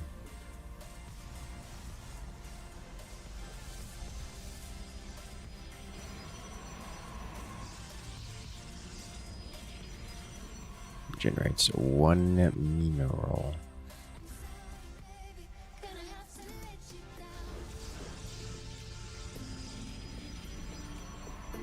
I'll end up putting a nexus here. Delete this guy, put a nexus there, kind of deal. Alright, next. Got a little while before these and the overseers weren't terribly terrifying. So I think I just get more of you.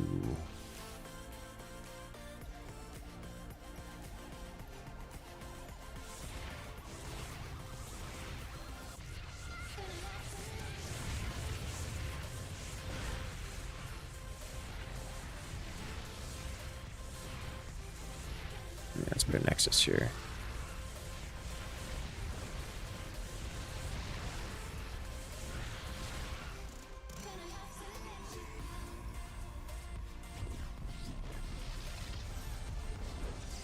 So I can put this guy here. Have a lurker pit here. I can fit 2 cannons here instead of 1. But first, yeah, I can work with this.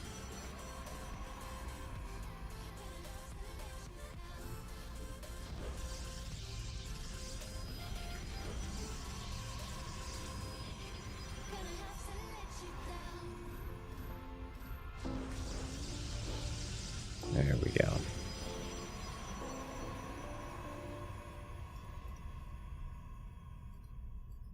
It's just enough space for 1 more cannon. But that would hardwall, so we're not going to do that.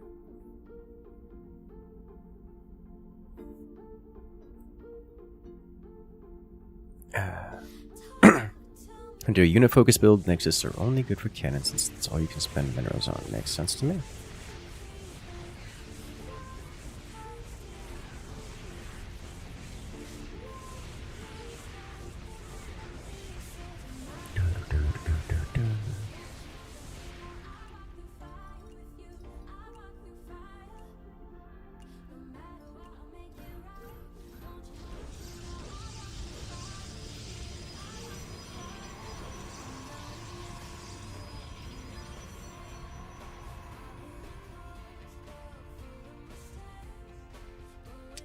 Can't place here, which means we have to do here.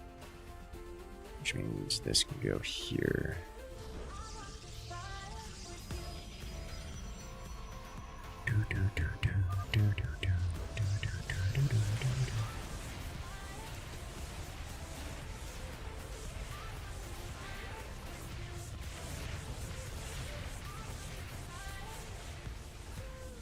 Alright, we have a very long maze now. One which would love some lurkers in long range positions.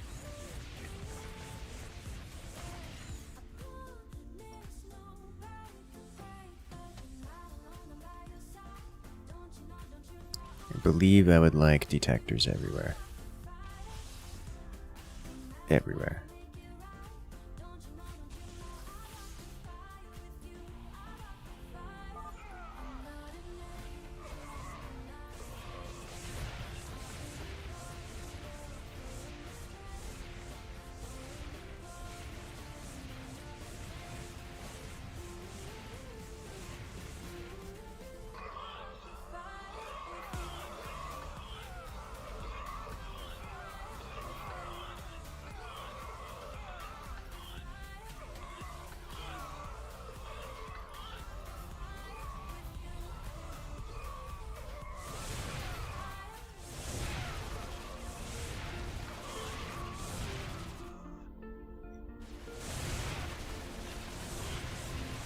And tell you this, they are not getting past this. It's going to take them a lot more than...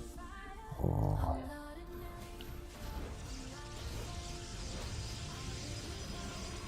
Just be near a pylon. Let's do this.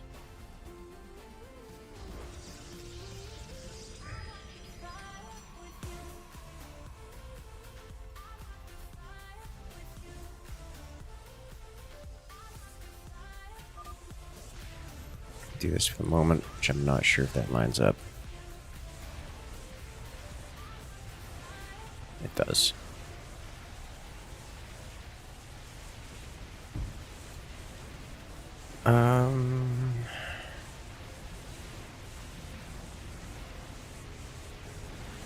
Nailed it. I'm running a little low in DPS here. We're gonna get it done, but a little low on DPS. So let's do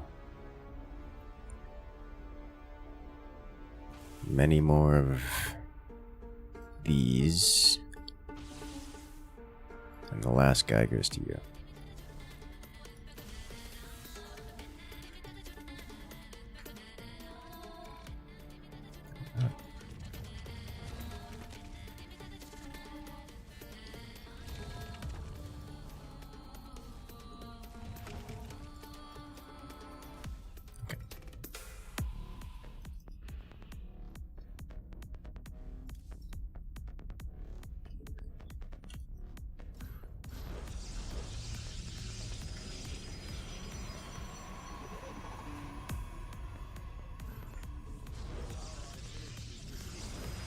Banelings? Yes, banelings. Did they kill units? Best as I could tell, no.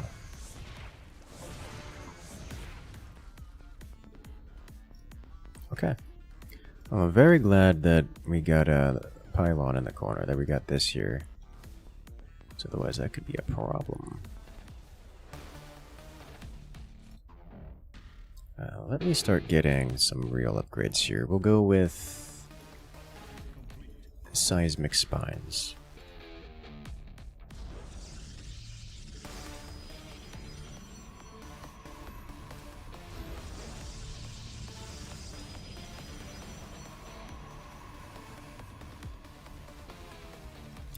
These guys probably want to be moving at some point, but I don't know that any of these others come with Baneling type things. Anything that can incidental damage the cannons.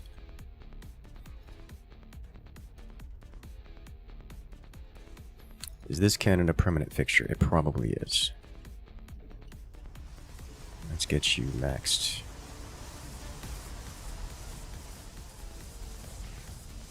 Just for DPS reasons.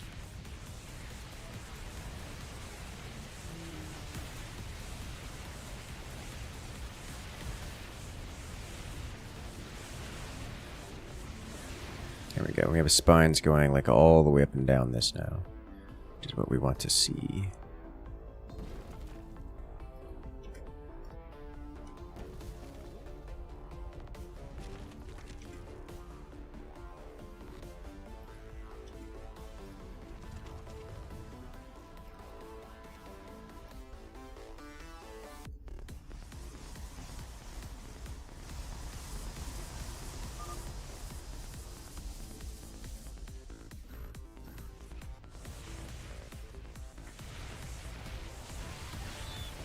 detection. We don't need to worry about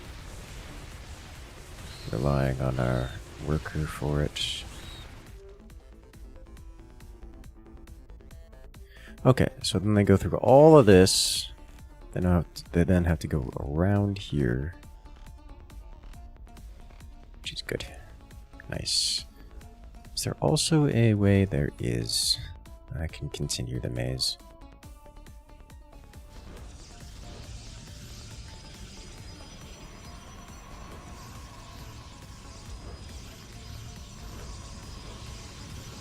There we go.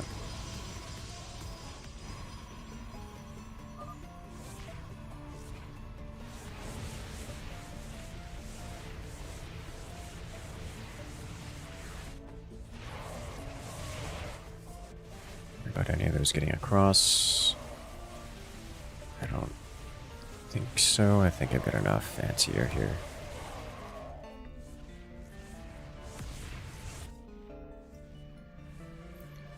I would like several of these scattered throughout.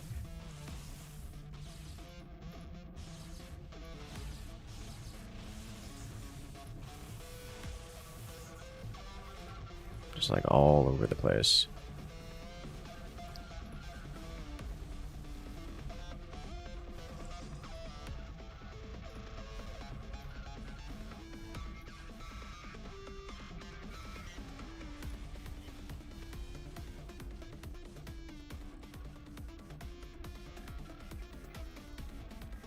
Everything's getting in the way.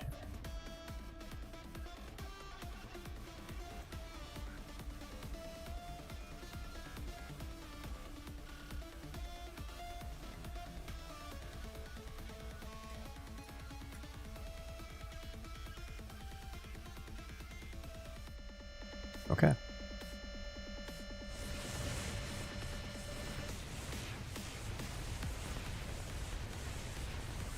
Continue seismic spines, followed by Goliath upgrades, and now we do cannons. Upgrade all the cannons. Not actually all of them, just a lot of them.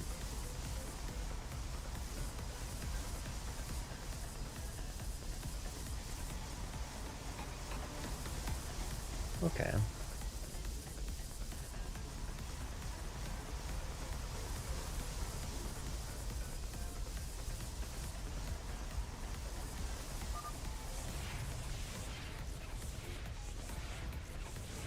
So these spines should go a very, very, very long way.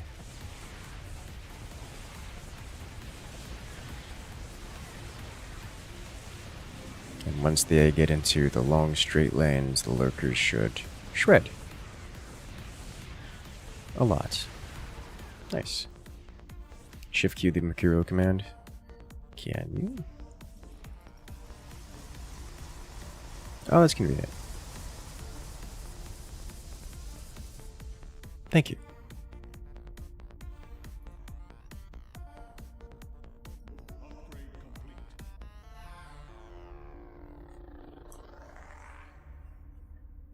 What have you got? I like what I'm seeing here. I like this kind of layout. They last a long time. He's just pure DPS here. Holy smokes, the damage on these Marines. Okay. Yeah, he's not mazing, like, at all. He's just pure DPS.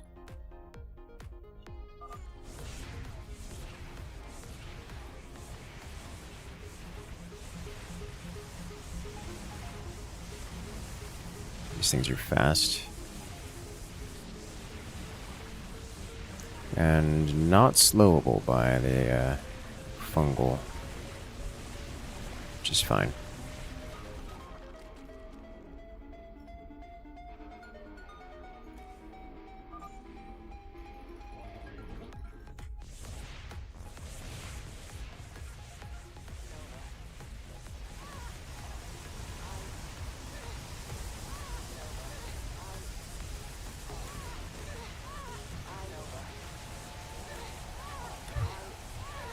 Whatever voice line you use for this is hilarious.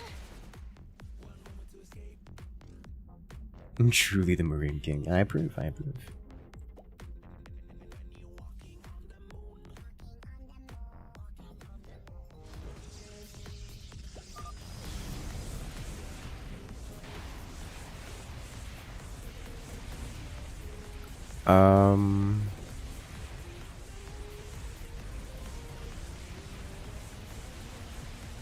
Okay. Concerned there for a moment.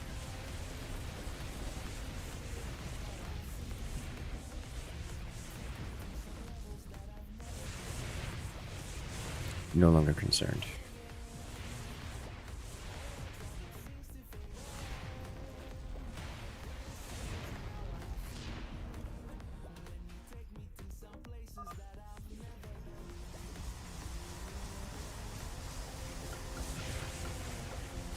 I am, however, going to take this opportunity to get a few more Goliaths, and by a few more, I mean all of them.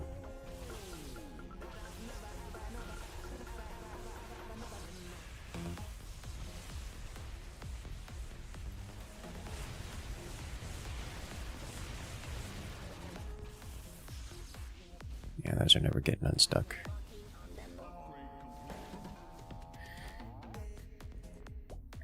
Alright, so I've got these 2 units maxed out.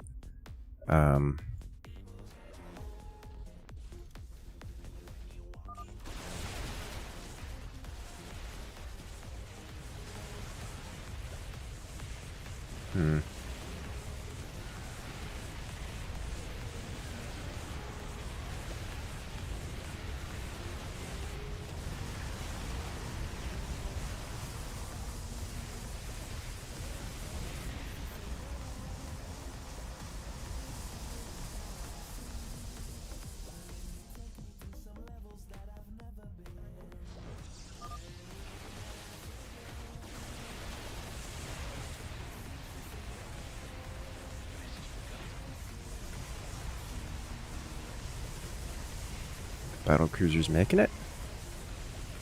Or not. Crazy, I broke it.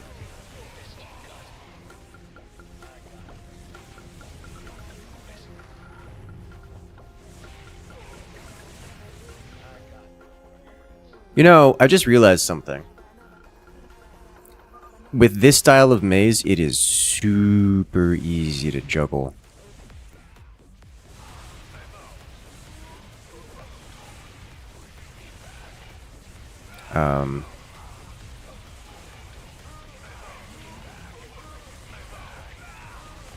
It is super easy to juggle this. All I have to do is slap a cannon here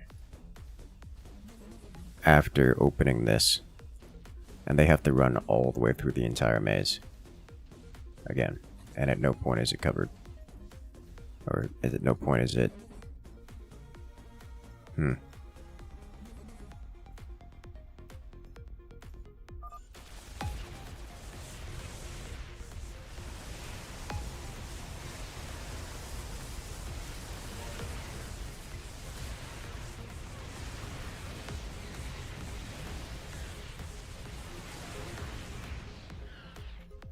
Alright,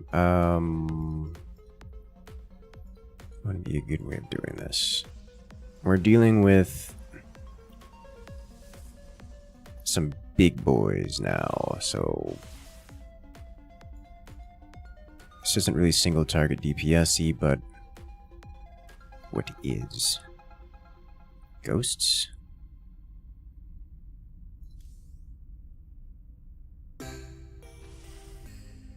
Maybe we go mutas? Just for the chase? Let's try mutas.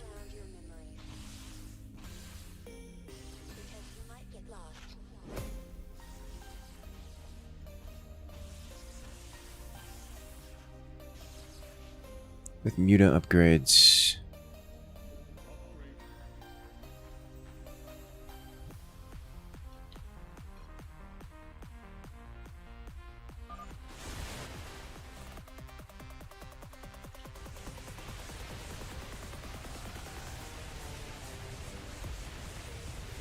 I probably do want some more lurkers. Just because they're good damage.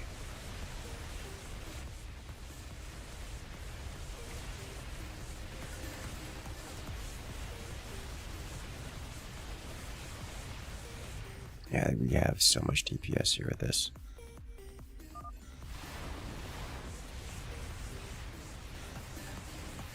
DTs.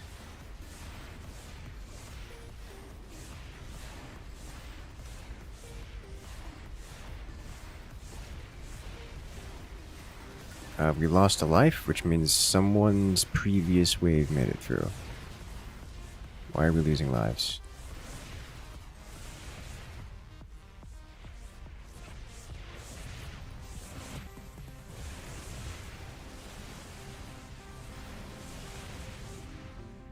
Oh my god. What happened here?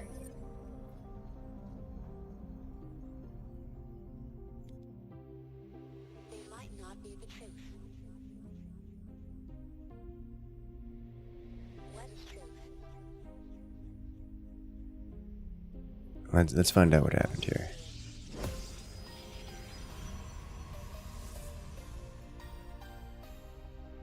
These Colossi, despite having upgrades, don't seem to be having much in the way of kills.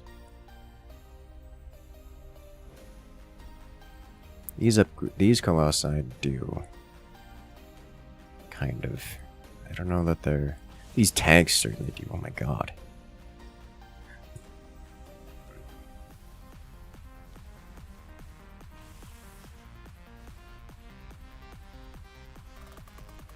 So this setup was not doing well for him.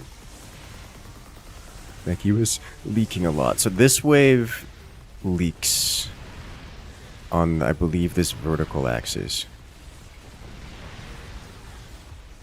Well, it's not here.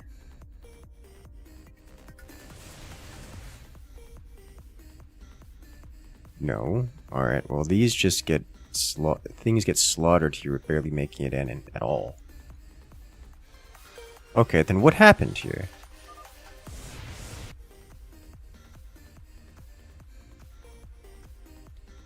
Let's slow this down a little bit. TTs are blinking through.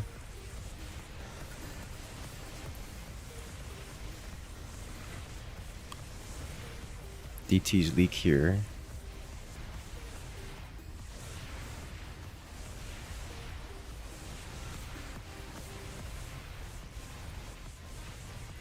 Lost a life here.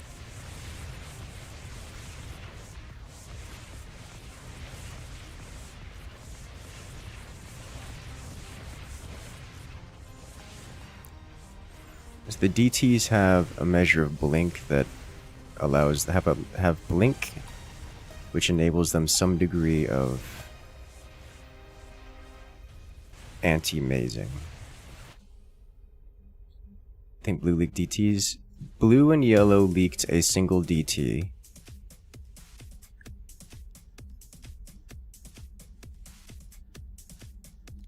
And it looked like the vertical axes leaked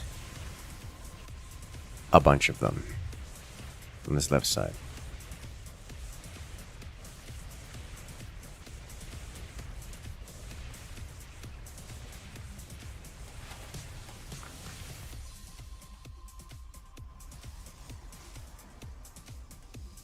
Alright, so we're going to watch the DTs here coming from top.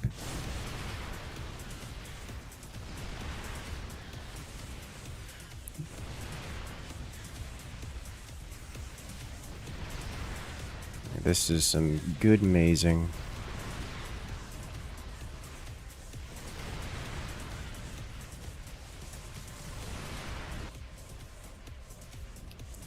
Hold up, wait a minute. No, that's way too early.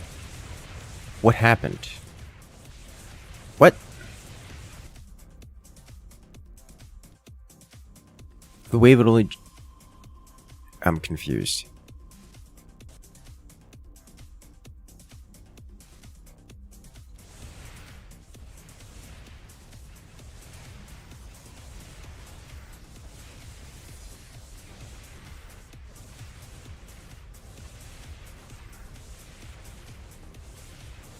Oh, the DTs are spawning here, blinking here, and okay, so they're spawning in the same region where they're ending. Is what's happening here.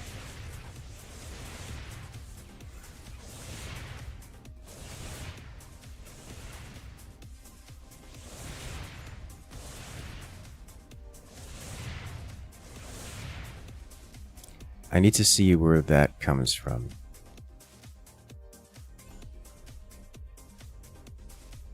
I want to be able to track the DT itself that does that.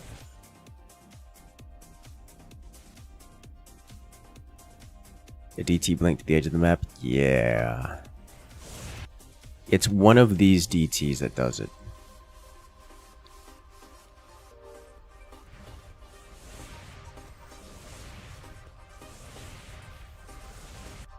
It's gonna be like this one here. It's gonna be like one of these two. It's gonna blink right here, walk off the edge, and then count. Not that one. Oh!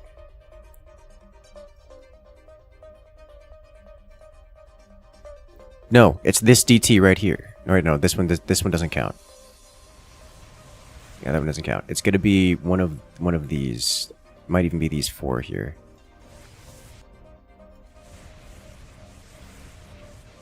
Blinks. Yep. These two, this one blinked here. It's gonna walk off the edge and count. And then these, several more of these are going to blink. Yep. This is it. Right here. These three right here. I had them selected. They spawned here and exited here is what happened. They just blinked over and it counts. And then what happens with blue? I don't know that can happen. Oh, what's happened with yellow is what happens here. One of these probably blinks right here and walks past. Oh, he doesn't have detection. Oh, he just doesn't have detection. So they just walk through him. Okay. Yeah, alright, well, it answers that.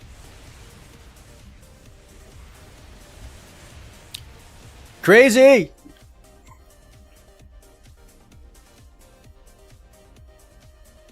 We broke the game again!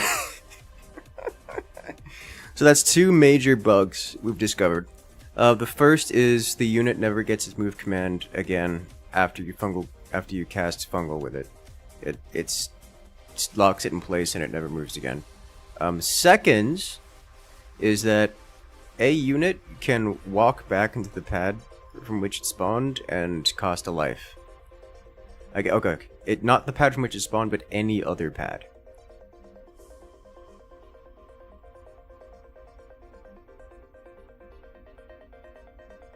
So let's say if you maze such that they go here, it counts as a lost life. Valve just, what did they do to the CS2 market? Okay, I needs to know. You can now trade up to knives. Oh.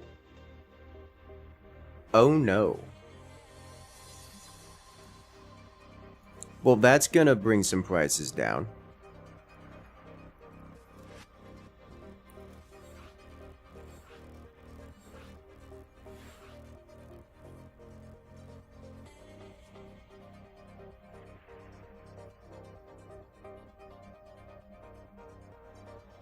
Pretty much all the reds are 20 plus. Oof.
while the trade-up knives are untradeable and unmarketable. Interesting.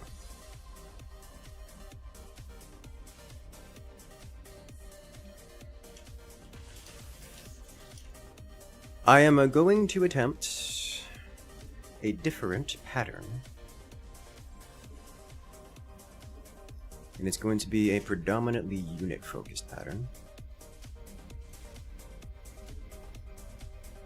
Though I will start with some Nexi here.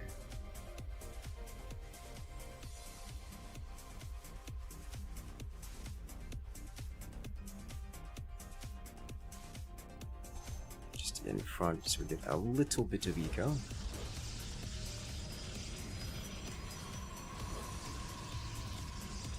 And we'll have to start with these because that's just how that works.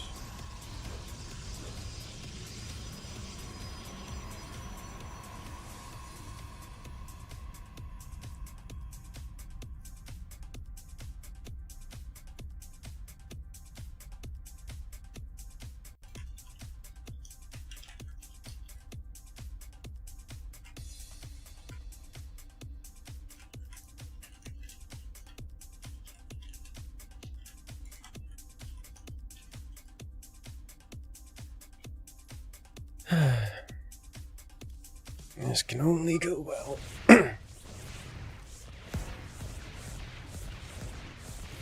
A friend of mine's inventory doubled in price. I'd believe it.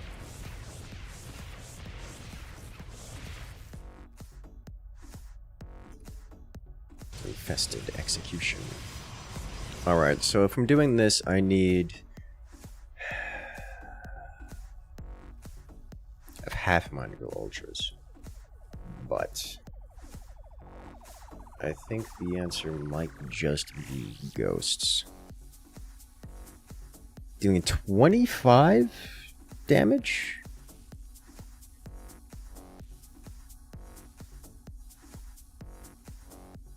That gives it +5, so that's only going to give it +100? That's not much. Okay, maybe I don't do that then.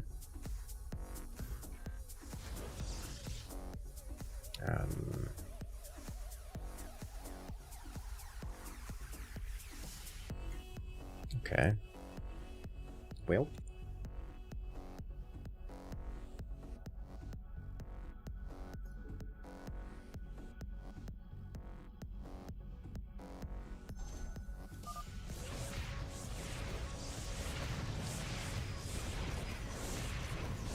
Nope.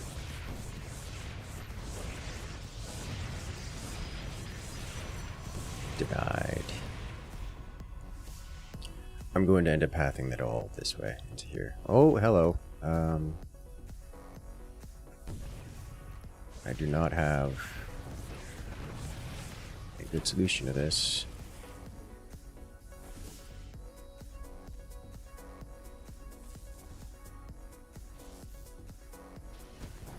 Keep us together strong. Alright, I'll start Lurker, I guess. I do enjoy the Lurkers. They're a known quantity.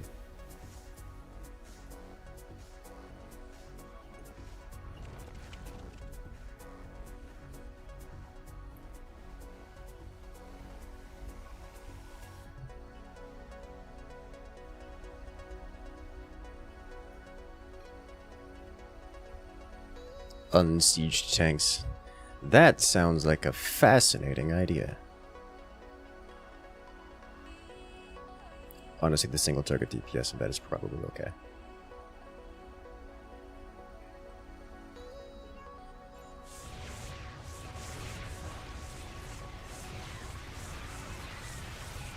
Especially on the higher levels. Leaks.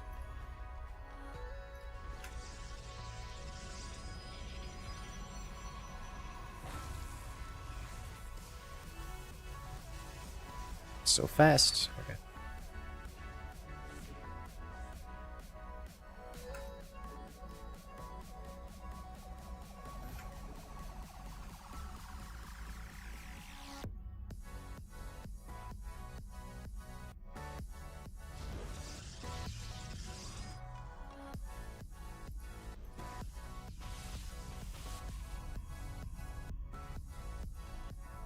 What game mode is this? A relatively new game mode from Crazy, one of the favored map makers around these parts. It's a remake of a classic.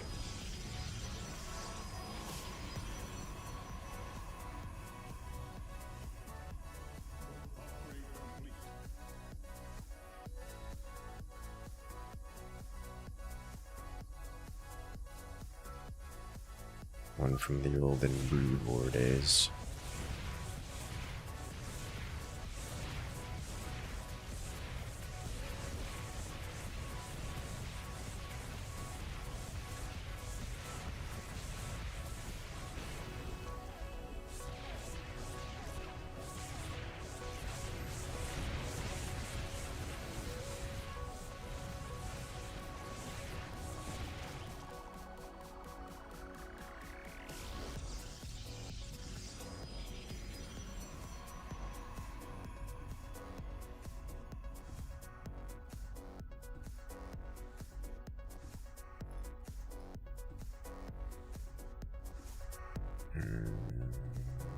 I need something anti-air.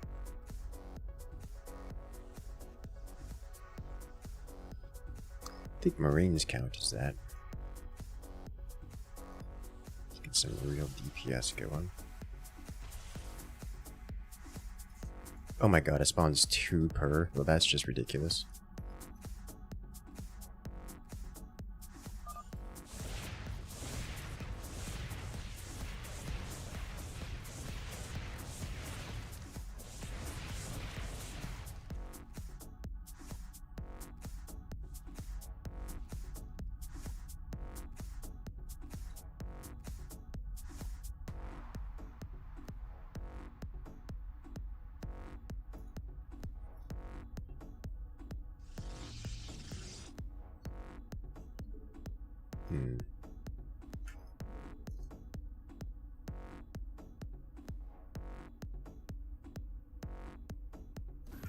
Probably end up moving that later.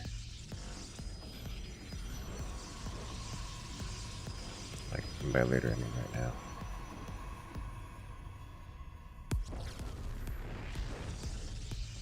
Friend that spanned Marines. Yeah, I was gonna say, like, from what I've seen, just the buffs, the Marines are going to be absurdly strong. Like, that's plus 20 Marine damage. Like, that's what?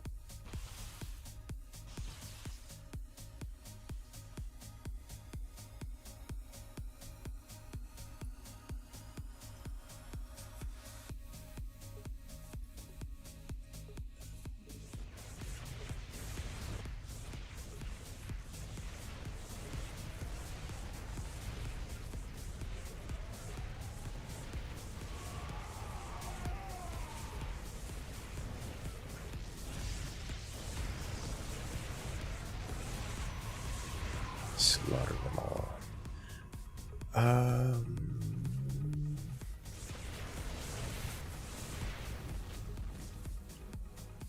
Yeah, that's fine.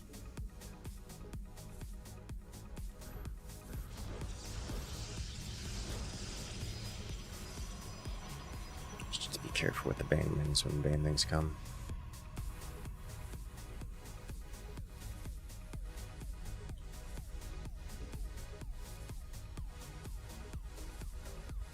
Oh, it's so close to fitting.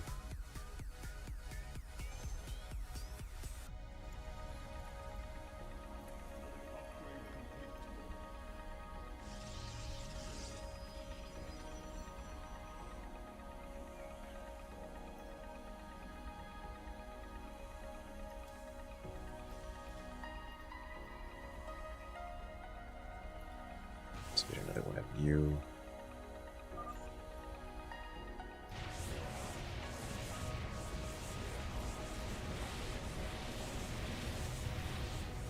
I don't have detection. Is that going to be a problem? Not yet, but soon.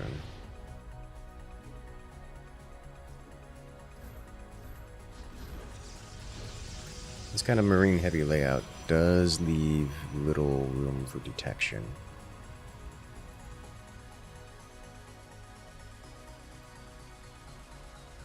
But our DPS is quite extreme. Alright. I think I probably need to get a few detectors in here. Just so I don't forget later. I will start with this, then put you here, and then here. That covers the majority of the marine range, and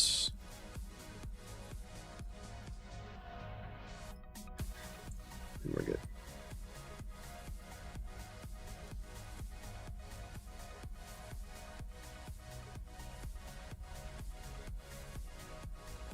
Once this connects down here, then we open these two up, and so units can run this way and come in this way and then go for the big funnel.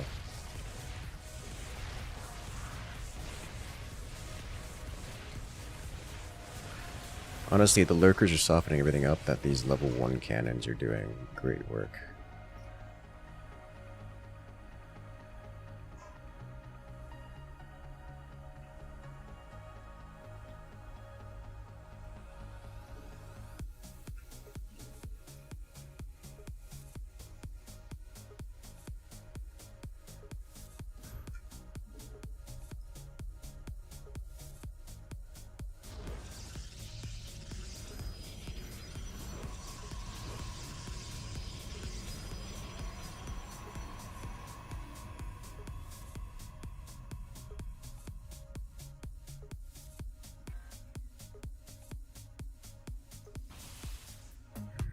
More marines.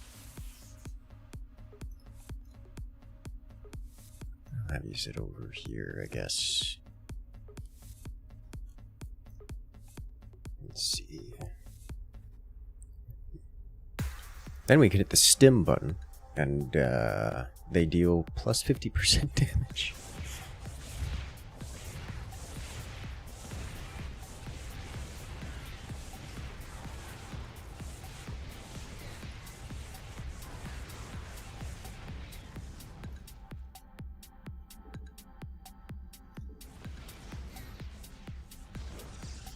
I see.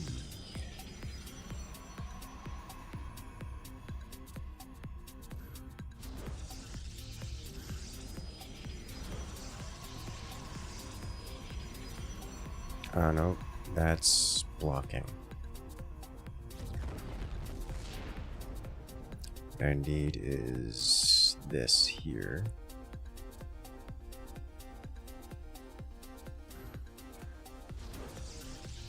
Banes coming in. I have no idea what to expect. As far as I can tell, the Banes don't actually deal damage to units.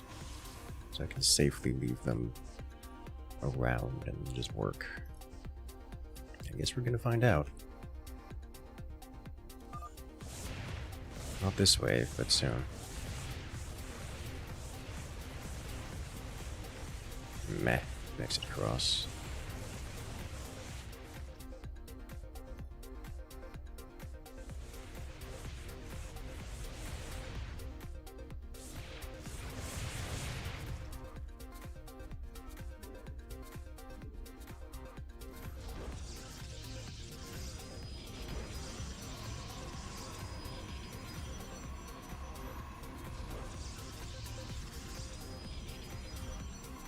TD mode with the enemies get lost in a never-ending walk through bullets. Yes. There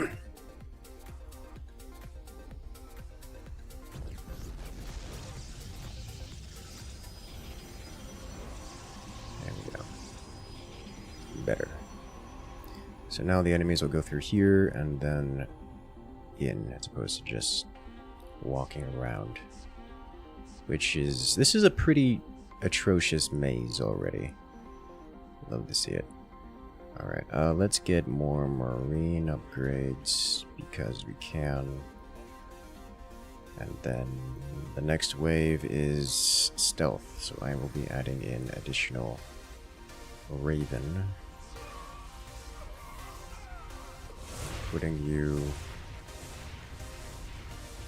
here, thanks.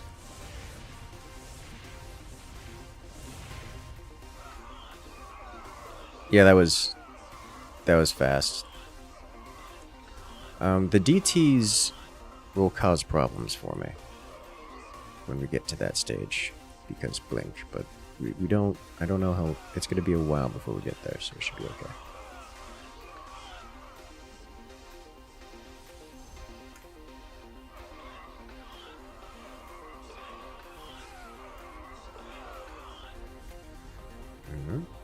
Need more probes. Let's construct additional pylons.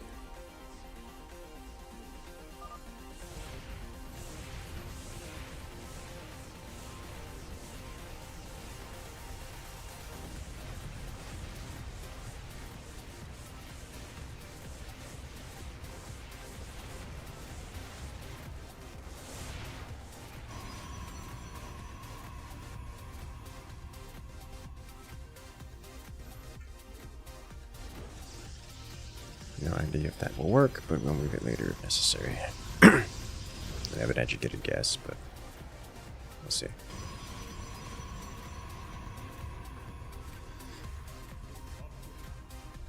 Almost maxed on Marines.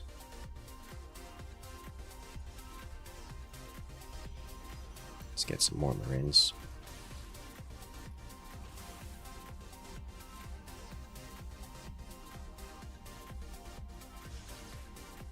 Yeah, Marines, more Marines.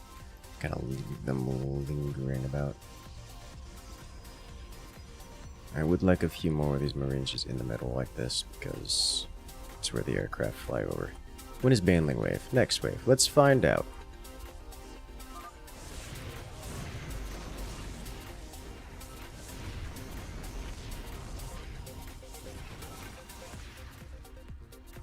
Well, that was easy.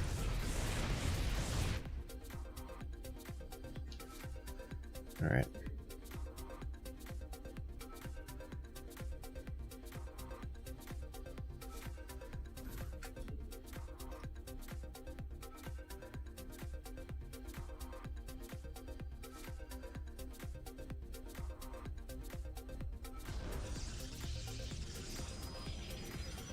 Honestly, I don't know that I care. I should have at least this here so it forces these things into a line.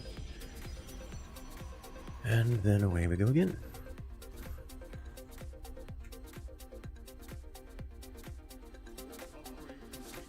Mercenary munitions.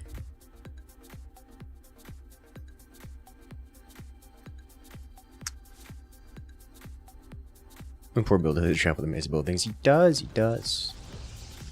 He will survive. You have a lot of players that have a lot of credits just lingering. I'm gonna get a couple of these. Not because they break pathing. Because it actually seems like a good idea to have a couple of them around, you know, in case of emergency.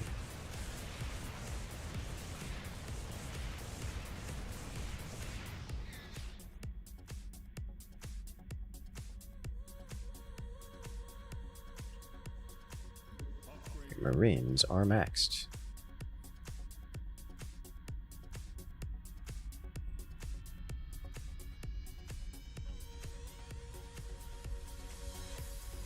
Alright, next. Lurker upgrades would be nice.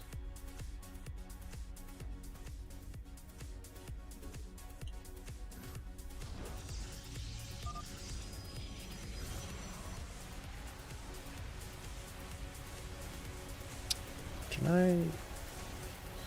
I offset this by 1 so I don't have to move this? I don't know that I should offset this by 1 so I don't have to move it.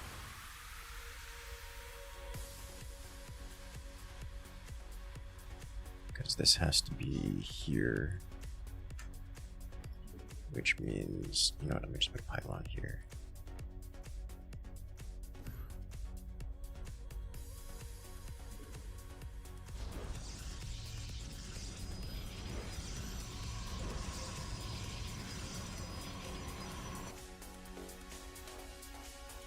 More Marines.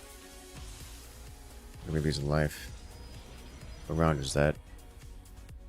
Why are we losing lives? It's probably something lack of detection. lurker time.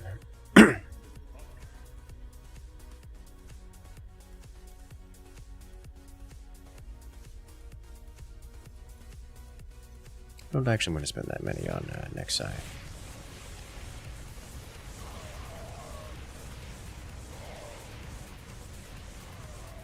It escapes.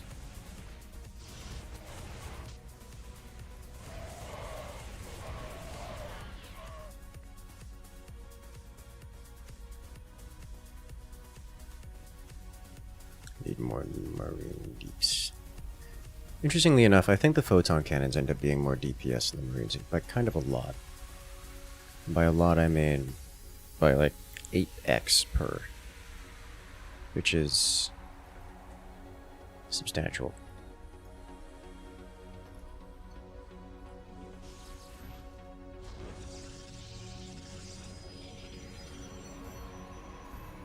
Okay, this pylon needs to move.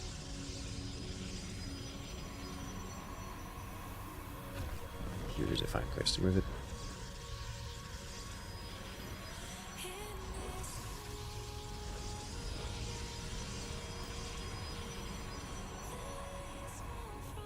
And now we're back over here. Neat.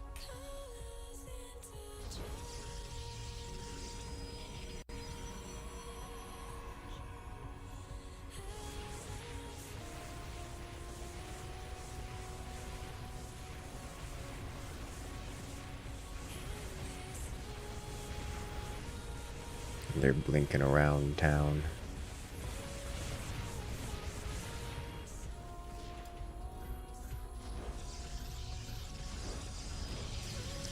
I would like more infestors.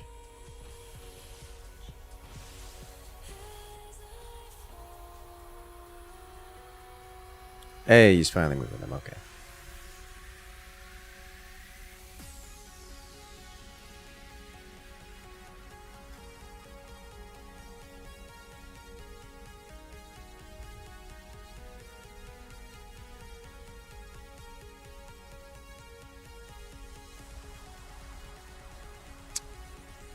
For a second, I thought this was blocking. I was like, no.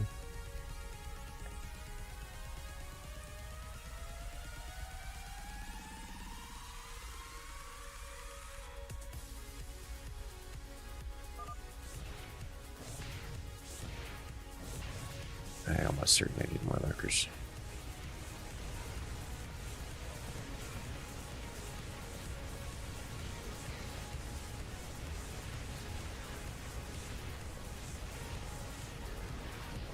Things better. They certainly have great DPS. Like once you get to max level, it's because of the way the scaling works in terms of upgrades. The upgrades benefits the single fire mode more than they do the siege mode. So at max, there's a threshold somewhere where the single fire mode is going to surpass the siege mode. Where that threshold is exactly, I don't know.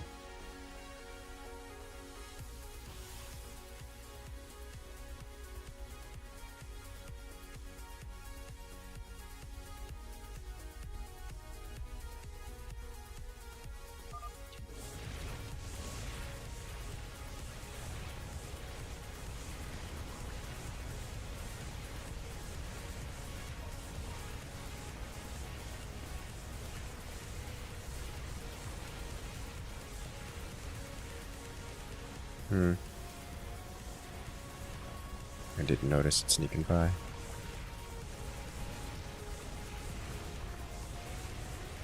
No. Stop.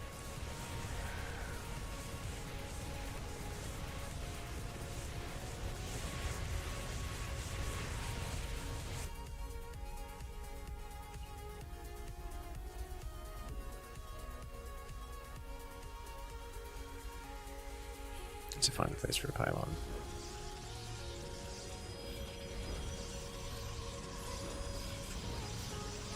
Stealth wave. It is a wave of ghosts. I get +1 Raven. Which is not very stealth, but it is, you know, something.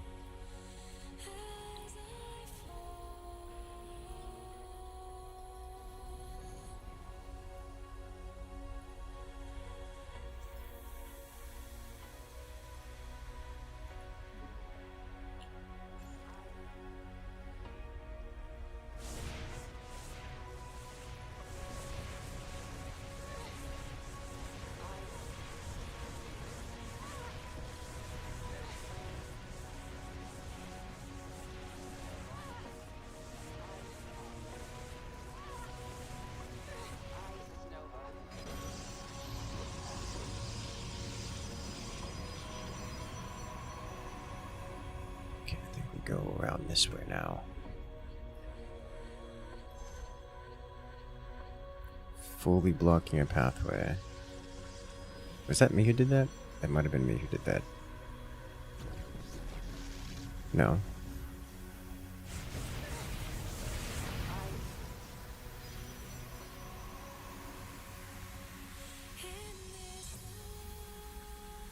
Wasn't me. Okay. Give an upgrade to make detection better? Are they always that small? As far as I can tell, there is no upgrade to make them better. Like if I were to do this, it increases Raven ability range, which is not detection range.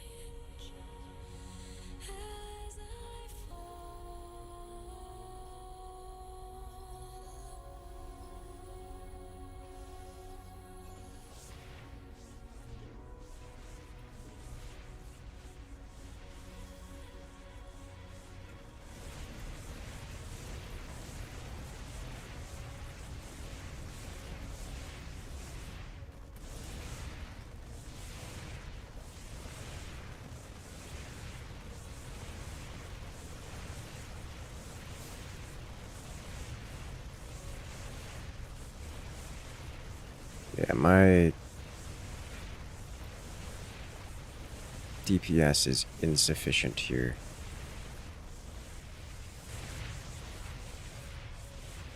Pretty notable margin, I think.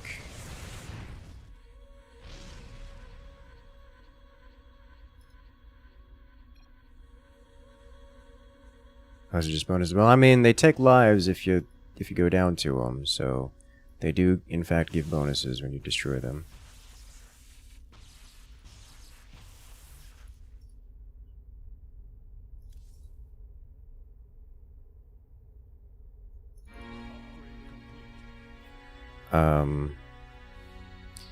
I am no longer convinced that I like Marines as a good option.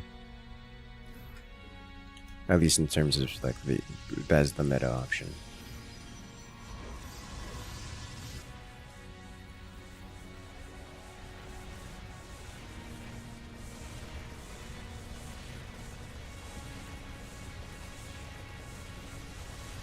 They're just fine.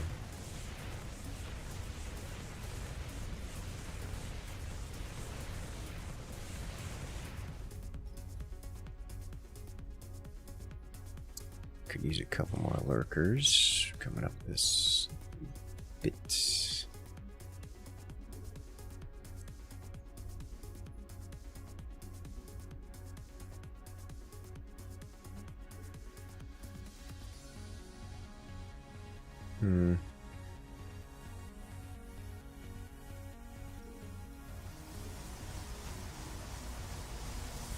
Okay.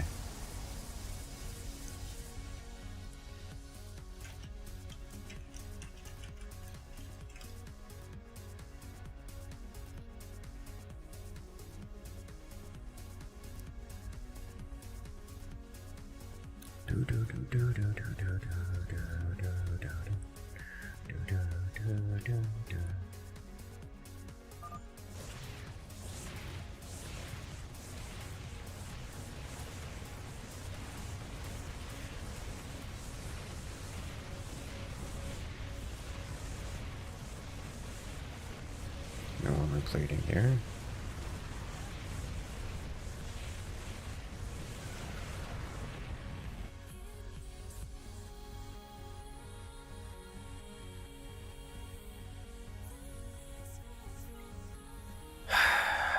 What next unit do I get, if any? I'm definitely lacking in anti-air.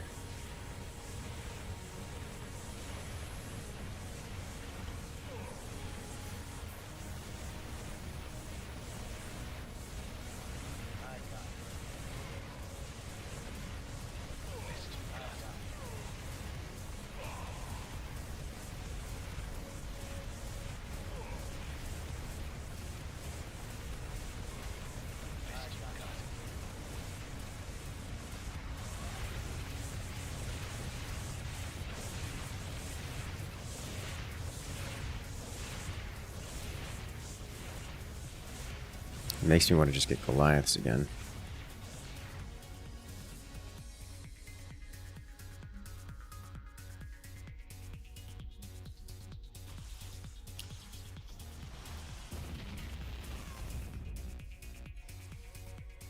There is another big wave of... Where'd you get a double down on Marines? It feels like Goliaths are almost mandatory. Maybe Hydra. I feel like Goliaths are almost mandatory.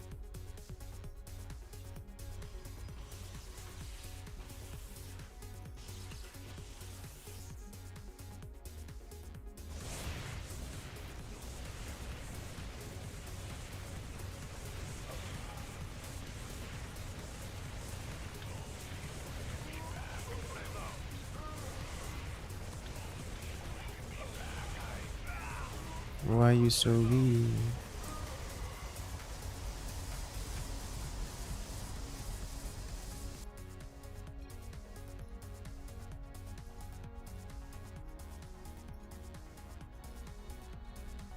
Alright, Marines.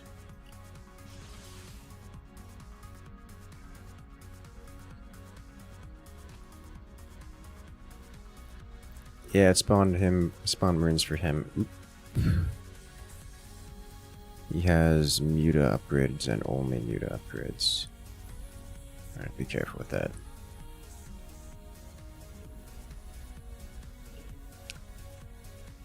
Is there anything else I want to do here? Probably... Oh, there's not enough waves to make up for that. I'm just gonna leave that be.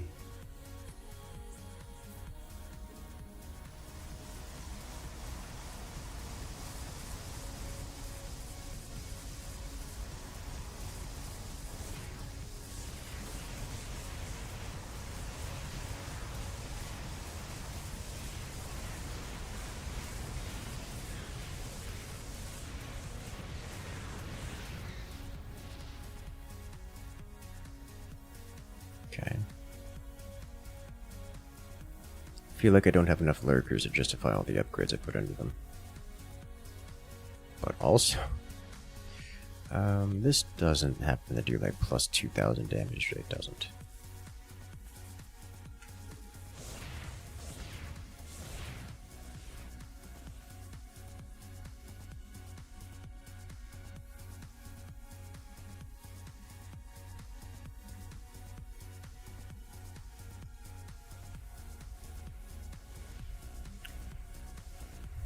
If I were to get a new unit, it would probably just be Goliaths. That said, it'd be fun to try something different, like, I don't know, mass ghosts.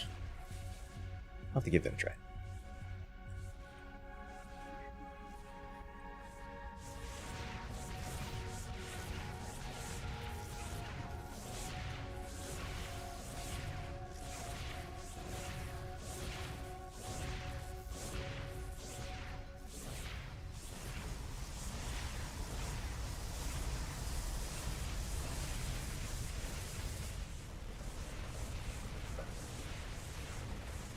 What strategy are you using?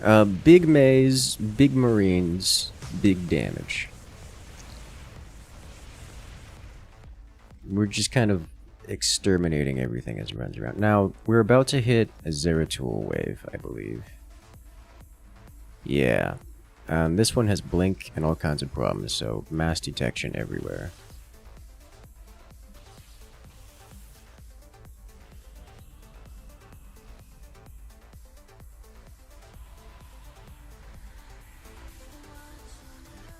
It also has blink, which presents as an issue for mazes. Do this.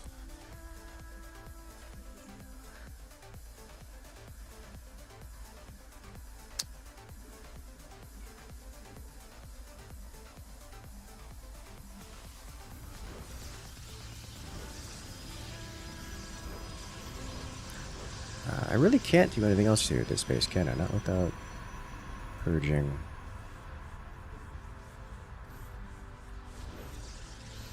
Okay, so we'll just leave that be then. Oof. Stimu gas, it'll last most of the wave.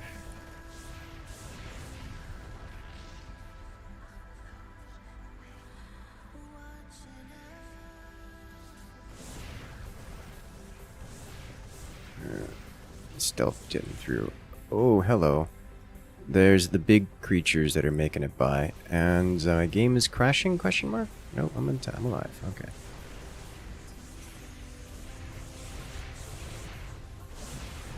So we just kind of slaughtered everything as it came around. Alright, I can work with that. I have no idea what this maze is, but it looks intense.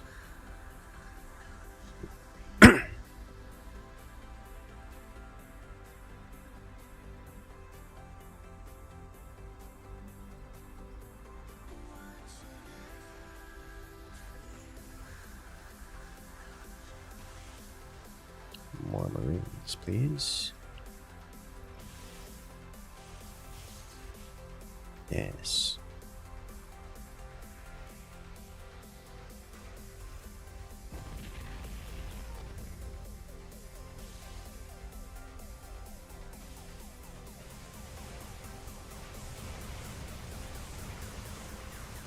Here comes bad. Select all stim. I don't even need to. They just get near the marine clump and die. Alright, final wave. Zeratul, or Kerrigans. Surprisingly, can't be killed with conventional weapons.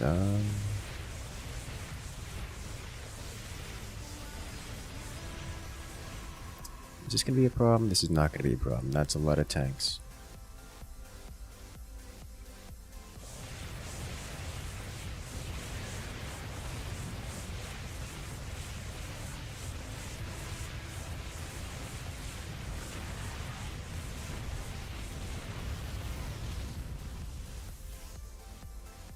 Okay.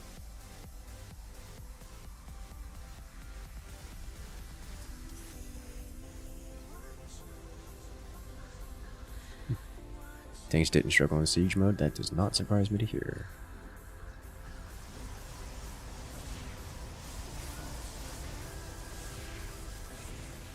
And Kerrigan has 4 armor and 10,000 HP apiece.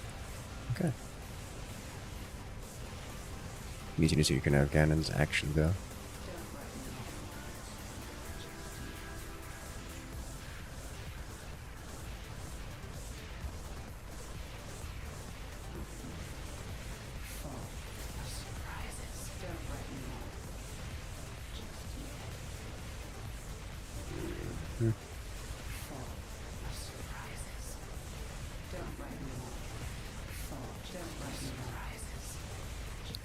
There it is.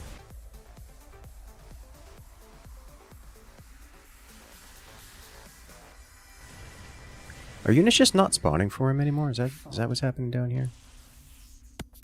Oh, someone gave him tanks, and people keep giving the AFK dude, the gone dude, more things.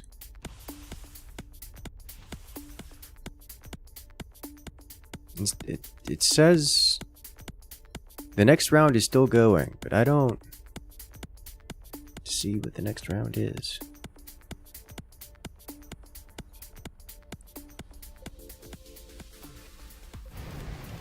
Ah.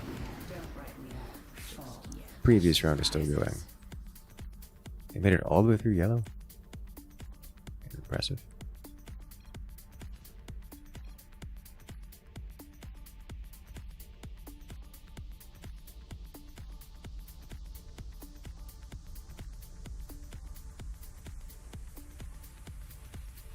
Okay, well, apparently there is another round.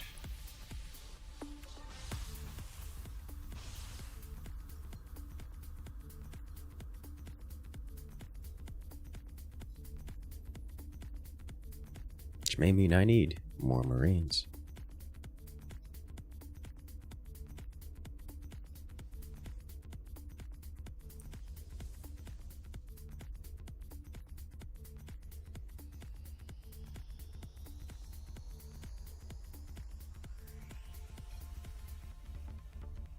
Yes, yes, they do.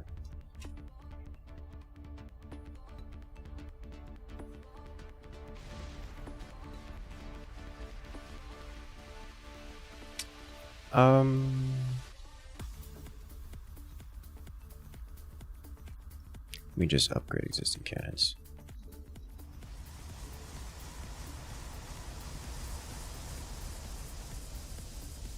Instead of getting more. If I were to get a new unit, I could use anti-air, and I think the best one for it is going to be the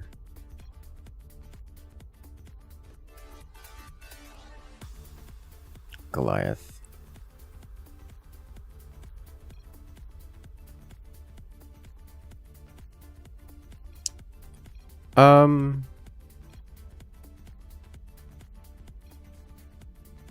Yeah, I don't think it just...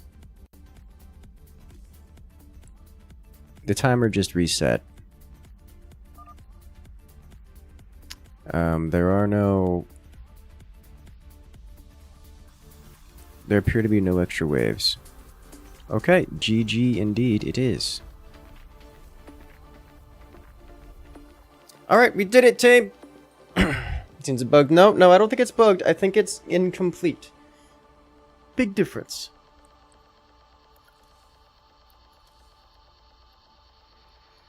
Alright, well, that was neat. I like that. I can get behind that. Let's see, what do we have next?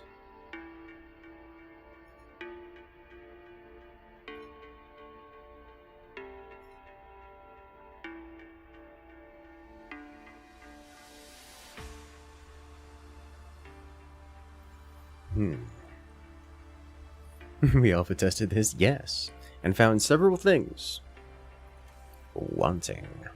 But also it's pretty good. There's a bit of nostalgia there.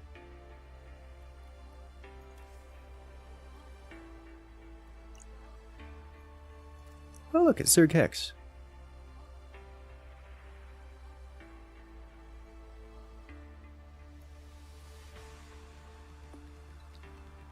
One moment, getting an important phone call.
I return.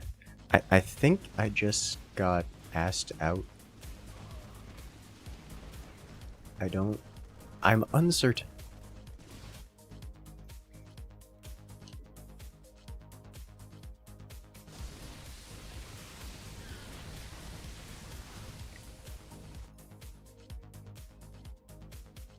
Okay. What's happening here? Zagara leaks into Tychus.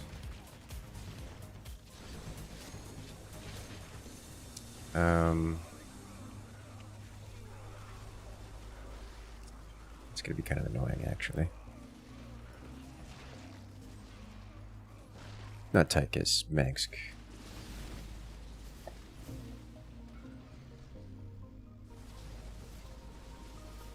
I kind of want...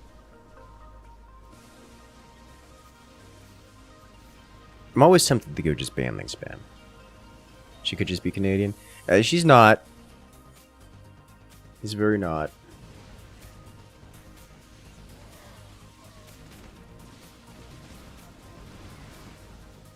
It's very New Yorker. Turned Floridian.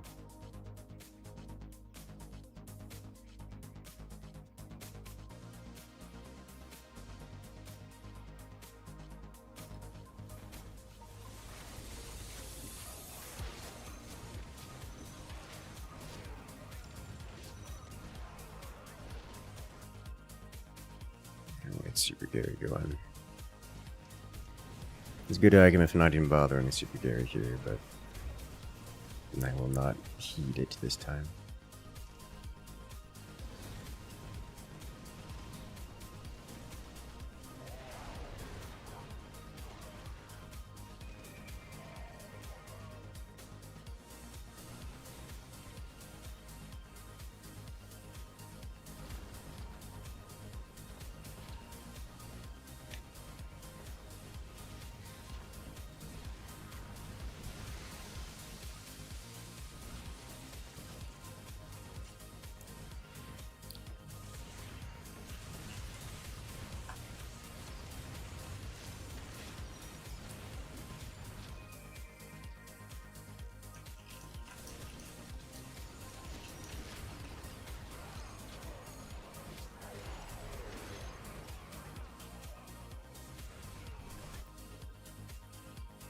I shouldn't even bother applying. It's just not a useful comment to say. I'm real tempted to go Banlings here.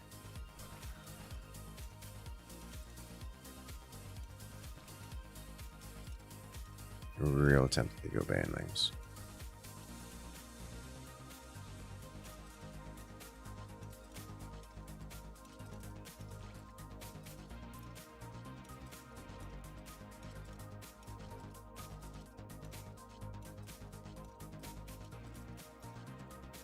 Stop sucking. I've been counterplayed. How would you like me to? Yeah.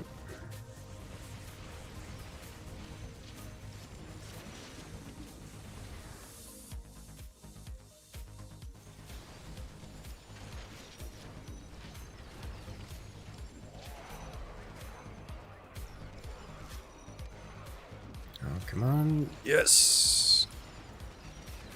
We have a unit survived. Now we're onto the flaming. Yes. Alright. Next up, Ultralisks.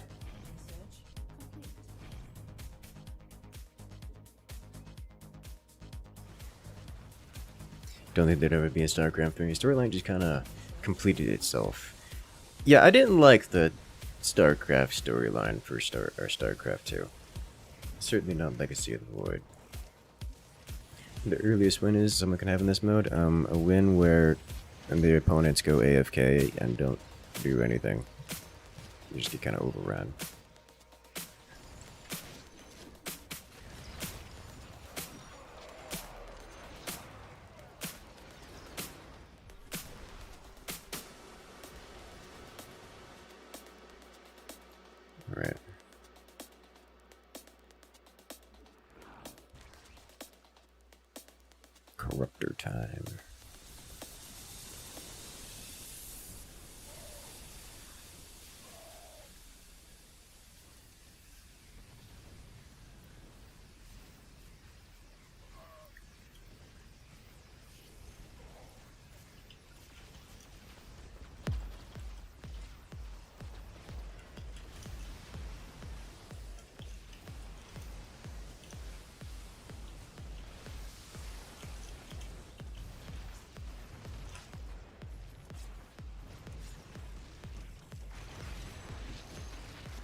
I didn't micromanage, that's gonna be bad.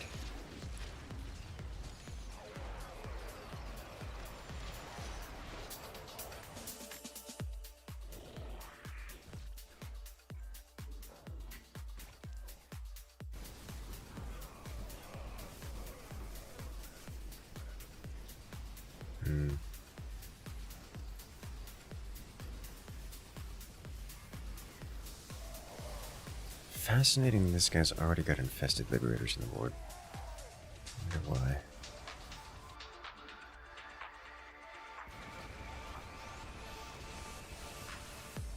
And this may actually make it a lot easier to win, because that'll change. He's already going mass air, developing heavy air. Whoa.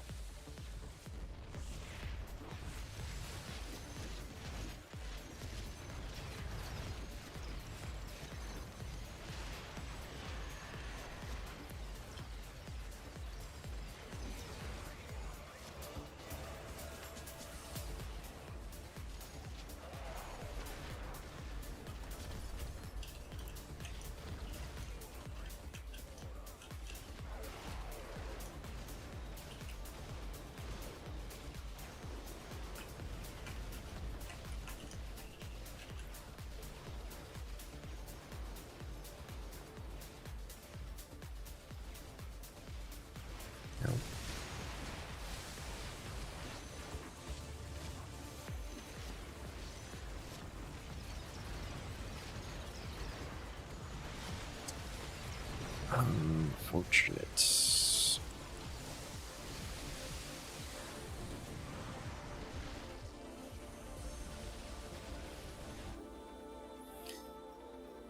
Alright, get 2 more and then 2 ultras, I think.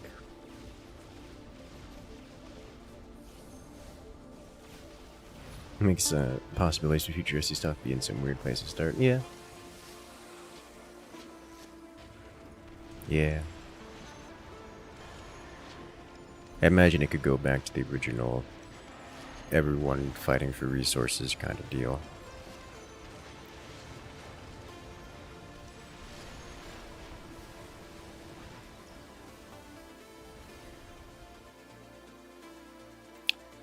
Well, I don't believe that man for a second.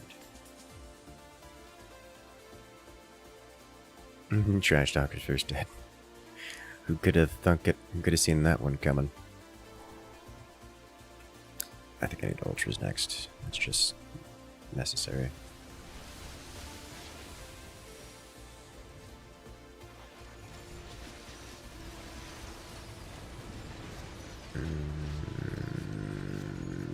Yeah, we'll let that go.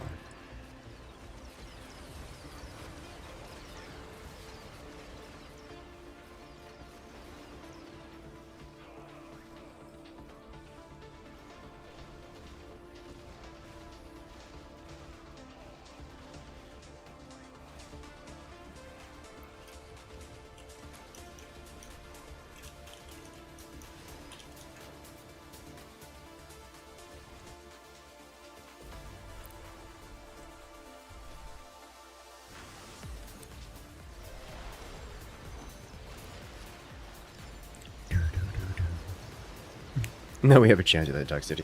Honestly, like I don't care that much about winning. Like I've played this game way too much to care about winning. But I will give it a good, honest try. As long as we have a good time along the way.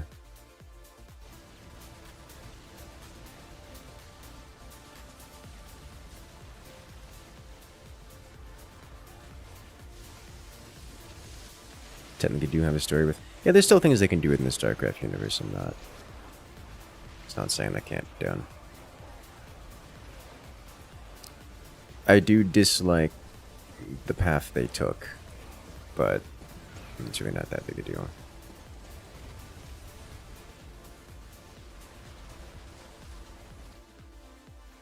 I think the writing had much to be desired.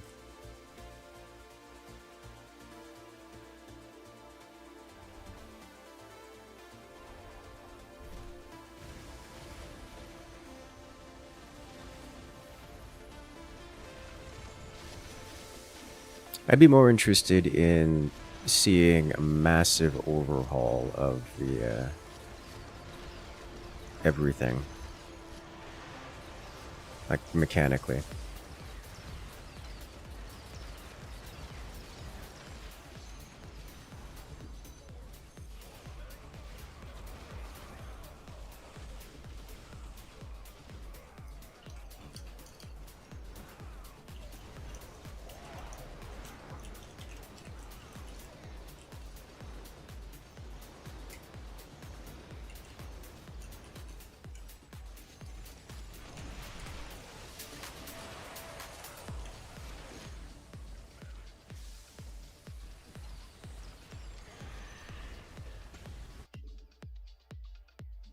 I don't know that we survive these next moments here.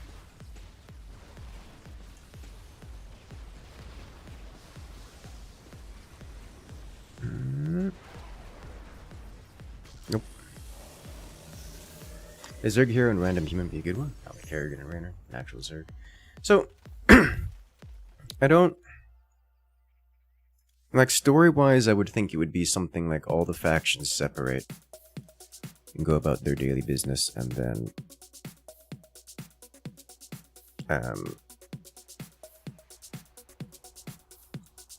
the things just devolve into standard civilization disliking each other kind of deal. And they could do the whole, you know, Earth shows up and Scout messes everything up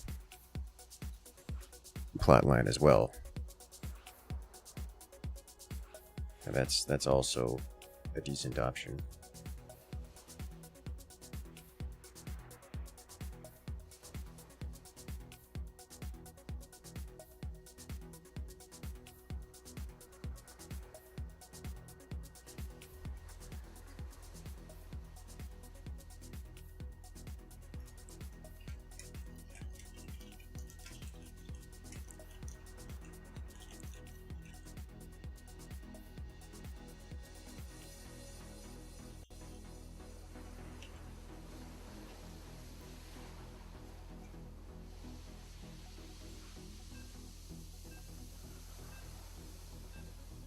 I think it would be when I think StarCraft III, I don't think storyline and stuff. Like, you could put together something, I'm sure. I say that as if that's easy to do, but I'd be more interested in doing some mechanical overhauls. Things like make Zerg really lean into a lot of the evolution stuff. Like, okay, let's take Zerglings for example. You build a spawning pool, and from the spawning pool, you could do something like have 3 different lines of Zergling upgrades, but you could only choose one line. And so you could evolve your standard Zerglings into something like Raptorlings, Splitterlings, or whatnot, Tanklings, as the game goes on.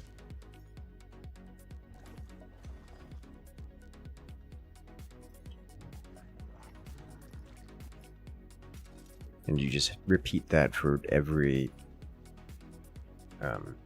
repeat that for every unit on the board.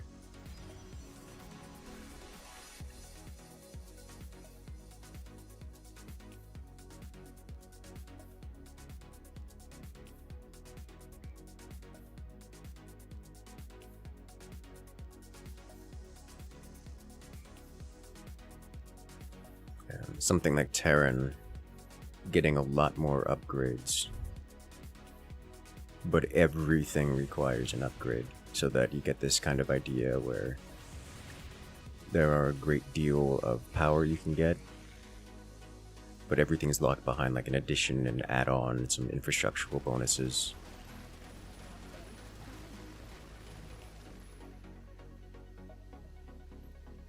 So you bring your StarCraft II campaign up to the multiplayer. That's not really what I'm going for. At least the vibe of it, as it were.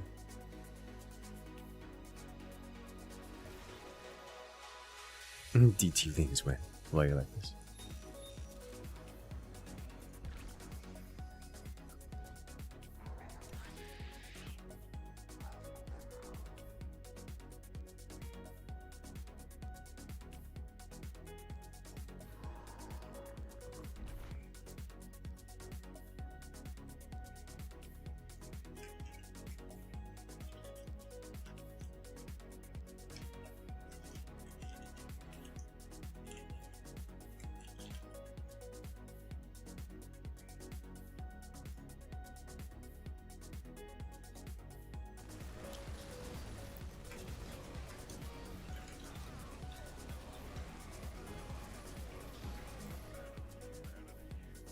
Like, I'm trying to think, like, what would make Zerg feel more Zerg? Something like, the ability to infest structures and or corpses. Creep being a substantial, terrifying idea that just lurks around and grows that needs to be fought back. So like maybe the creep itself giving vision as opposed to creep tumors.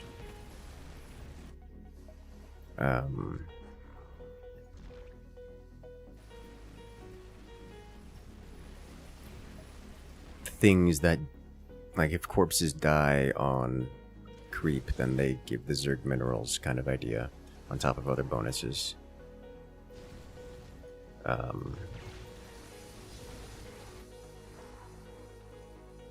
What else?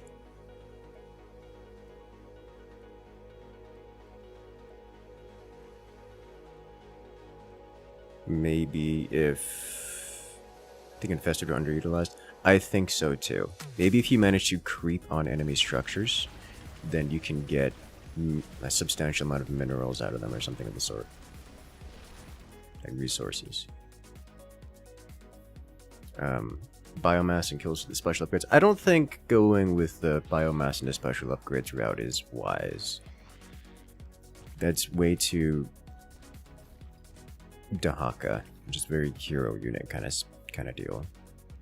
Zerg, meant to be, at least the idea behind this, the idea behind it is swarm, this all-devouring swarm.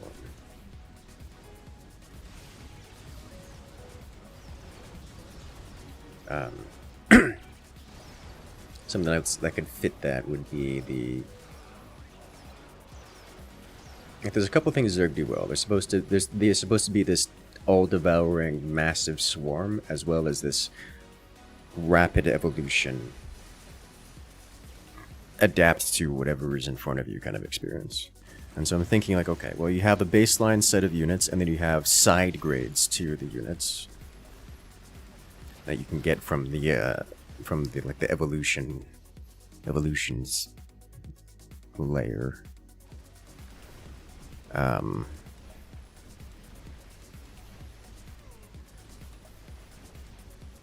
Creep being a bit more meaningful, like integrated.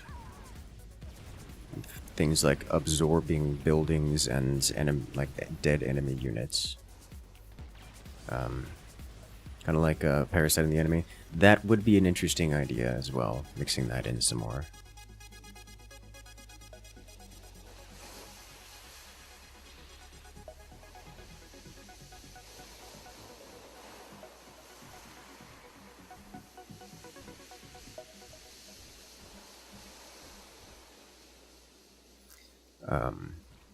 I'm trying to think, imagine if you're fighting Zerg and then suddenly there's Zerglings just grow extra wings or start resurrecting out of the corpses of other Zerglings.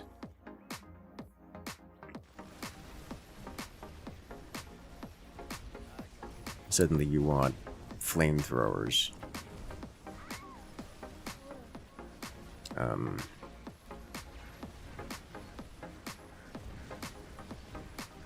Take Protoss as another set of things to change. I think the warp in anywhere is problematic. I think keeping them into this, you have to build warp gates, like gateways, like stargates. I think that's good. For Protoss, you could do things like send back to Ire. As Protoss's whole shtick is that you don't build Protoss units, you warp them in from elsewhere. But what happens if you have a damaged unit? Why not just send it back and get a new one?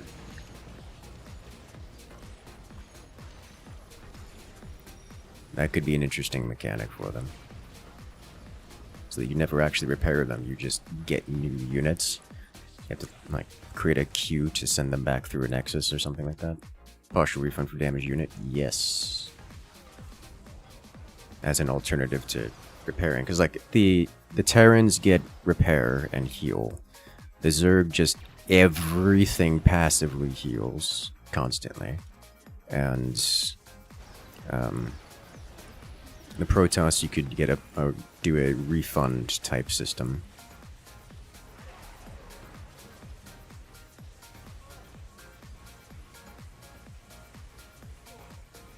Like instead of 100 for a Zealot, send one back, pay 30 for a new one. Yes, that kind of deal. Or maybe like a Dragoon upgrade facility where you can sacrifice Zealots to convert them into Dragoons or Stalkers or Immortals.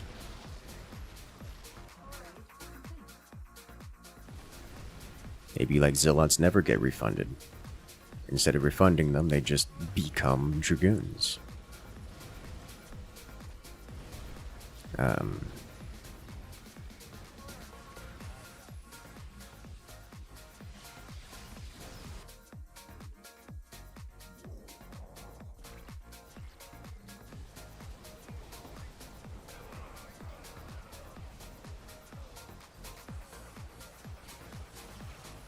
Let me think.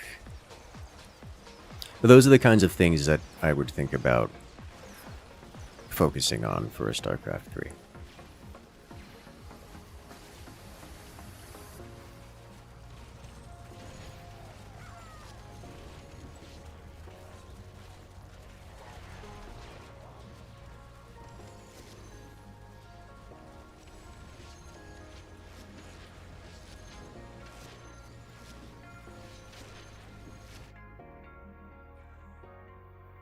Like, make Zerg really feel like Zerg. Maybe even get some, like, auto-spawning units. Like, oh, if you manage to infest a building, well, congratulations, now it just spawns infested Terrans forever. And they just auto-path to a direction.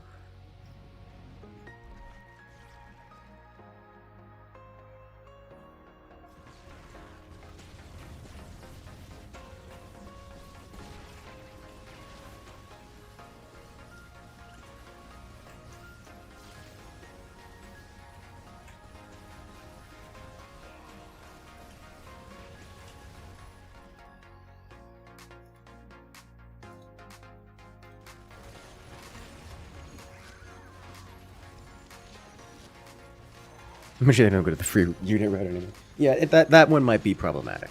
I still like the idea of if you infest a structure, you can gain resources from it. You just get like an influx of resources, maybe resources over time. Like it becomes a resource generator. So you really don't want things to be infested. But also, does Zerg really want to infest your stuff?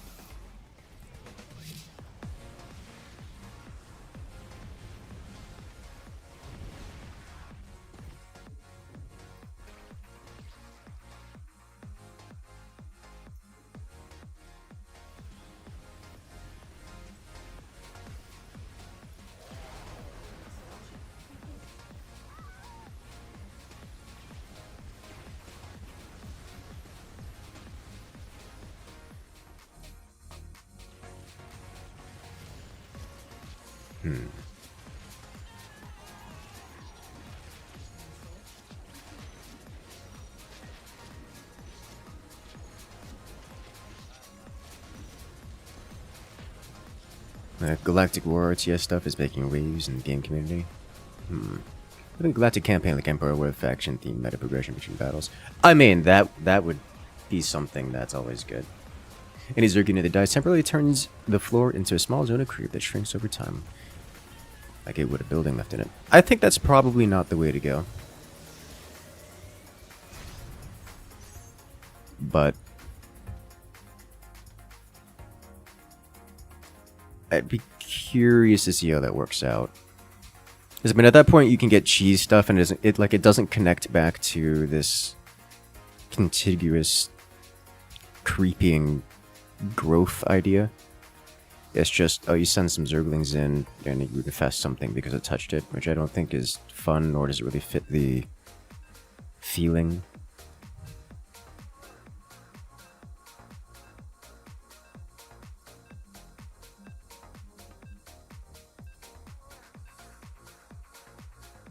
It's the Warhammer way. 200 to fight, become Dreadnought. Well, yeah, I suppose, yeah. But this is Protoss, which is a little bit different.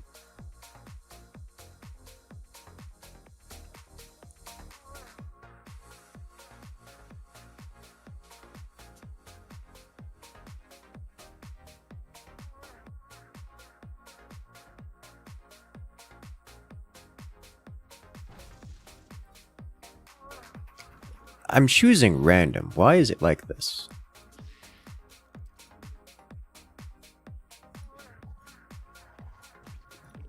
When random isn't random. Battle realms worked, you could send peasants into one of the different barracks, and they trained into that unit. Then you can either fight with them, or send them into a different barracks to become something else, like archer, horse archer, spam. I don't think that fits the Zerg evolution stuff, because Zerg don't evolve that way. I mean, I guess the primal Zerg do, but the Zerg proper in the StarCraft universe don't.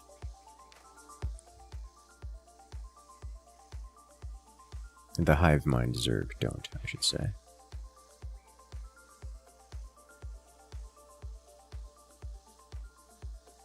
I guess you could have multiple factions, but the primal Zerg aren't a conquesting faction that is a major player on the stage. If we're talking major faction players, then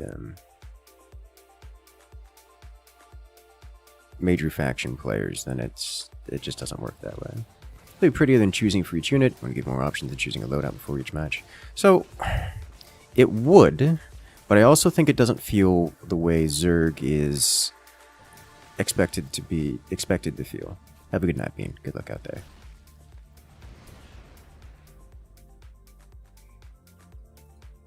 And up here, they're just wildlife. I mean, they're sapient wildlife, which is, I guess, most things.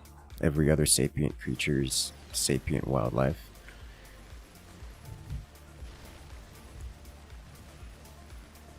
They're quite primitive. They don't have the ability to space travel or anything, but yes. Like, I would think that the Zerg feeling is you attack them, they fundamentally change their units to adapt to whatever it is that that you're throwing at them. So it'd be something like, okay, I'm gonna send out a bunch of flamethrowers to deal with the Zerglings. Well, suddenly the Zerglings are tanklings and just have a lot of armor and no longer vulnerable as much to the flamethrowers. That's the feeling of Zerg.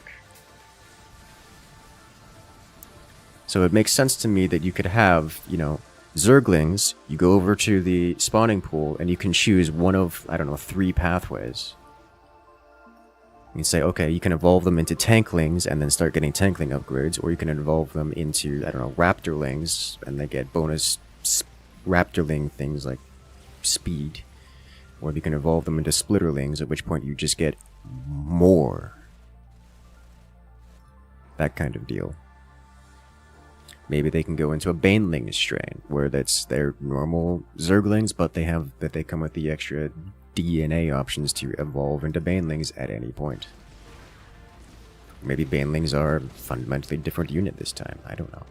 There's different ways you can go about it.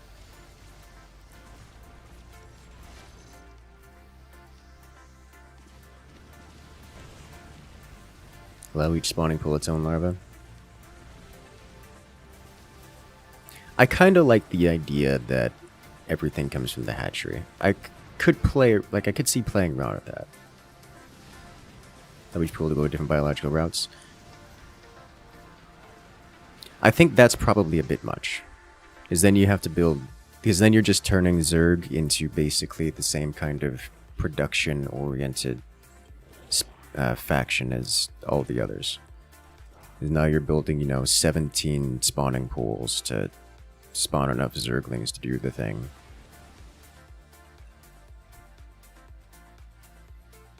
I think it's more interesting if you don't.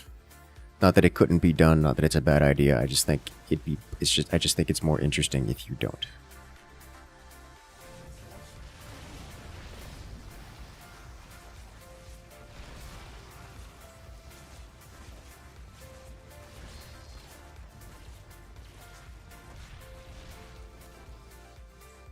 The OG Broodor Zerg felt more Zergy than the current Zerg. Yeah, that's kind of what I'm getting at.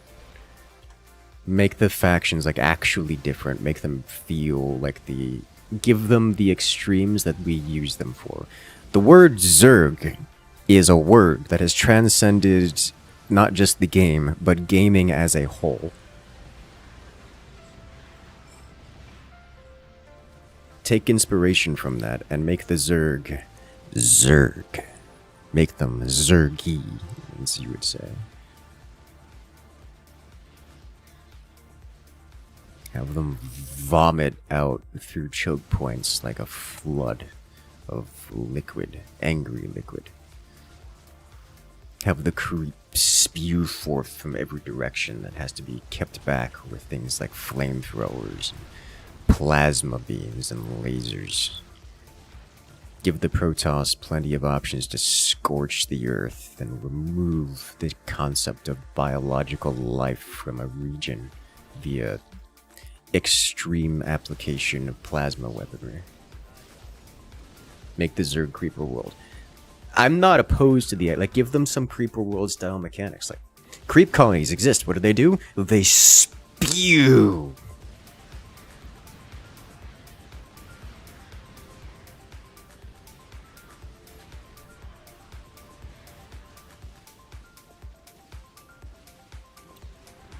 That kind of thing.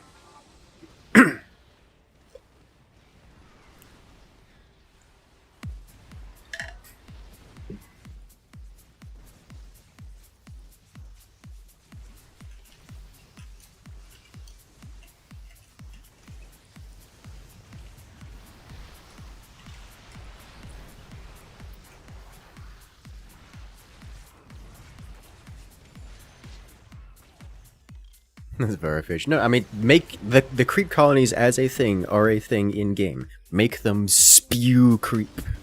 But yes.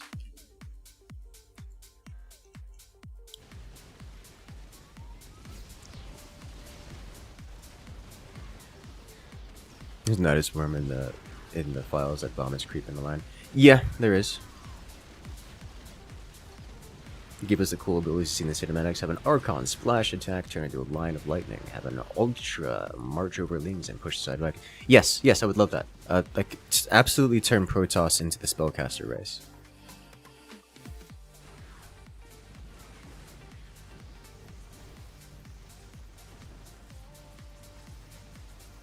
Like, why not give each of their units a spell they can cast? Except for maybe Zealots. Everything else gets a spell they can cast. You know, give power overwhelming a chance to overwhelmingly spew power. Like, it should feel like facing some kind of boss fight against the Protoss. So, like, skill is the sprint. Yes. Undying Rage.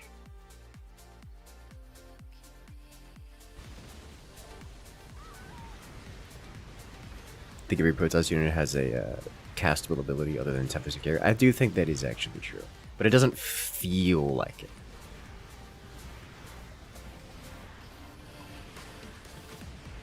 Like, the cast ability is Blink. Cast ability is long range Blink.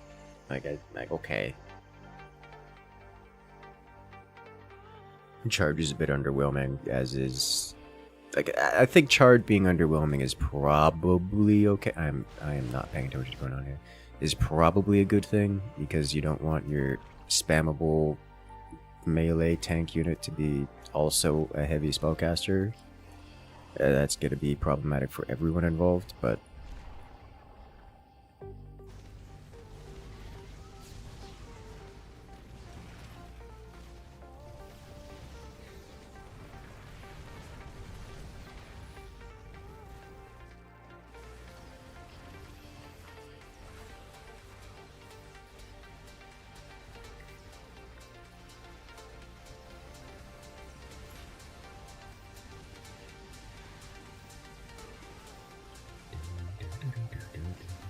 What's he complaining about? They stacked behind their cannon.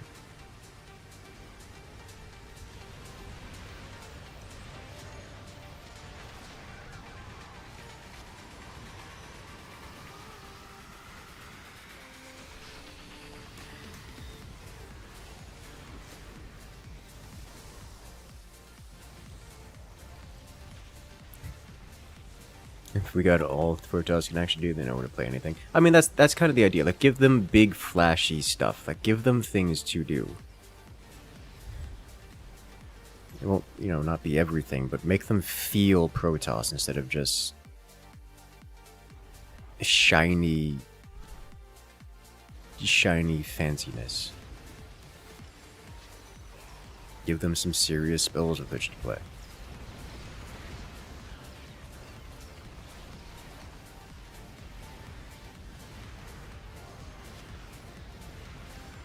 Was it Nova going Goliath versus Tychus? No, he's going Goliath versus Raynor, which is half Vikings for some reason.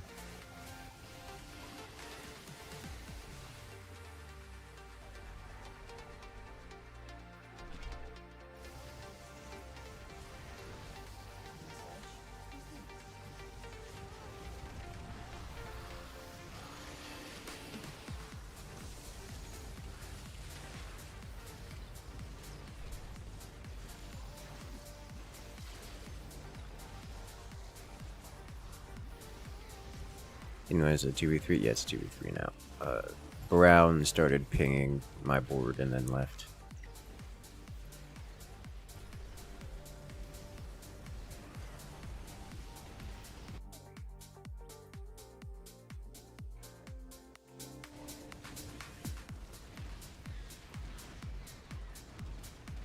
Hey, Protoss Spirit of Dune.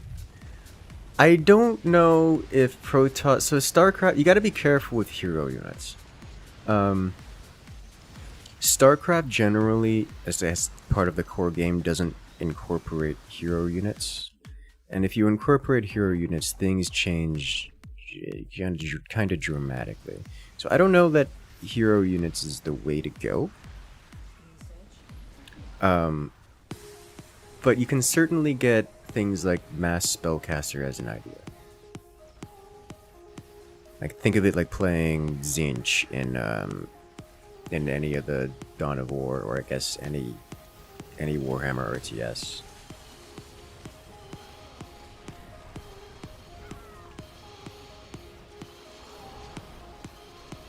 Like even their basic infantry have serious spellcasting abilities. Thank you, Stormwind.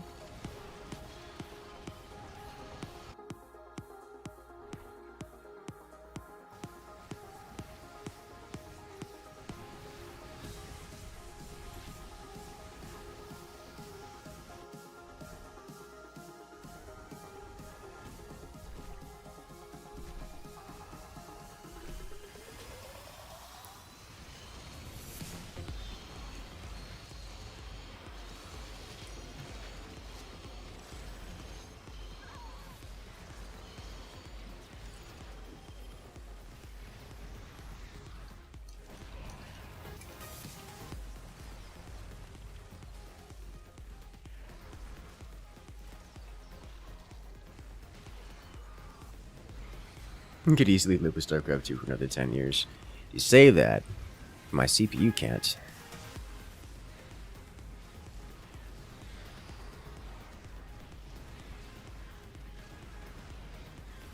In terms of attacked by the Zerg, and every planet is fighting for its life, and the Tosser just commit exterminatus, yeah.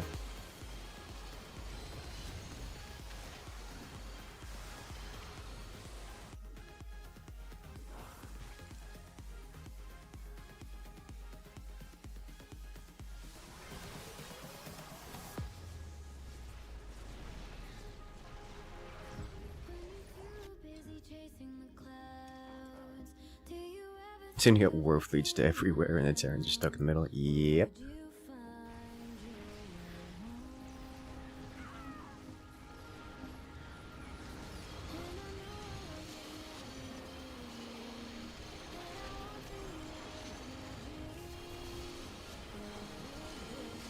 It would be nice to see that reflected in the, See, that's the thing. Like, the lore and the in-game mechanics don't really line up for the factions in StarCraft II. I would like the mechanics to fit the lore. Which also fits with the cool factor.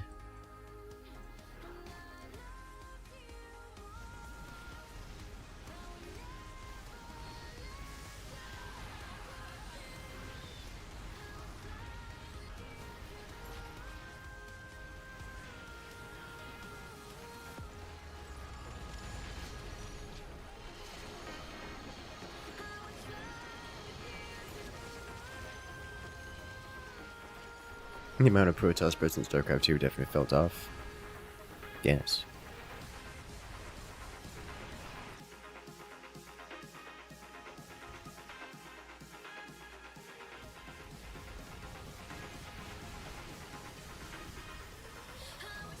Means they're getting the same 200 pop. The rest doesn't make sense. Well,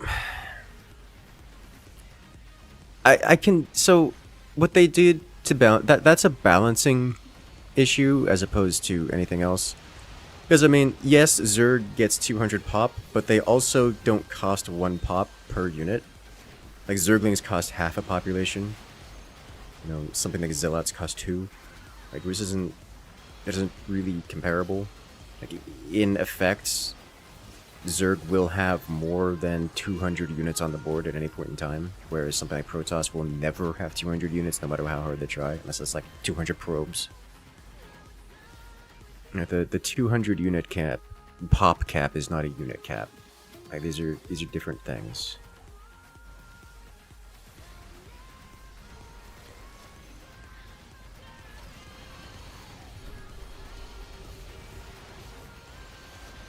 Do interceptors count as units? Don't give the competitive scene any ideas. You know, so like that's not really a that's a non-factor.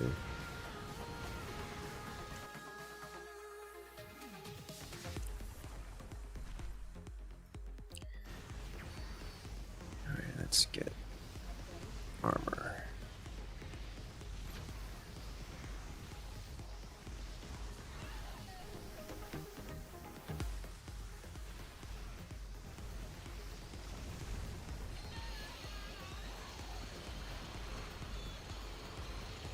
I wonder if that bar game would be a good platform to get low ranked StarCraft war game. I don't think that's a big deal one way or another. Like, I don't think that's necessary. Like you don't have to do that kind of thing. StarCraft tends to not be, even in lore, tends to not be bar levels of scale.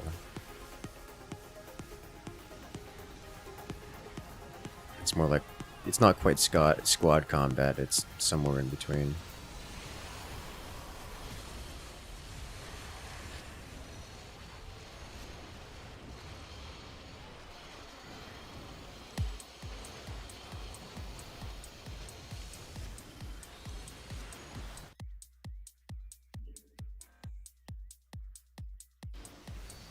Which time playing StarCraft II is so confused why you couldn't control your interceptors. Ah.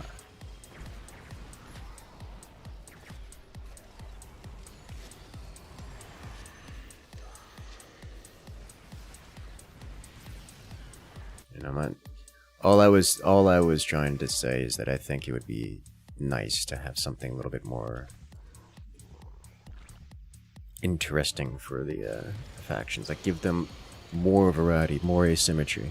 Like, turn Terrans into this faction whose units can be upgraded a lot, and every unit gets more and more technology options. Like, think Marines with like 6 upgrades. You know, shield, better weapons, stim pack. The list goes on. And you know, they start off relatively weak, but each and every Marine with every tech upgrade gets more powerful.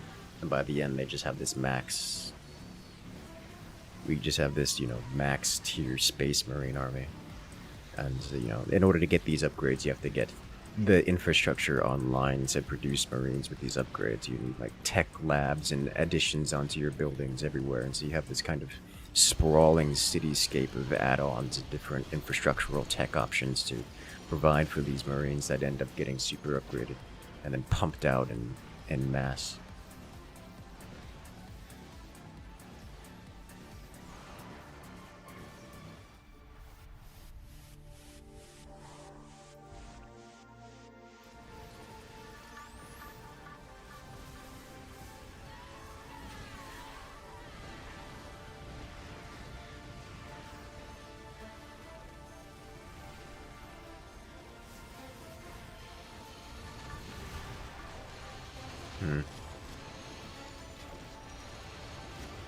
Nova probably needs libs. Yeah, I think so.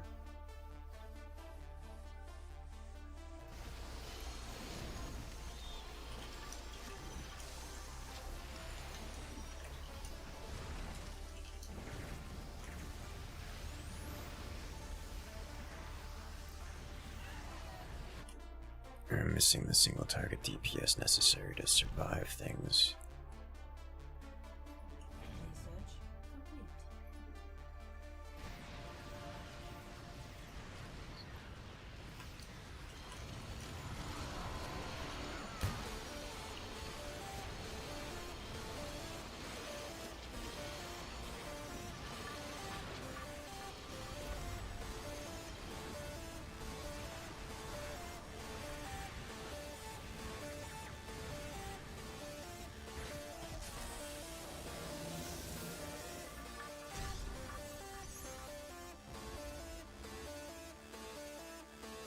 Alright.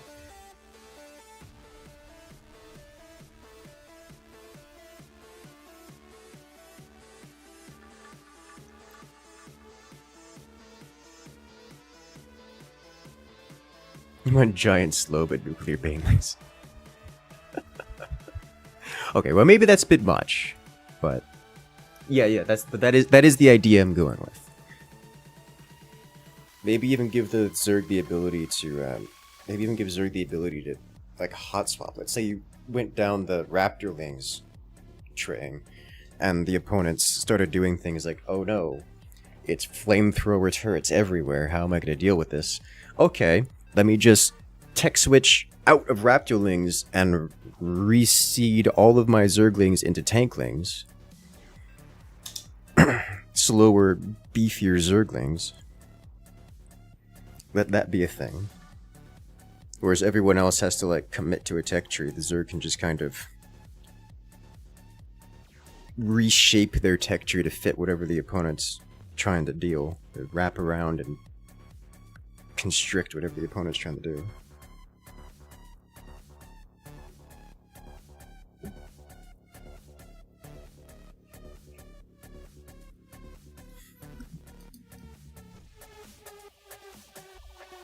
Discover the tech of grafting bricks into Zerglings' foreheads. Yes.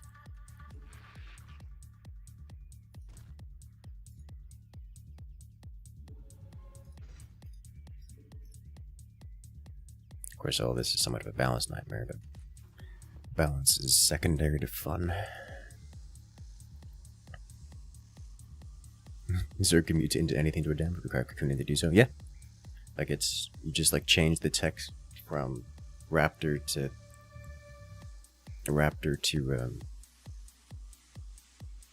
Tanklings, and then your Raptorlings will cocoon into Tanklings. Terran could just add upgrades. Yeah, that's something like that. Turn Zerg into this mostly side grade focused faction. Terran into this upgrade focused faction, and Protoss into spellcaster focused. Or maybe ability based. Be a better description.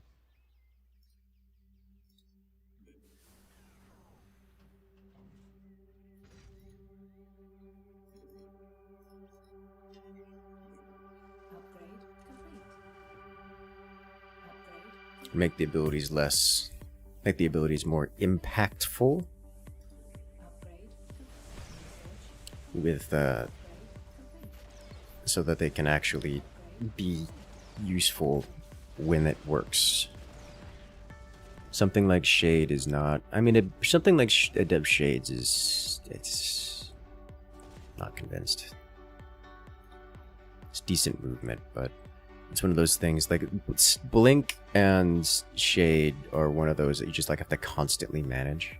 It's like, oh yeah, just check on this every 8 seconds to use your ability. Let's do less of that, more, once every 30 seconds kind of deal.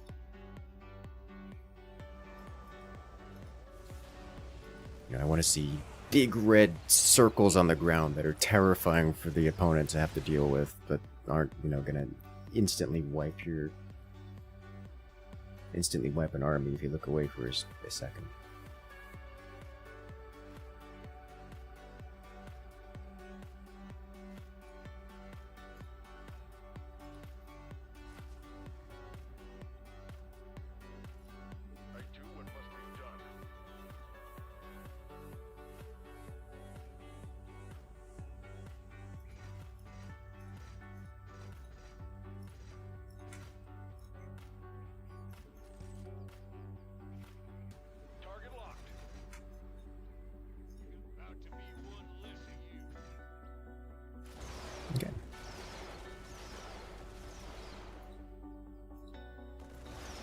Shit just sound fun because of how beautiful they are for workers. A little bit. A little bit. It's one of the things about Protoss. Like, there's just so many little things you want to be clicking on. It's just not. Just like tab through your entire. Just tab through your entire unit list and just cast one ability. What does it do? Not much. It's like -1 day. It's like +1 armor. It's like, oh, great, +1 armor for my units. That I have to go through it, because if I don't, then it's just -1 armor, and it's not. It's like, no, give me something a little bit more meaningful, please. You say as if +1 armor isn't meaningful. It doesn't feel impactful. Is the big deal.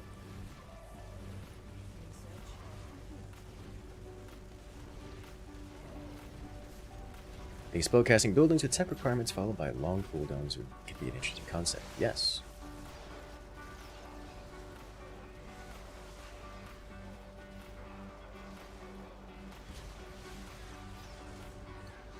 I agree.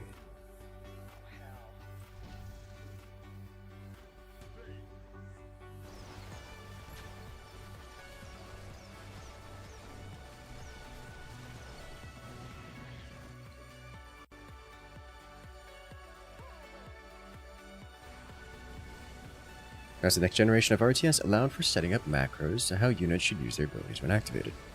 I'm a big fan of that kind of thing.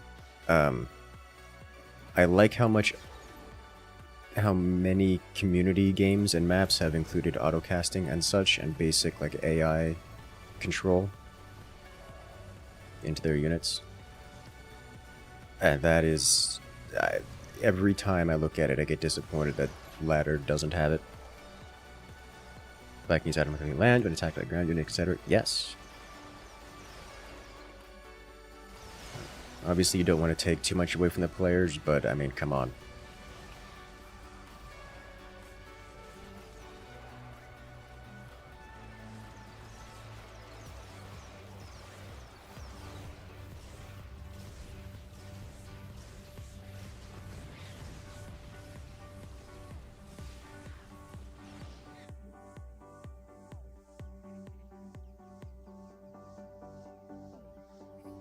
Whole kit from Ace Commander would be a great start for how to set up new Terrans. Personal shields, promotions of units, normal versus elite unit setups.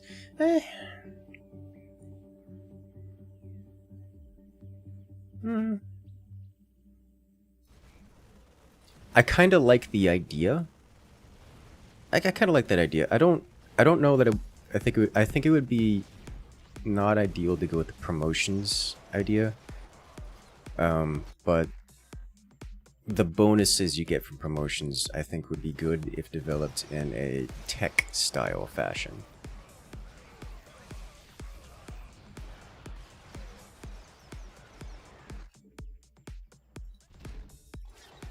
Like, alright, so you have a barracks. You've added a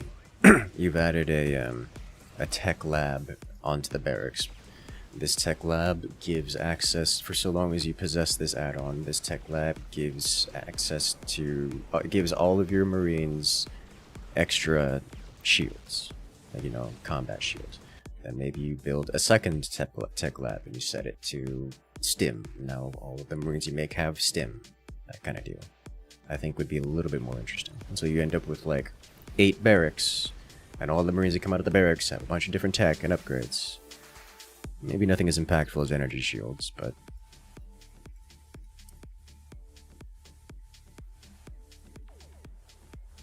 the promoting of one unit into another unit is both a lot of busy work and doesn't really fit much of the theme of most Terran ideas. Turns into a CNC General 0-hour equivalent. I mean, someone wants it.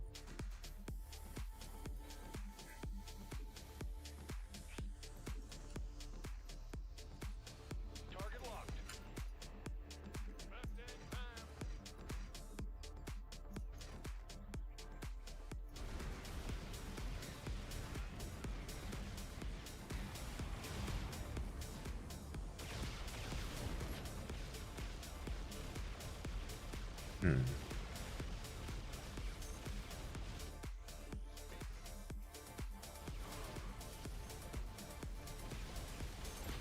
If I were to think, like, what is Terran? Well, I don't know that Terran has a lot of connotations around much of its back end, other than just reliant on tech and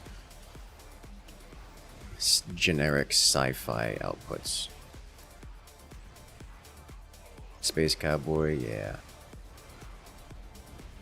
He's kind of relatively small, but heroic force, I guess, is the closest to Terran.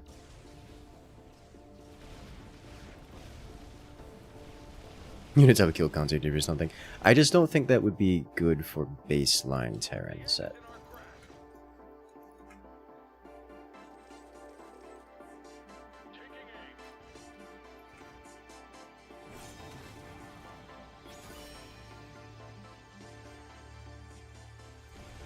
Like, I can see it being fun for, like, a modified Terran, like a commander or something.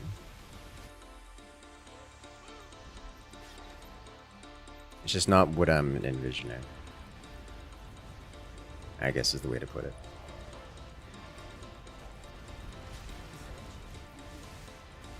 Yeah, Phoenixes. Ew.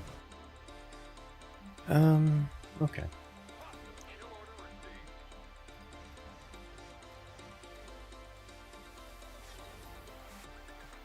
Terran feels like it'd be most likely to have some sidebar abilities. Yeah, sidebar abilities or like top bar abilities or something like that. They can do call downs. But most of the vibe for Terran is this relatively small, tech-based heroic force. You know, raiders with the flavors of speed and motorcycles. Han and Horner with scrapped together aircraft from every era.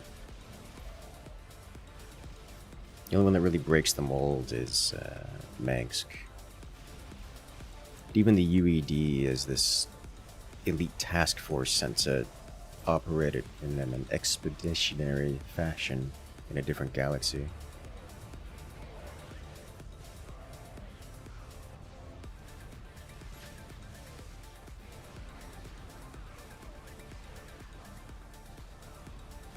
So give them something that fits that, like tech.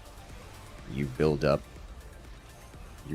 your tech from the bottom, and in the end you have an elite fighting force of tech that you put together over the course of the game. Use that as a premise. I think it's not a good premise because it doesn't fit most of the rest of the Terran as to how Terran usually works. I mean, obviously you can do it. Case in point. I just think it's not very Terran as far as StarCraft is concerned.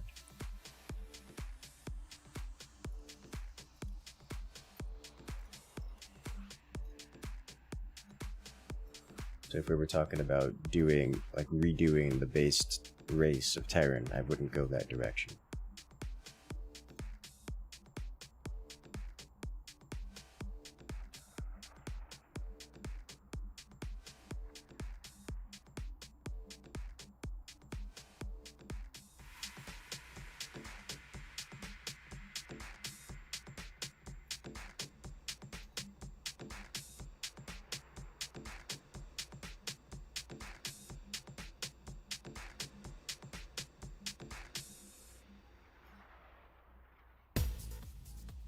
You want a Zerg playstyle like Stukov is? Large quantities of low health, low damage free units and stronger biomorphs. I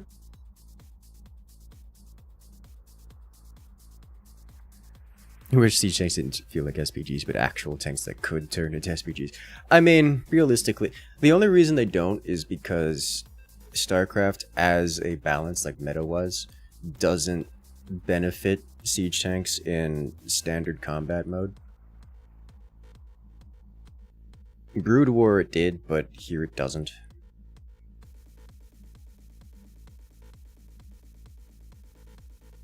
There's just no place on the battlefield for something resembling standard tanks.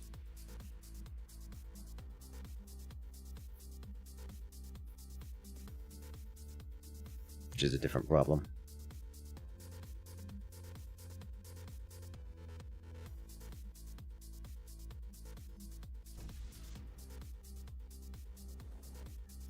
Shut up. You know what Daddy likes.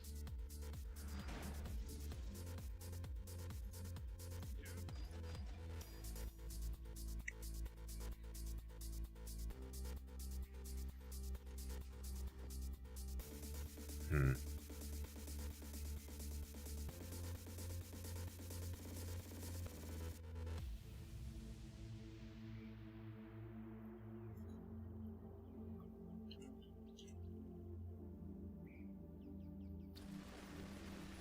I win the battle, and I get the money for it.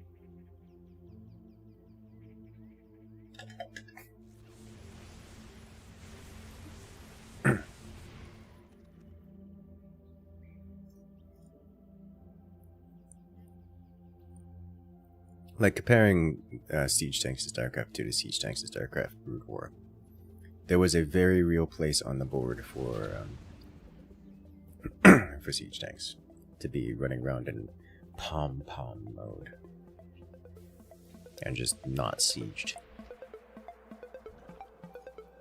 It was a fairly normal thing. Just this kind of slow, tanky things that just did a plap of damage whenever they fired.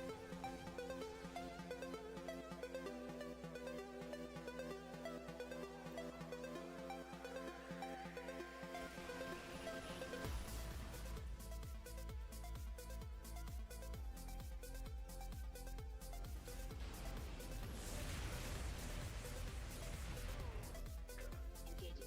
Lock and load.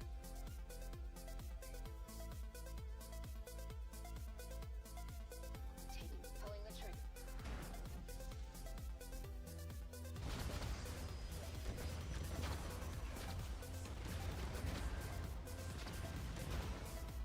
It's entirely a meta issue.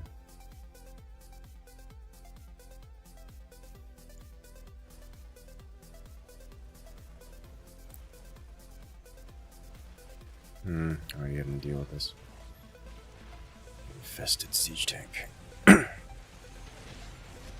do not like these things I see. Interesting. Very interesting.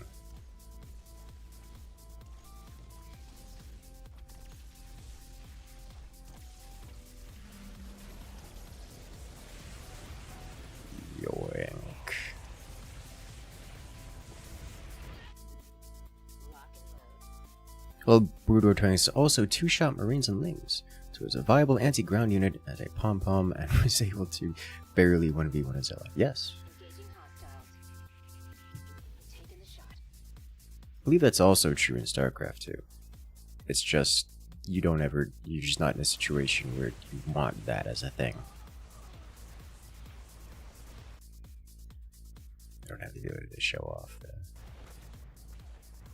It's like 35 HP on these Zerglings is not much.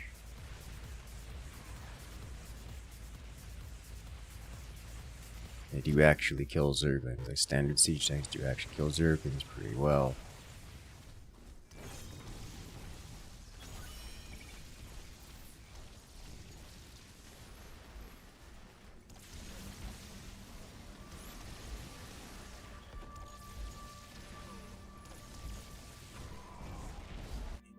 You just have other things to do with them, Eyes on the enemy. so you don't. And you focus on killing the Zerglings with stuff like Marines or Hellbats.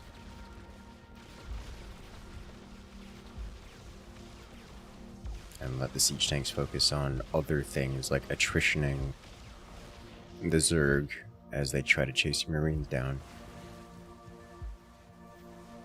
They go through back and forth play. Run in, shoot some things, piss the Zerg off, fade away with stim.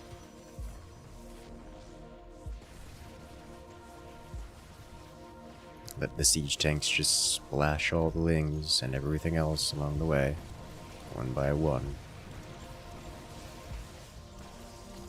Not that you can't use it to remove Zerglings, but why would he want to?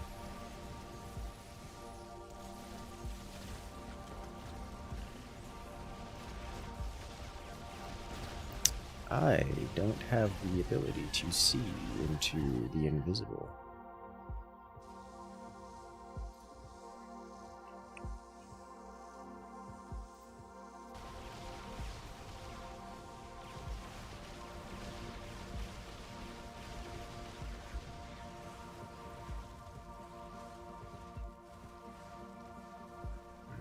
Should get it before it's needed.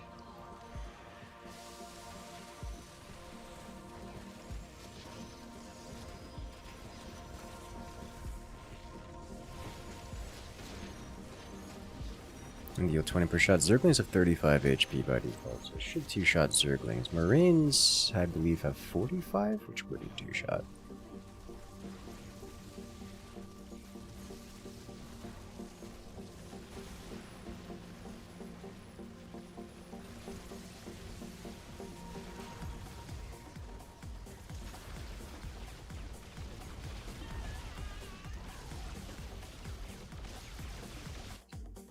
Got eyes on the enemy.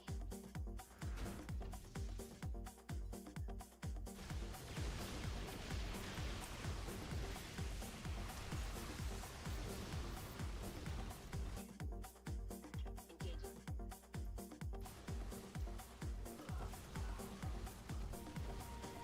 Hmm.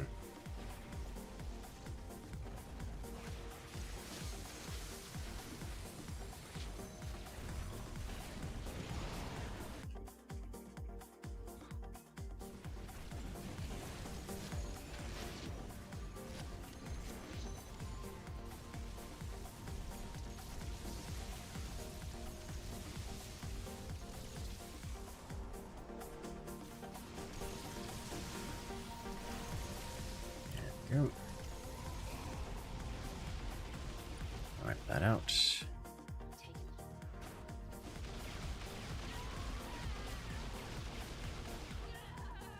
Hmm.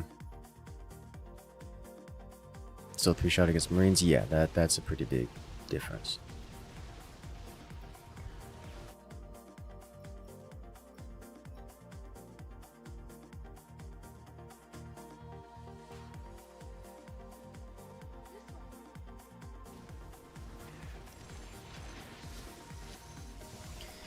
How am I gonna deal with the raids? That's my question.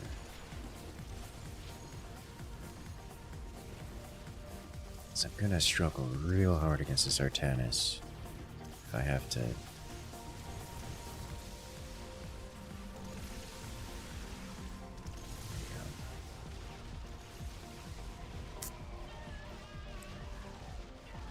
Yeah, he just cleans me up basically for free. Pulling the trigger.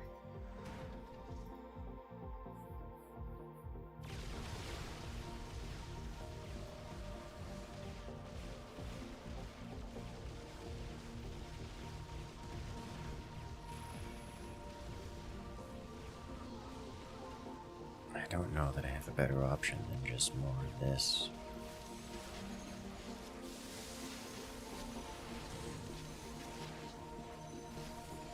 At some point I can afford. Sam might not even be a good idea.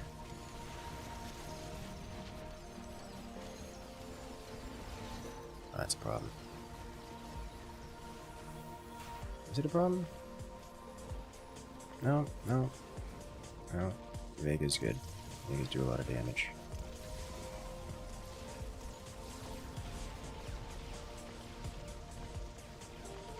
Okay, well, we just kind of wipe him out almost. Almost.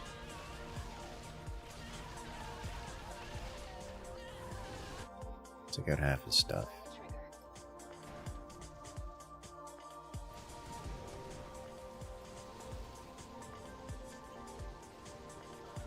This gives how much damage? It's not all that much, it's +2. +1 armor anyways. I don't think this is gonna go to 4. I don't think this is going to 4 eco levels. Grenade. Beautiful.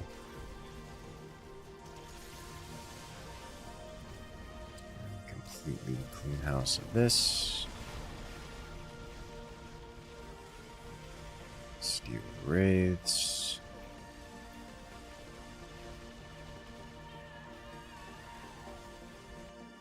I can't believe he's letting me do this.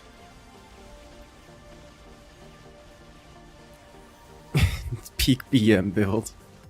Yes. Oh my god, and we stole that too on the way out. Imagine if we get a Nux with the faster cooldown cycling.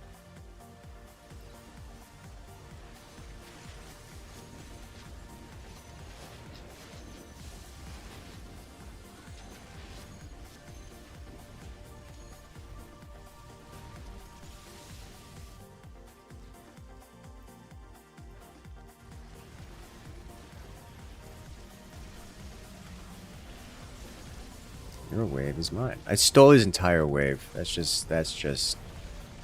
okay.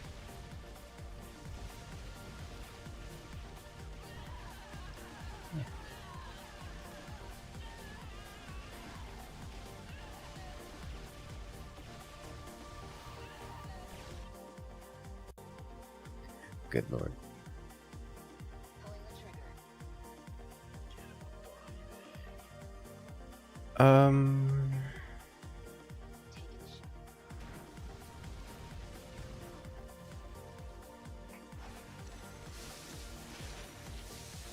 The opponents don't actually have a great deal of DPS after having most of their wave yoinked.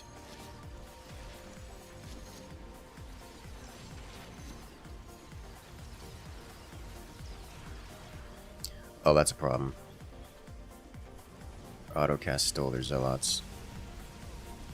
So now I can't steal the Tempests, which means we have to fight them directly, which is not going to go well.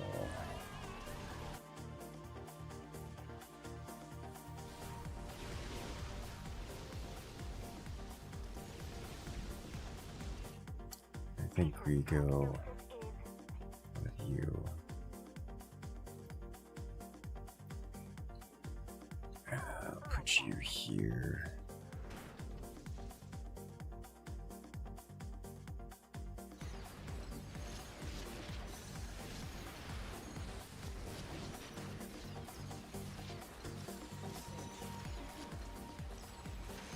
May have to disable this if too many.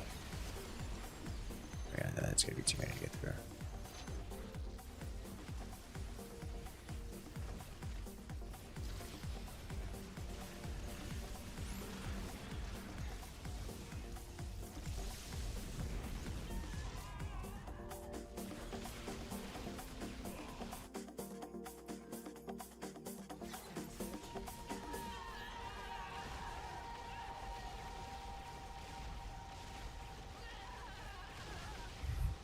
It's almost out healing the damage, at least until the Sovereign Battle Cruisers show up.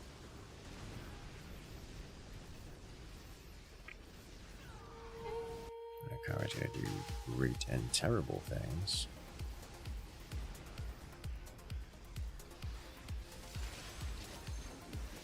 Heal self, nothing great. I'm gonna do probably another Nakara actually.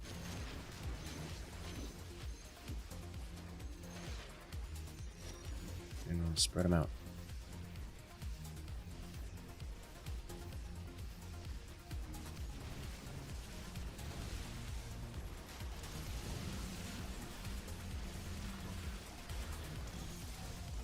Well, that's great timing.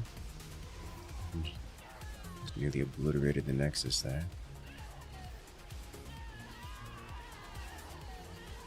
Huh.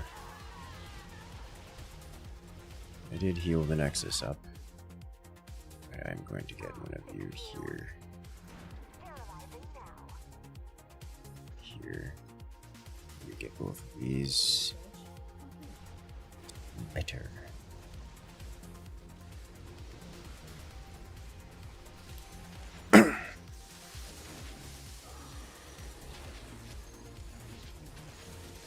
It'd actually be time to get a blaze or something.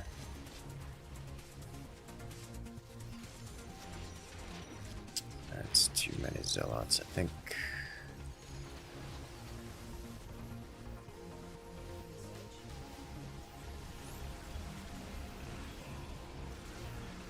And the cars are stacking on top of each other. It's a problem. We need to be further separated.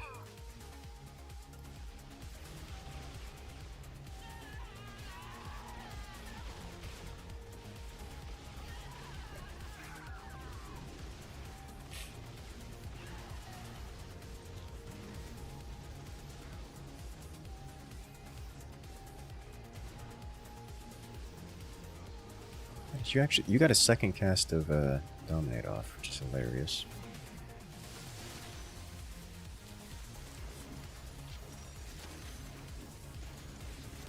Might even get a third.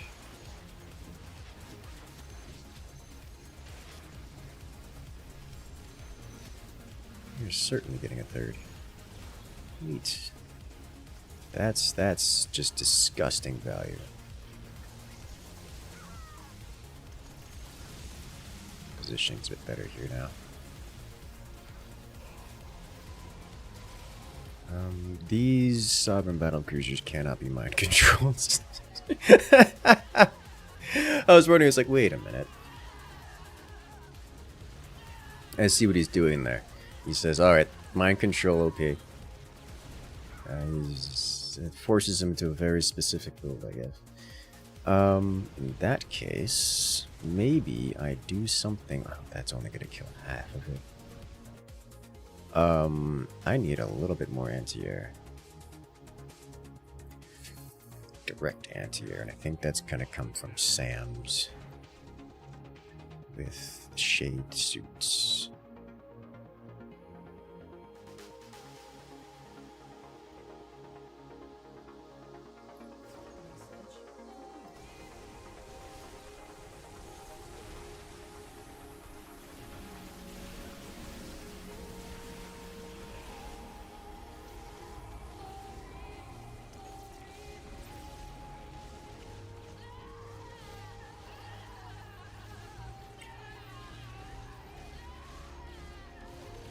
The Sovereign Battle Cruisers are going to do terrible, terrible things to me.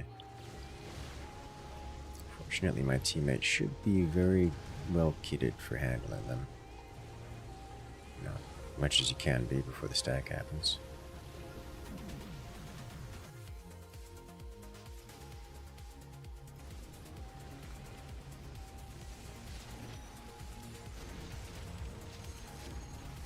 So they're getting cleaned out even with Stukov stacking.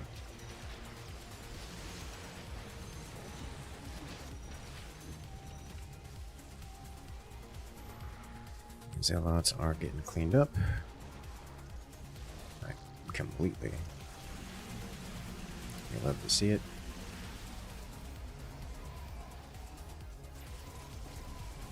Poor Artanis. I have no sympathy. Which is work as well. They just don't deal that much damage. Like 250 damage upgraded to 500. He's 1000 HP. Like I'm not.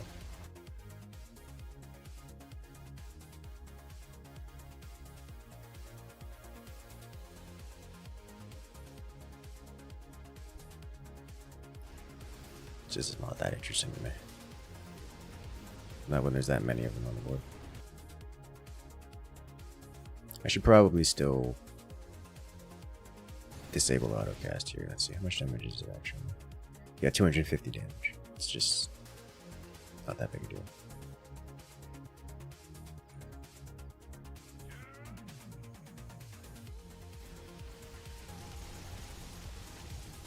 Getting them their ability to deal more standard DPS is going to help out.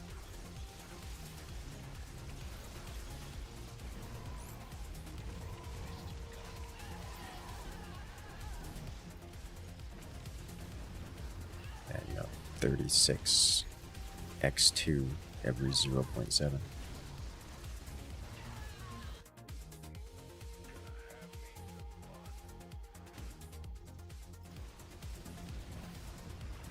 Case 1000.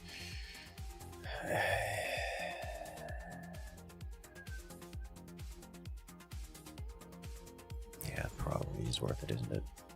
I'm just not convinced.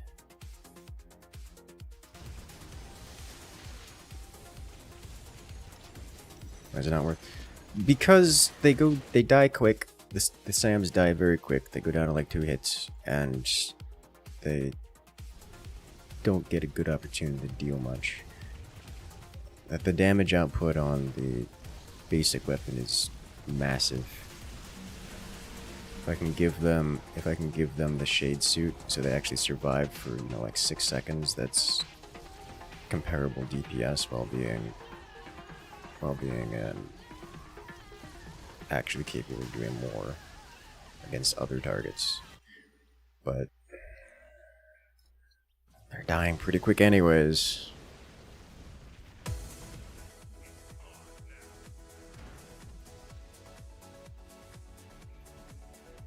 If we do, just go for it. Alright, well, let's go for it and see how it works out.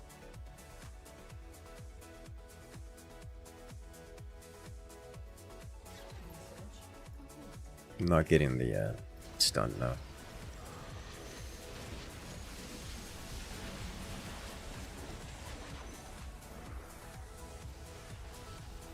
Stepman clearing out those zealots at the start is very good.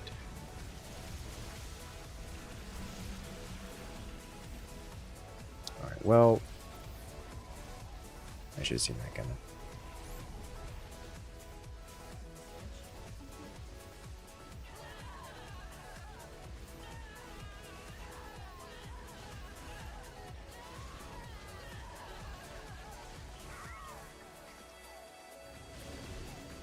Throw charge be guaranteed damage? Yes, yes, it is guaranteed damage.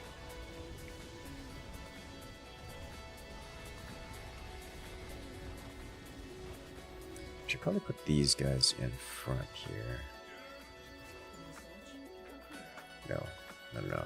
You do not be in front. Because the Tempests will slaughter them.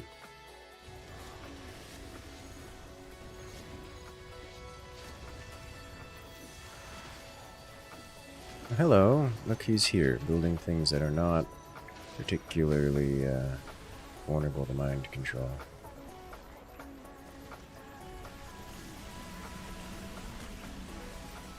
I think I may need some more Vegas here. I don't think I need more Vegas.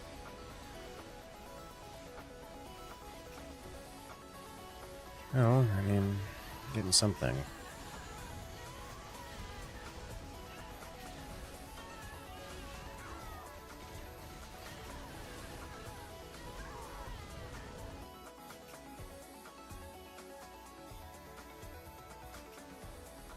Lots of times to go against VCs. Yeah. Not even tier 3 yet.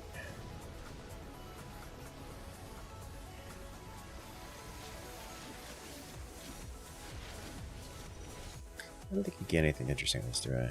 Increases duration of dominate by 100%. I don't want any of these upgrades.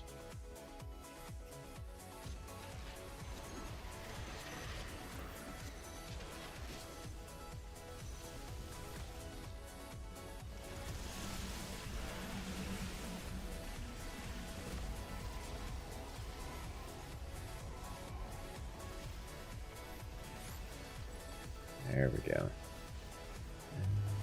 Yeah, it just straight kills them. Well, does 1,000 damage, which is effectively a kill.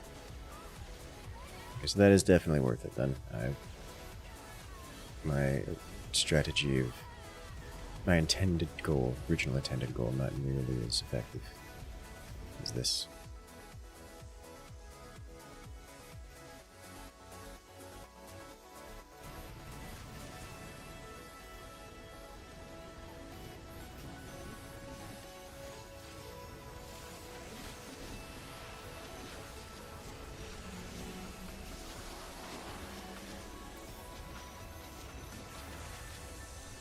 Tychus is such an infuriating commander to deal with.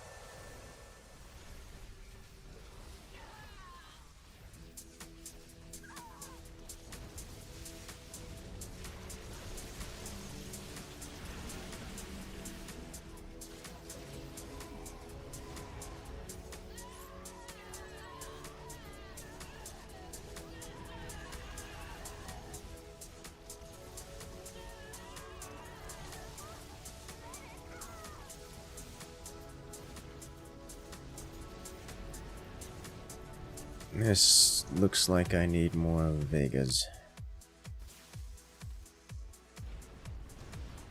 Okay.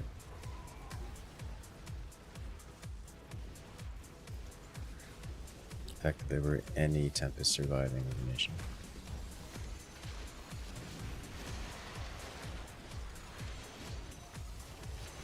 Eventually we'll get enough ability cooldown speed that mind control into mind control into mind control.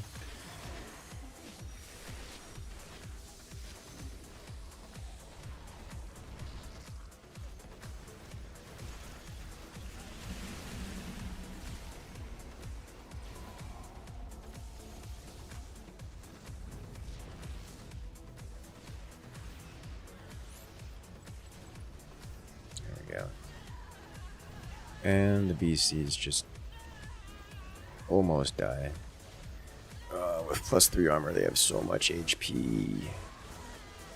It's fine, did a lot of damage.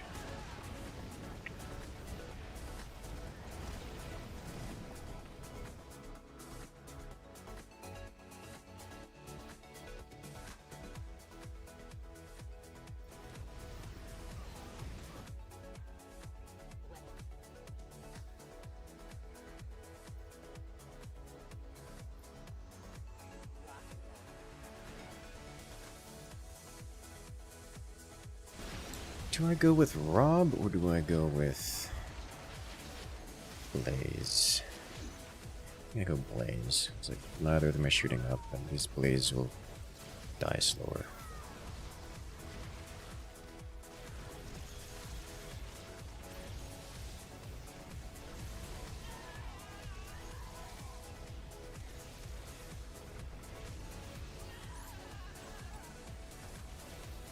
Good.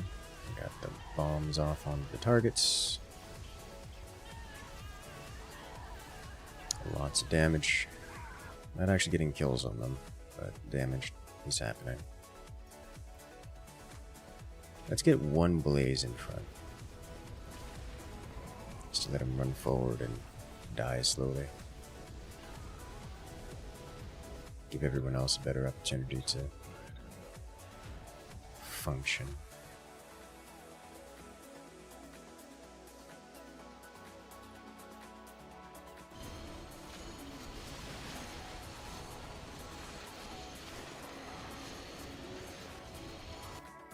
Probably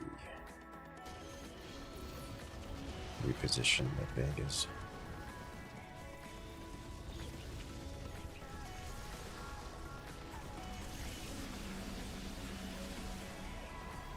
Mass mind control, very effective. And get grenades out.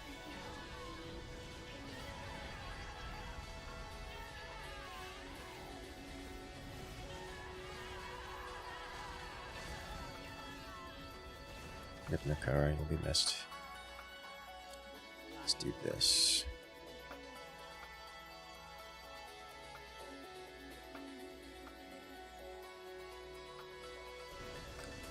Yeah, I don't know.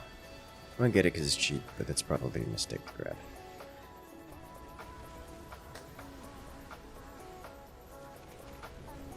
I guess it's not really a mistake if it gets a lot of value over the course of the game, but I'm getting out a little late.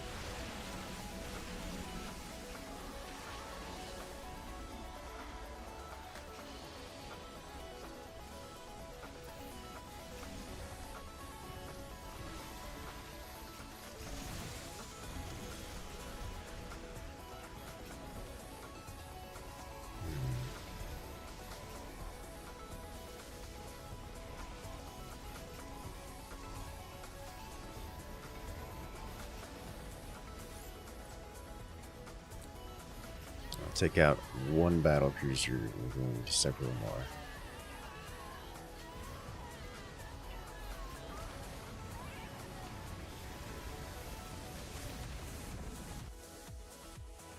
So glad we're not doing intense micro right now.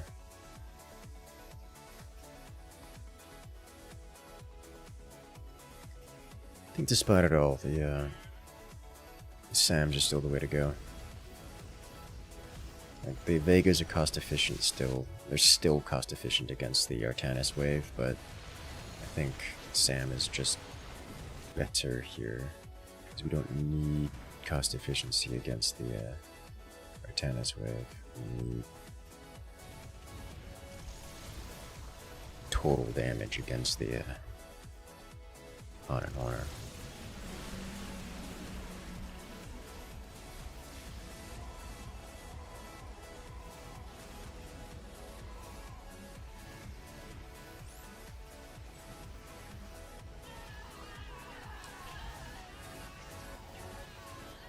We almost have enough SAMs to put a grenade on every single one of his battle cruisers. So the replay, saw the bugs he discovered. His make of the games. Good callback to the past. Yeah, absolutely. You know, there's the two major things were that units would take a life by teleporting into the adjacent end goal as opposed to the designated end goal, and then the fungus breaking pathing just across the board.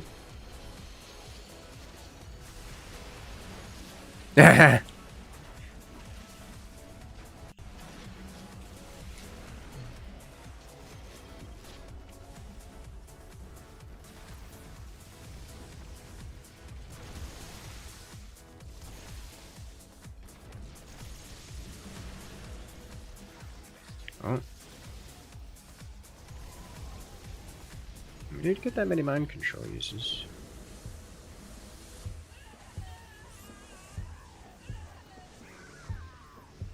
Okay.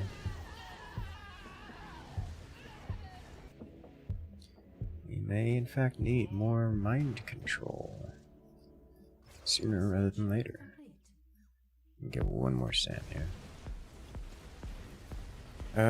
I should also get this guy, because we're just kind of using that a lot now. I think PlayStation your stuff there thoroughly has been out for months. It's funny how new things are found all the time. Welcome to any kind of software development. Every single time, without hesitating, without any breaks on the bug finding train.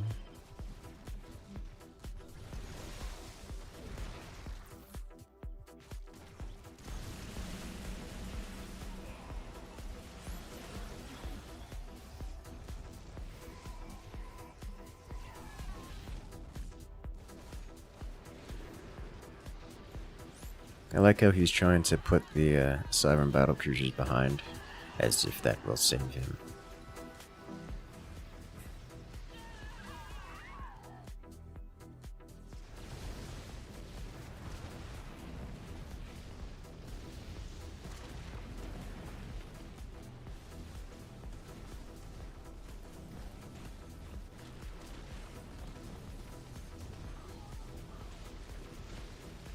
Interestingly enough, I'll probably end up with one of the least damages on the team, just because I'm not actually destroying the enemy so much as converting them.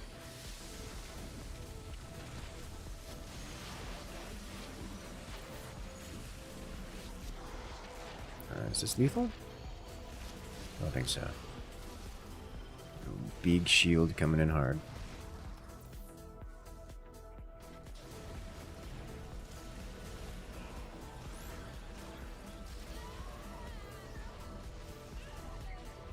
Oh, and I killed a SAM. Killed a couple SAMs, actually. It's unfortunate.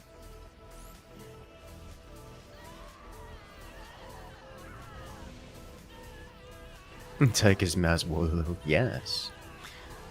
Do strike weapons upgrade spell damage as well? Nope, they do not upgrade HP nor spell damage. They give attack speed, move speed, ability cooldown speed, and energy regeneration.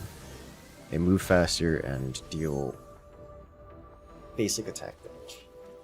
It's also spell cooldown, which is neat. Mass Wallow strat. Very effective. Huh, top across the board. I guess maybe it did count as damage. Okay.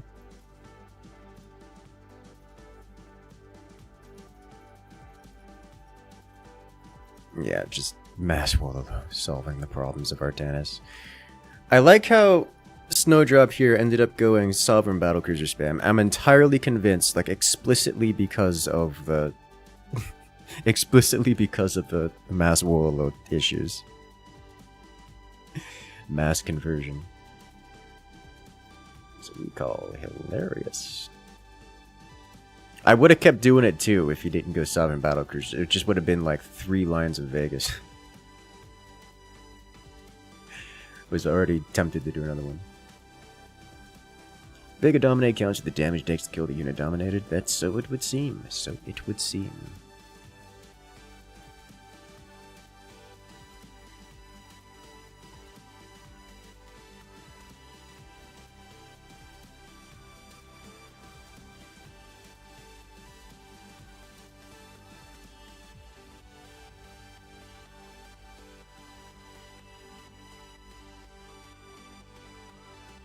Alright. What else have we got here?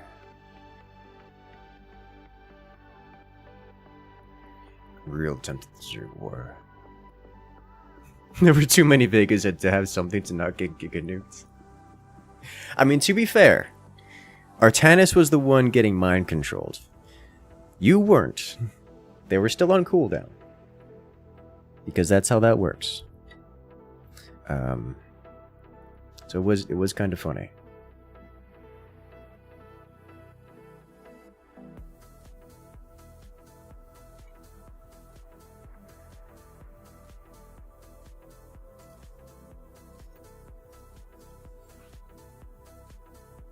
Rise of the Witch King. He's working for it. It did. The Sovereign Battlecruisers, just as a unit, are disgustingly effective against Vegas. Or Tychus in general. Tychus in general is the right description. But Vegas is included. There's no exception to the rule.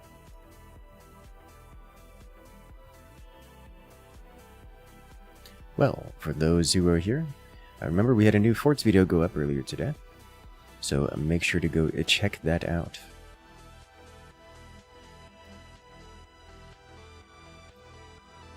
I will be spending tomorrow recording even more.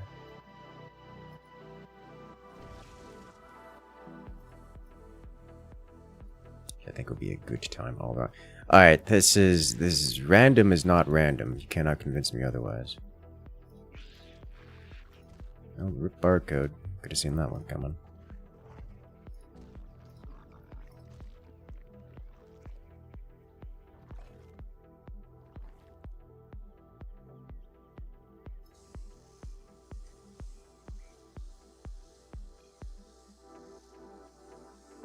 Yay, lever, yay, lever.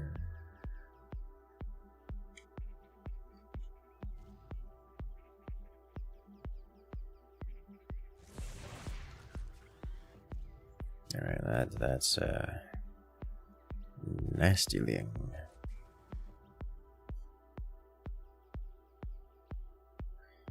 And we're facing also Warzone. Ew.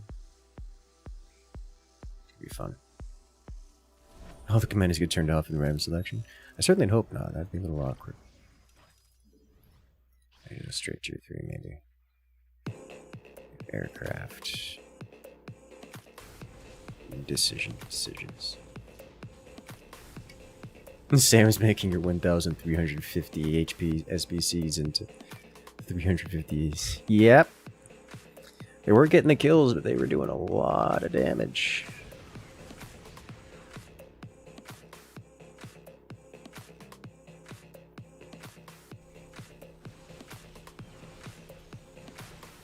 lot of damage.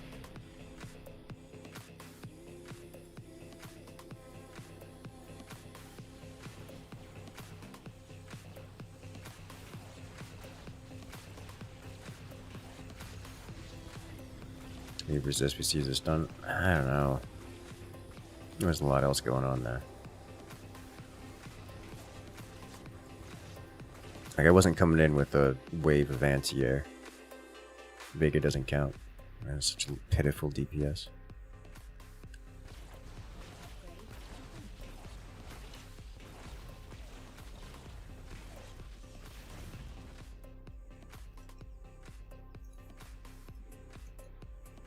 All I had really was the SAMs, and the SAMs that just didn't have the numbers for it.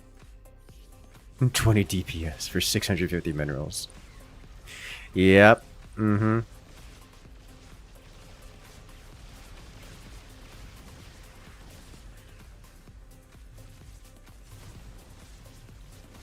If I was Tychus against Hunter and Honor, then yeah, that would have made sense, but that wasn't, so I don't really see that being a good idea.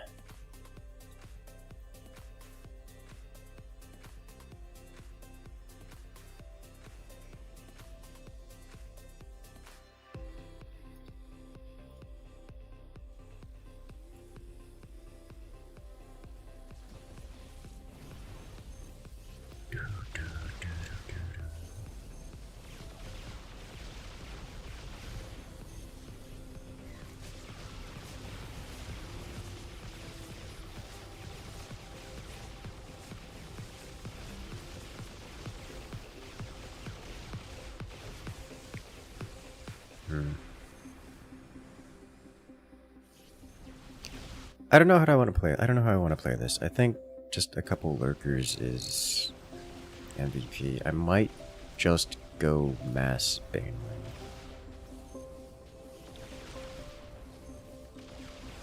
We're definitely going lurkers, like against everything here is lurker fodder, though.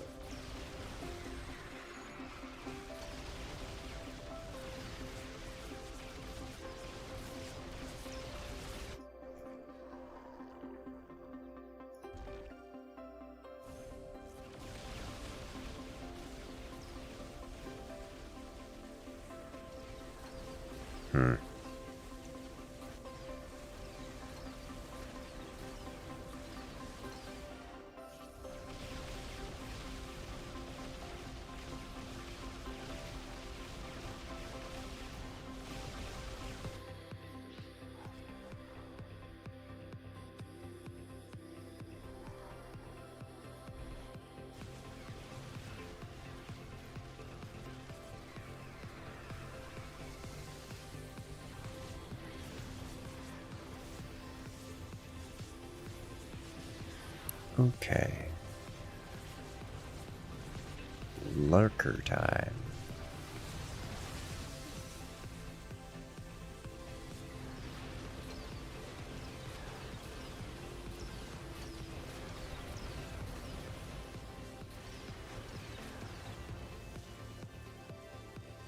Very effective. It's a lot of Zerglings making it past. Uh-oh. Come on, spam. Well, one of them got their ability off.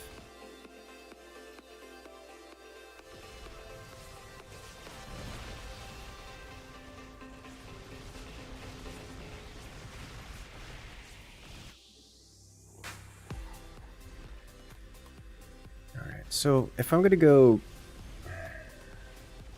I probably do just want to go Zerglings. Ooh, yeah.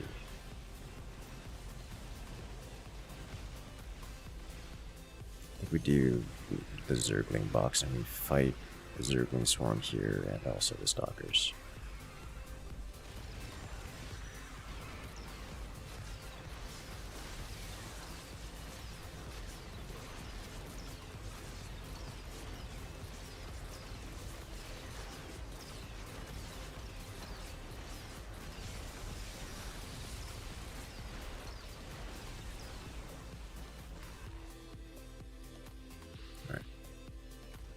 Let's do the Ling thing.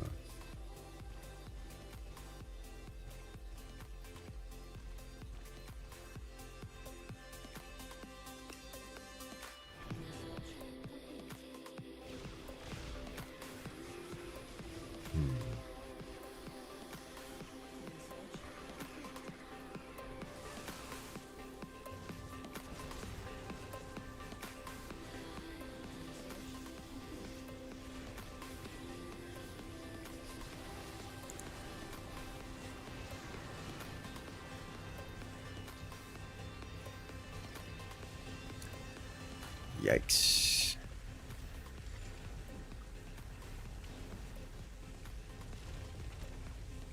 They're not close enough to boost Geary.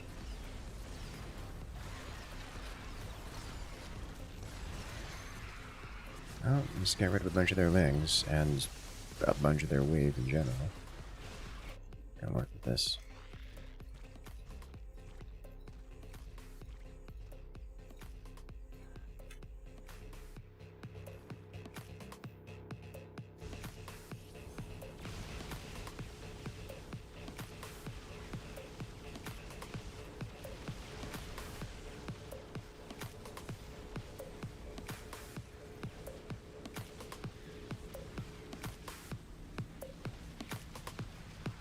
Stop getting the fire upgrade. Yes. It's expensive and something that's almost never using a fire that reveals stuff. What?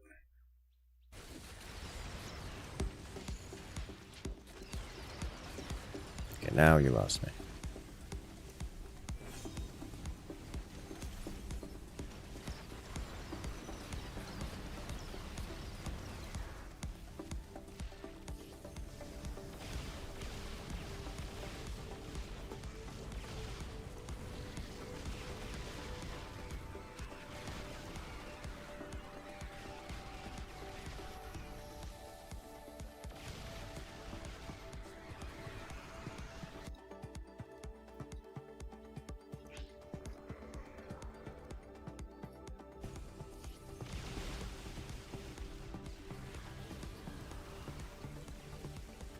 I must have missed it.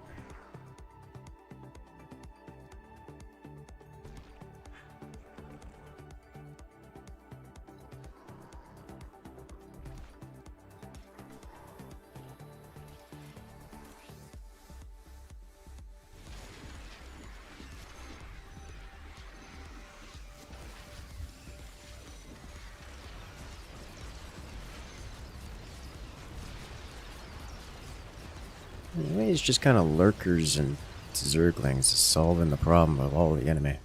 Not the napalm fire. I mean, that's the only fire upgrade. Basically, just a unit that burns other units in the area, but they don't remove its ability to see or whatever.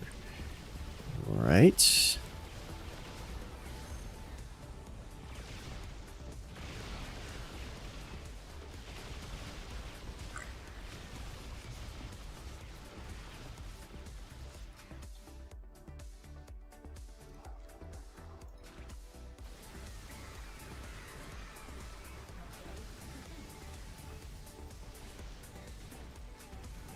This one siege tank's trying so hard.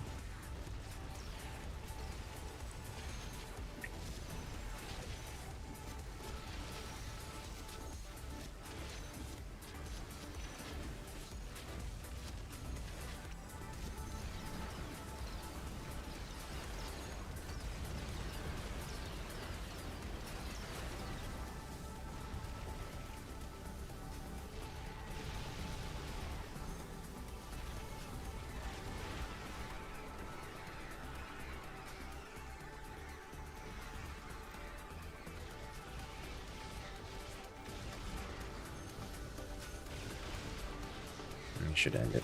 Yeah. I don't see how the fire upgrade is in any way negative. Beyond being expensive and something you typically sell off pretty quick.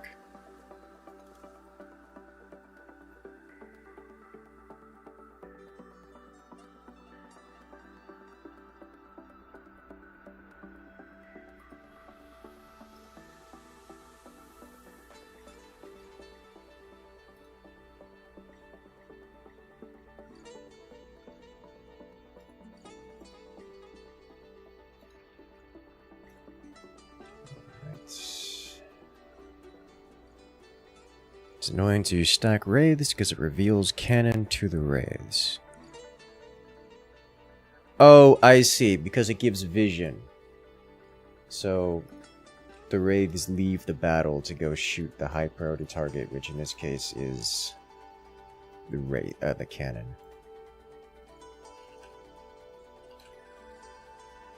Okay. Makes sense.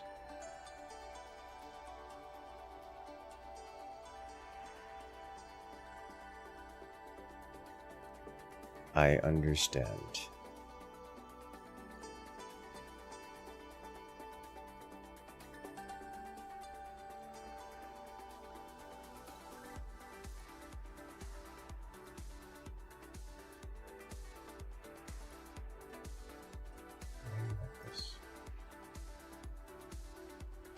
Hey there, Belle. Welcome in.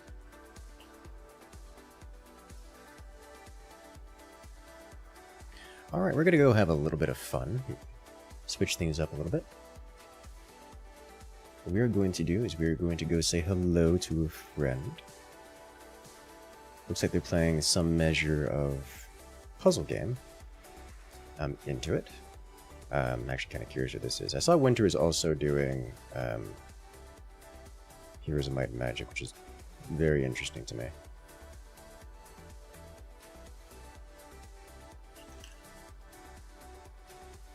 But let's see what's going on here. See how she's doing tonight. We get to see what all this is about.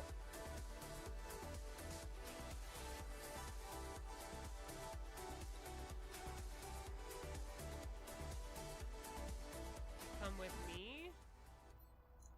And yo, Project Incursus! Hey, how's it going? Hey yo. Hello. Well, this looks like some kind hi. of puzzle game. It's good to see you.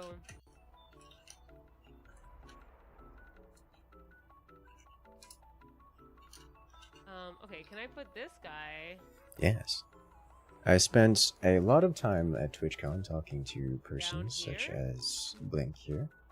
It's a great time, actually. It is, Really, yeah. So today really is nice, Indie Day. actually. So welcome, It's a good Project time. Incursus. If we can get a shout out, I would appreciate it very much. And now I'm curious as to what this is about. Um, It almost has a today Ad is Omega Indie Day. aesthetic.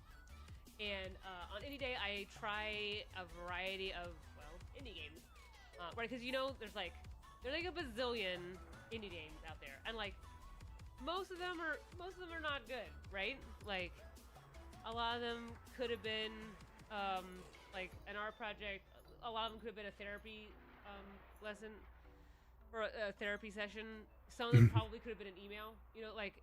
And then there are some out there that are truly good, and they deserve more recognition. And so I really enjoy trying to find those that deserve a bit more hype, a bit more visibility. And so then we try those out on stream.